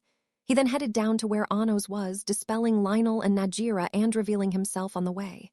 "Identify yourself," Anos called out in his young voice, staring at him. "I am but a wandering ghost of the dead. I have no need for a name." "What do you want from me?" Saris stopped several meters away from Anos and faced him. "I'm going to educate you, kid," he said. "Need it." Anos immediately refused, but Saris continued to speak. "The magic you saw through just now was Lionel and Najira. Whether you like it or not, you're going to learn these two spells right now. You must hide your magic. This nation is crawling with demons who seek a source like yours." "Are you one of them, Ghost?" Instead of responding, Saris cast Sigil. Anos's body was swiftly restrained by chains. "Shut up and listen. With eyes like yours, you should know you can't win against me." Fire of Gryad burned along the magic chains. Anos used his hands to rip away the chains of Sigil. "I refuse," he said. Anos ran towards Saris and thrust his fingers at him. Saris grabbed his black-stained fingers and crushed them in his hand, causing fresh blood to splatter. "I said to listen." "I said no." Anos thrust his other hand out, but Saris grabbed that with his Vebzud as well, crushing his other fingers. No matter how strong Anos was, he was still a child with no combat experience. This should be enough for him to surrender. But Anos continued to fearlessly glare at Saris. "Do you want to know about your parents, kid?" Saris said instead. Anos faltered, showing the faintest hint of interest. "About your mother and father," Saris added. "Do you know them? It's one of the reasons you're being targeted by the dead. Tell me. You've become the ruler of Dilhade, I will." They glared at each other without moving for a long moment, but eventually Anos lowered his hands. He cast healing magic on his wound as he looked at Saris. "Tell me one thing, Ghost," Anos said. Saris stared at Anos's face. "Are you the one who is always watching me?" "It is far too easy to lie with words," Saris said coldly. "Don't believe anything other than what you see with your own magic eyes. Look into Thebes and see that this world is ruled by betrayal and injustice." Gazed at Anos with a detached expression, continuing to hide the fact Henot only knew Anos's mother and father, but that he was Anos's father. Section 21. Gatekeeper of the past, I walked alongside Gist while keeping my magic eyes on the image produced by the Star of Creation. After passing through the narrow streets of Edelthev, we reached the quiet area where the temple ruins were. Solemn pillars lined the ruins, which were surrounded by a circle of stones imbued with ancient magic power. A number of the pillars were chipped or collapsed, and there was no roof overhead. Whether it was originally like that or the structure had eroded over time was unclear. At the center of the ruins was a deep hole extending into the ground. Just off the edge of the hole was a spiral staircase that descended into the hole itself. It was clear that this was ruined shaft 30, where Aegis was located. Gist and I walked down the stone stairs as leaks echoed in my head. Is that the end of the memory in the star? Eleanor said. Not sure, let me check, Arcana replied. Anosh was there, Zeshia added excitedly. Yup, he was, Eleanor agreed. Saris was there too, but just like last time, his speech and personality seemed completely different. It altered, Zeshia asked worriedly. Who knows, he was rude, but he still seemed willing to teach Anna's magic. Nodded. When the star of creation projected the memory, I saw the order of a god besides the goddess of creation. The same one as in the Book of Traces. It may be the god of frenzy, she said. Then it was altered after all, Eleanor asked. It wouldn't be easy to do such a thing, I said. Militia's barrier was still active. If the star of creation could be altered even with the barrier intact, it would have been stolen already. Maybe it was made to look like it was altered, Arcana suggested. That makes the most sense. Even without touching the contents of the Aerial, it should be possible to make it look like another order is moving as the Memora plays. Then, it wasn't altered, Zeshia said excitedly. Saris is involved, so we can't say that for sure. Let's just say the past was altered. He could have done this on purpose to make the alteration look liketh real past instead. This is too hard for Zeshia, Zeshia complained. In all likelihood, the memory hadn't actually been altered. However, there was always a chance I was wrong. It seemed that mere flash of uncertainty was that man's true parting gift. There's no need to rush to conclusions, I said. We can decide once we've checked the other stars of creation. Going to search for any other traces of alteration, Arcana suggested. I leave it to you. Come to think of it, there's something I forgot to mention, Demon King, Gist said from behind me. The Netherworld King is one of the selected 8, the Seeker. He was chosen by Afrasiata, the water burial god. I've seen him with a selection pledge jewel before. That's odd, I replied. Gist paused for a moment, having expected a different response. So, she asked. The name implies there are 8 people in the selected 8. Ahid, Gazel, Galrona, Diedrich, V-Flare, Saris, and myself make 7 already. So wouldn't the Netherworld King be the last one? Moments ago, Shin found Gryceles in the underground world. He is also one of the 8 selected by Janel Defak, god of magic sight. Was no doubt the selected 8 I had met until now were legitimate. Saris was the only one who hadn't shown his selection pledge jewel, but if he had been lying, then who had made the pact with the god of frenzy? Of course, it was possible to borrow the power of a god without a selection pact. It was exactly what people did in the Great War 2,000 years ago. There was also the possibility that the god of frenzy was moving according to Tohai's own order, just like the Heavenly Father had done before. But it just didn't make sense. Was there any reason for Saris to lie about being one of the selected 8? Besides, Galrona said he had used the god of Traces' power to confirm Saris's status, even though he couldn't remember it clearly. There was something off here. It felt as if a fundamental truth had just been rewritten. What could this mean? Gist asked. No clue. We'll just have to check everything one by one until we discover the answer. Walking for some time, we eventually came across a tunnel connected to the spiral staircase. Gist looked down the path and nodded at me. I strained me eyes and saw powerful magic flowing out ahead of us, a warning. Looks like he's noticed us, I said. I started down the path unhurriedly. The tunnel eventually led to an open area. Murals covered the walls, reaching all the way up to the high ceiling. A wide stone staircase in the center led up to the temple ruins. Standing halfway up staircase was a demon with a large eye patch, holding his spear at the ready. Aegis, the Netherworld King. He glared at Gist with his single eye. Meddlesome woman. You bring the Demon King here while Kaihilam sleeps. Please hear me out, Netherworld King, Gist pleaded. I don't know your exact circumstances, but you don't need to do this. The Demon King can do something about the person you want to erase so much. It is the duty of the dead to bury the dead. The living have no business her, he said, shooting me a sharp look. You are too naive to step past this point. Aegis, I walked straight towards the stone staircase. Why did you abduct V-Flare? Don't ask the obvious. I need her for my goal. Goal to erase a ghost of the dead. I have no obligation to answer, he said dismissively. Who is the ghost? It's none of your business. This is my problem. Go home and worry about the piece of Dilhade. When the time comes, I will return the hero assembly to Garrodite. Of my business, I repeated, coming to a stop at the foot of the staircase. I looked up at Aegis. Then why are you protecting the stars of creation? You should stop expecting answers to all your questions. Is it to defeat your ghost? I asked, ignoring his dismissal. You can become a merciless for the sake of your goals, sure, but you were different before. From what I saw in the Book of Traces and Star of Creation, you were a compassionate person, if somewhat easily swayed by your emotions. For a demon of that harsh era, your kindness set you apart from the rest. Aegis kept glaring at me, silent. Something changed you 2,000 years ago, and that something is related to me, I continued. The stars of creation have sealed memories of a past involving you, me, and that ghost you're after. Am I wrong? Aegis still didn't answer. You are protecting the Ariel to prevent me from knowing about it. It could just be to fulfill your goal, but I believe you're doing it for your own beliefs. He was willing to cooperate with anyone his goals aligned with. The Netherworld King made neither enemies nor allies. He merely did what it took to uphold his values. You're free to imagine what you wish, Aegis finally said. But beware, Demon King Anos. If you try to pass me with the naive assumption that I am your ally, you will perish by my spear. The stone staircase, Aegis held up the crimson blood spear dehidatum. It seemed there was no more room for negotiation. Do you really think your spear can stop me? I asked. It doesn't matter whether I can or cannot. Focus only on the absolutes, Demon King, and you will find yourself skewered on the spear I have spent my entire life refining.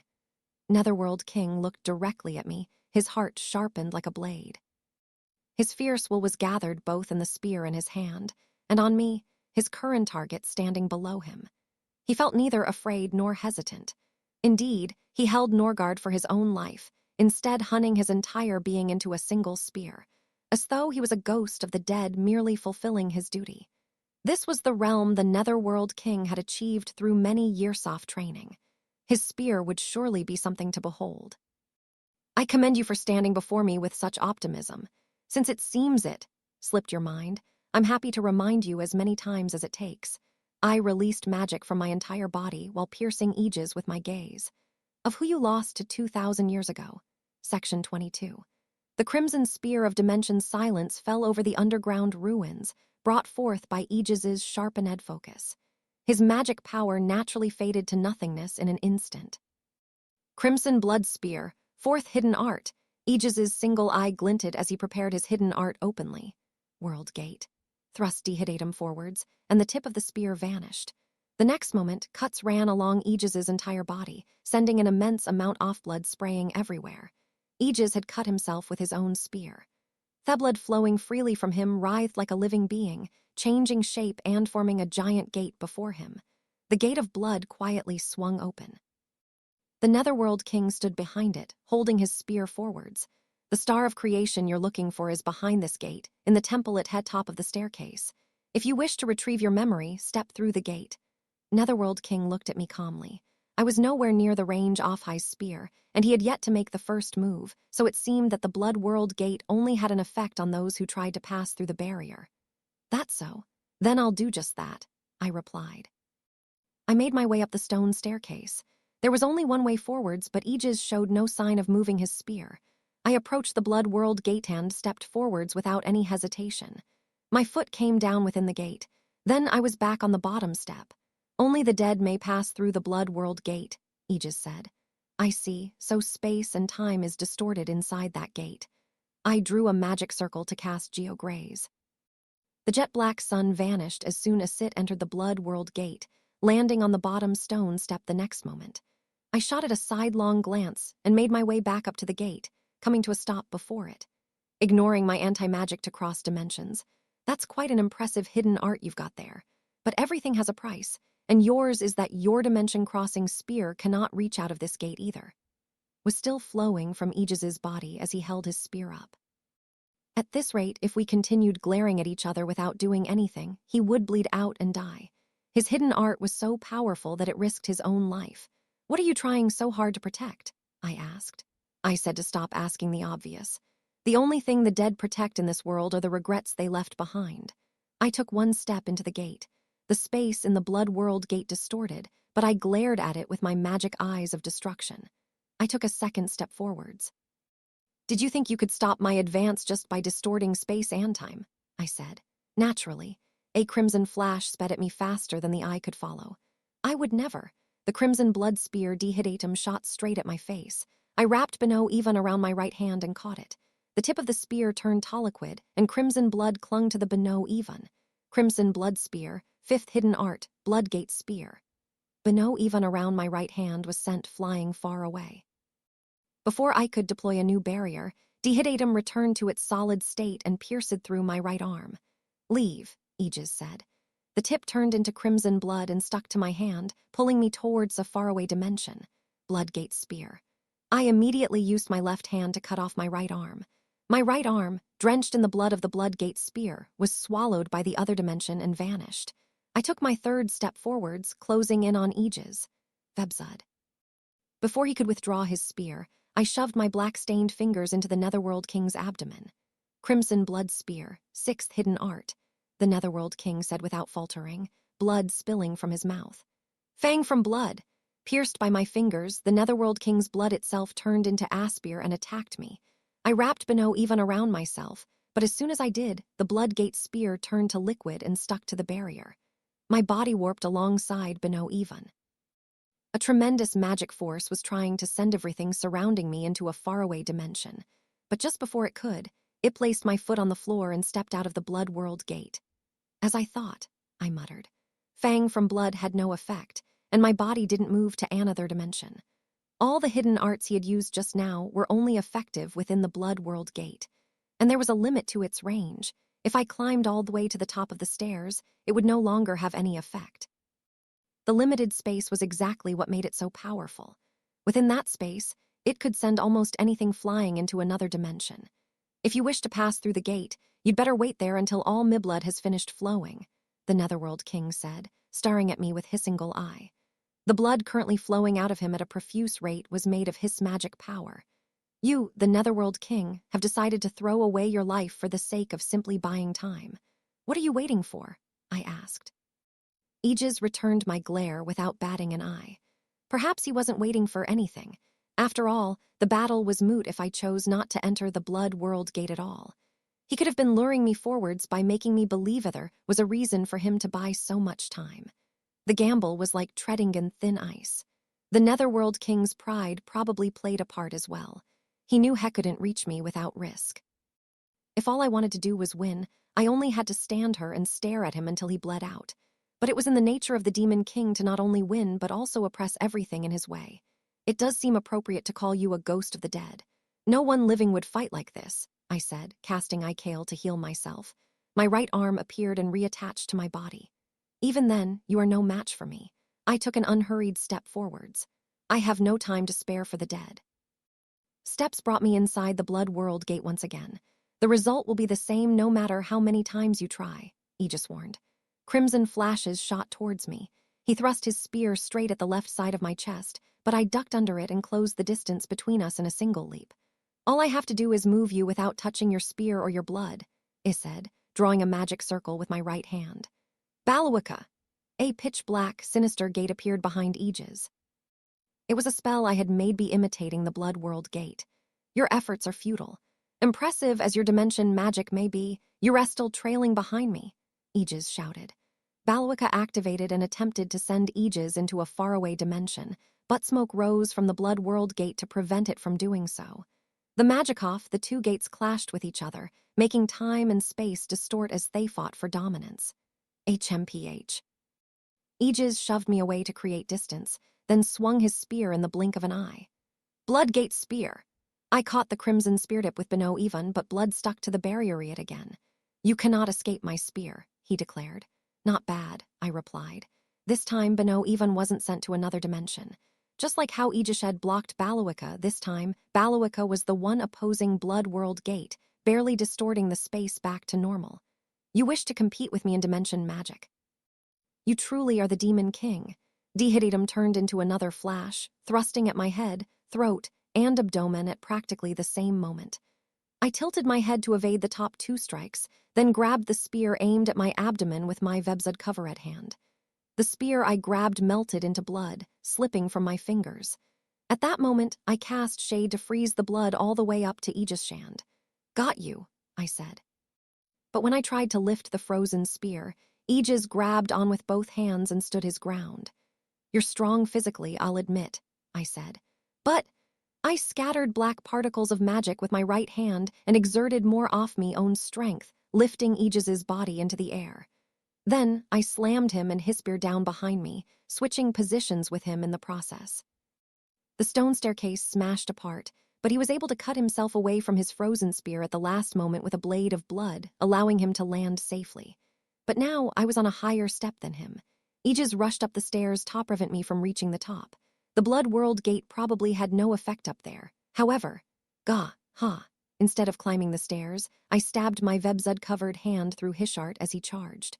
I said you were no match for me. This was my goal from the start, he spat. Blood spurting from Hismith.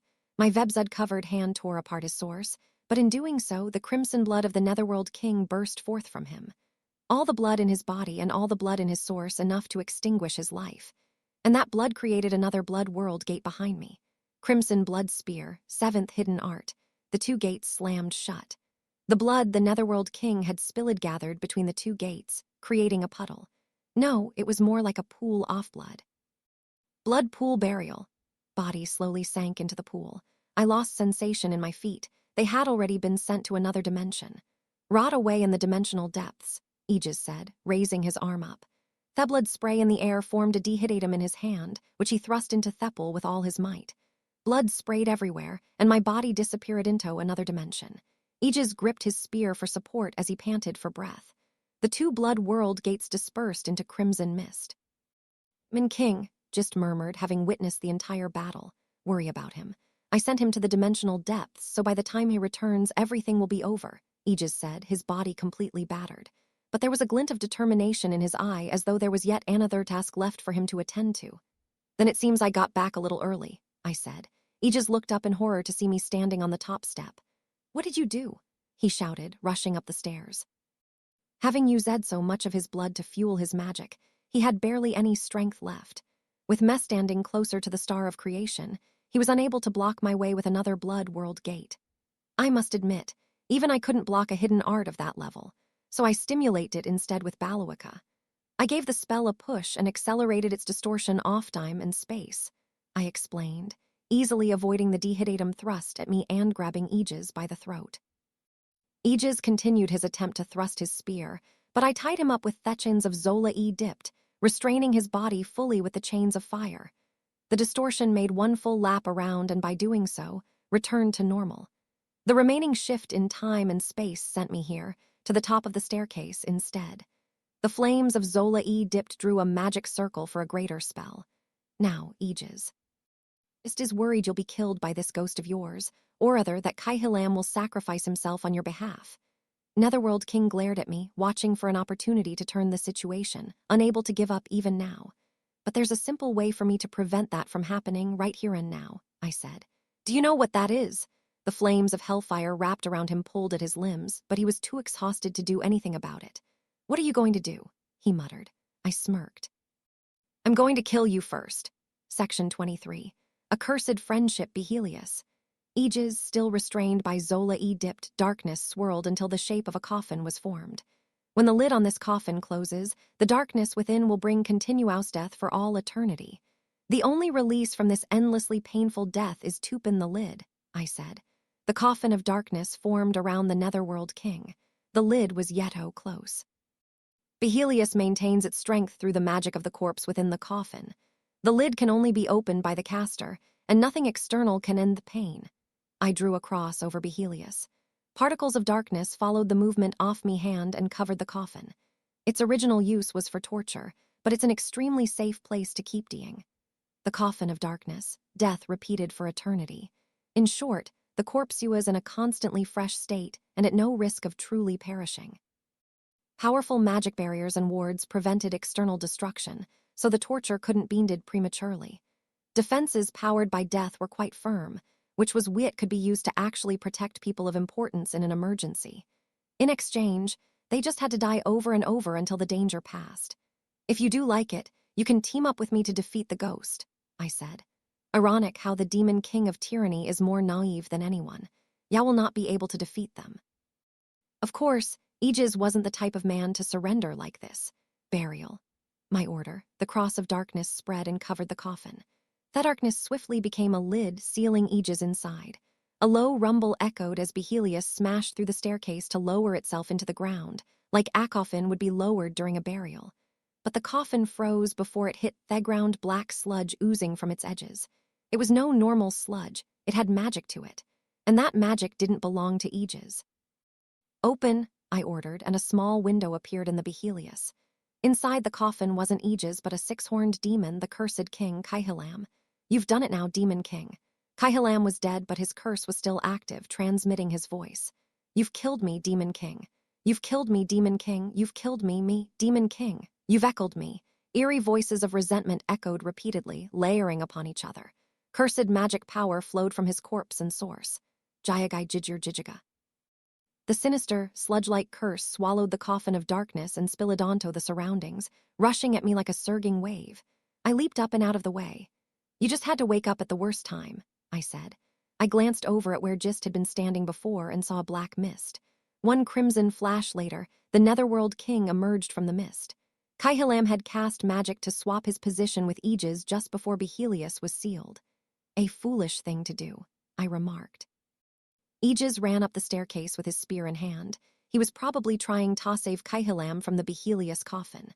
But the cursed sludge formed a wall on the staircase, separating me from the Netherworld King and stopping him from moving closer. Run away, run away, run away, run away, get away from here, run away, flee, go, get out of here, run away, run away, run away, go, cursed words persistently and forcefully stained the Netherworld King's head. It broke through his magic wards and compelled him to come to a stop. Forget about me and leave. Leave me behind and go. Forget about me, forget about me, forget about me, forget about me. Run, Aegis, Aegis, Aegis, Aegis, Aegis, Aegis, Aegis, Aegis. Get out of here, Aegis. But the Netherworld King shook off the curse of compulsion. Stop your wailing. This is my fight. It makes no sense for you to die here, he said. He used Dehidatum to slash through the cursed sludge and send it off into another dimension. If you want to reach Kaihalam, I'll give you a hand, I said. From the other side of the wall, I drew 100 magic circles for Geograze and fired them at the sludge. The curses burned up in the flames of the black sun. I will repay my debt. The debt. My debt to you, I will return it. I will return it. I will return it. I will return it. I will return it. It will return it. I will return it. I will return it. I will return it. If you're referring to Nordorfmund, my goals just so happen to be aligned with yours. There's no need to feel indebted by something so trivial. Shut up, shut up, shut up, shut up, shut up, shut up, shut up, shut up, shoot up, shut up, shut up, shut up. An eerie jiggy noise could be heard as the curse moved like a tsunami towards Aegis. The crimson blood spear tried to send it to another dimension, but the sludge moved with unstoppable momentum and Endel Smass, forcing him back. MRGH. Aegis used his spear as support and glared at the curse. Can you see this, Netherworld King? This is my master, the master off me magic. Nordorfmund. This is the curse inherited from Nordorfmund. The curse of death that gnaws away the source. The room was teeming with the cursed sludge. The substance spread the curse of death onto the walls, ceiling, ground, and ruins, changing them into the same sludge. If I hadn't used my magic eyes of destruction and anti-magic, I would have been changed into sludge as well. You have one too. You have one too. You do. Netherworld King, you have one too. Aegis, you have one too. Aegis, Netherworld King, you. You have inherited something as well. Blended with the curse, Kaihalam's intense emotions were given voice. Cursed sludge formed into solid clumps that rained down towards me. I burned them away with Geograze, then connected the black suns around me with Flamestow form a three-dimensional magic circle. The heat rays of the Geograze floating in the air gathered at my right hand. Go, this is a curse. I'm casting it on you. It's a curse. You can't escape. I won't let you. My curse. Unforgivable. This is the soul of Dorfman that I inherited. I will see it through. Ziara, I said. My right hand released a black glimmer as it burned.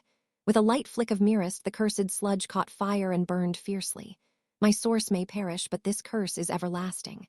Go, unforgivable, unforgivable, unforgivable. Step over my corpse and suffer me, curse.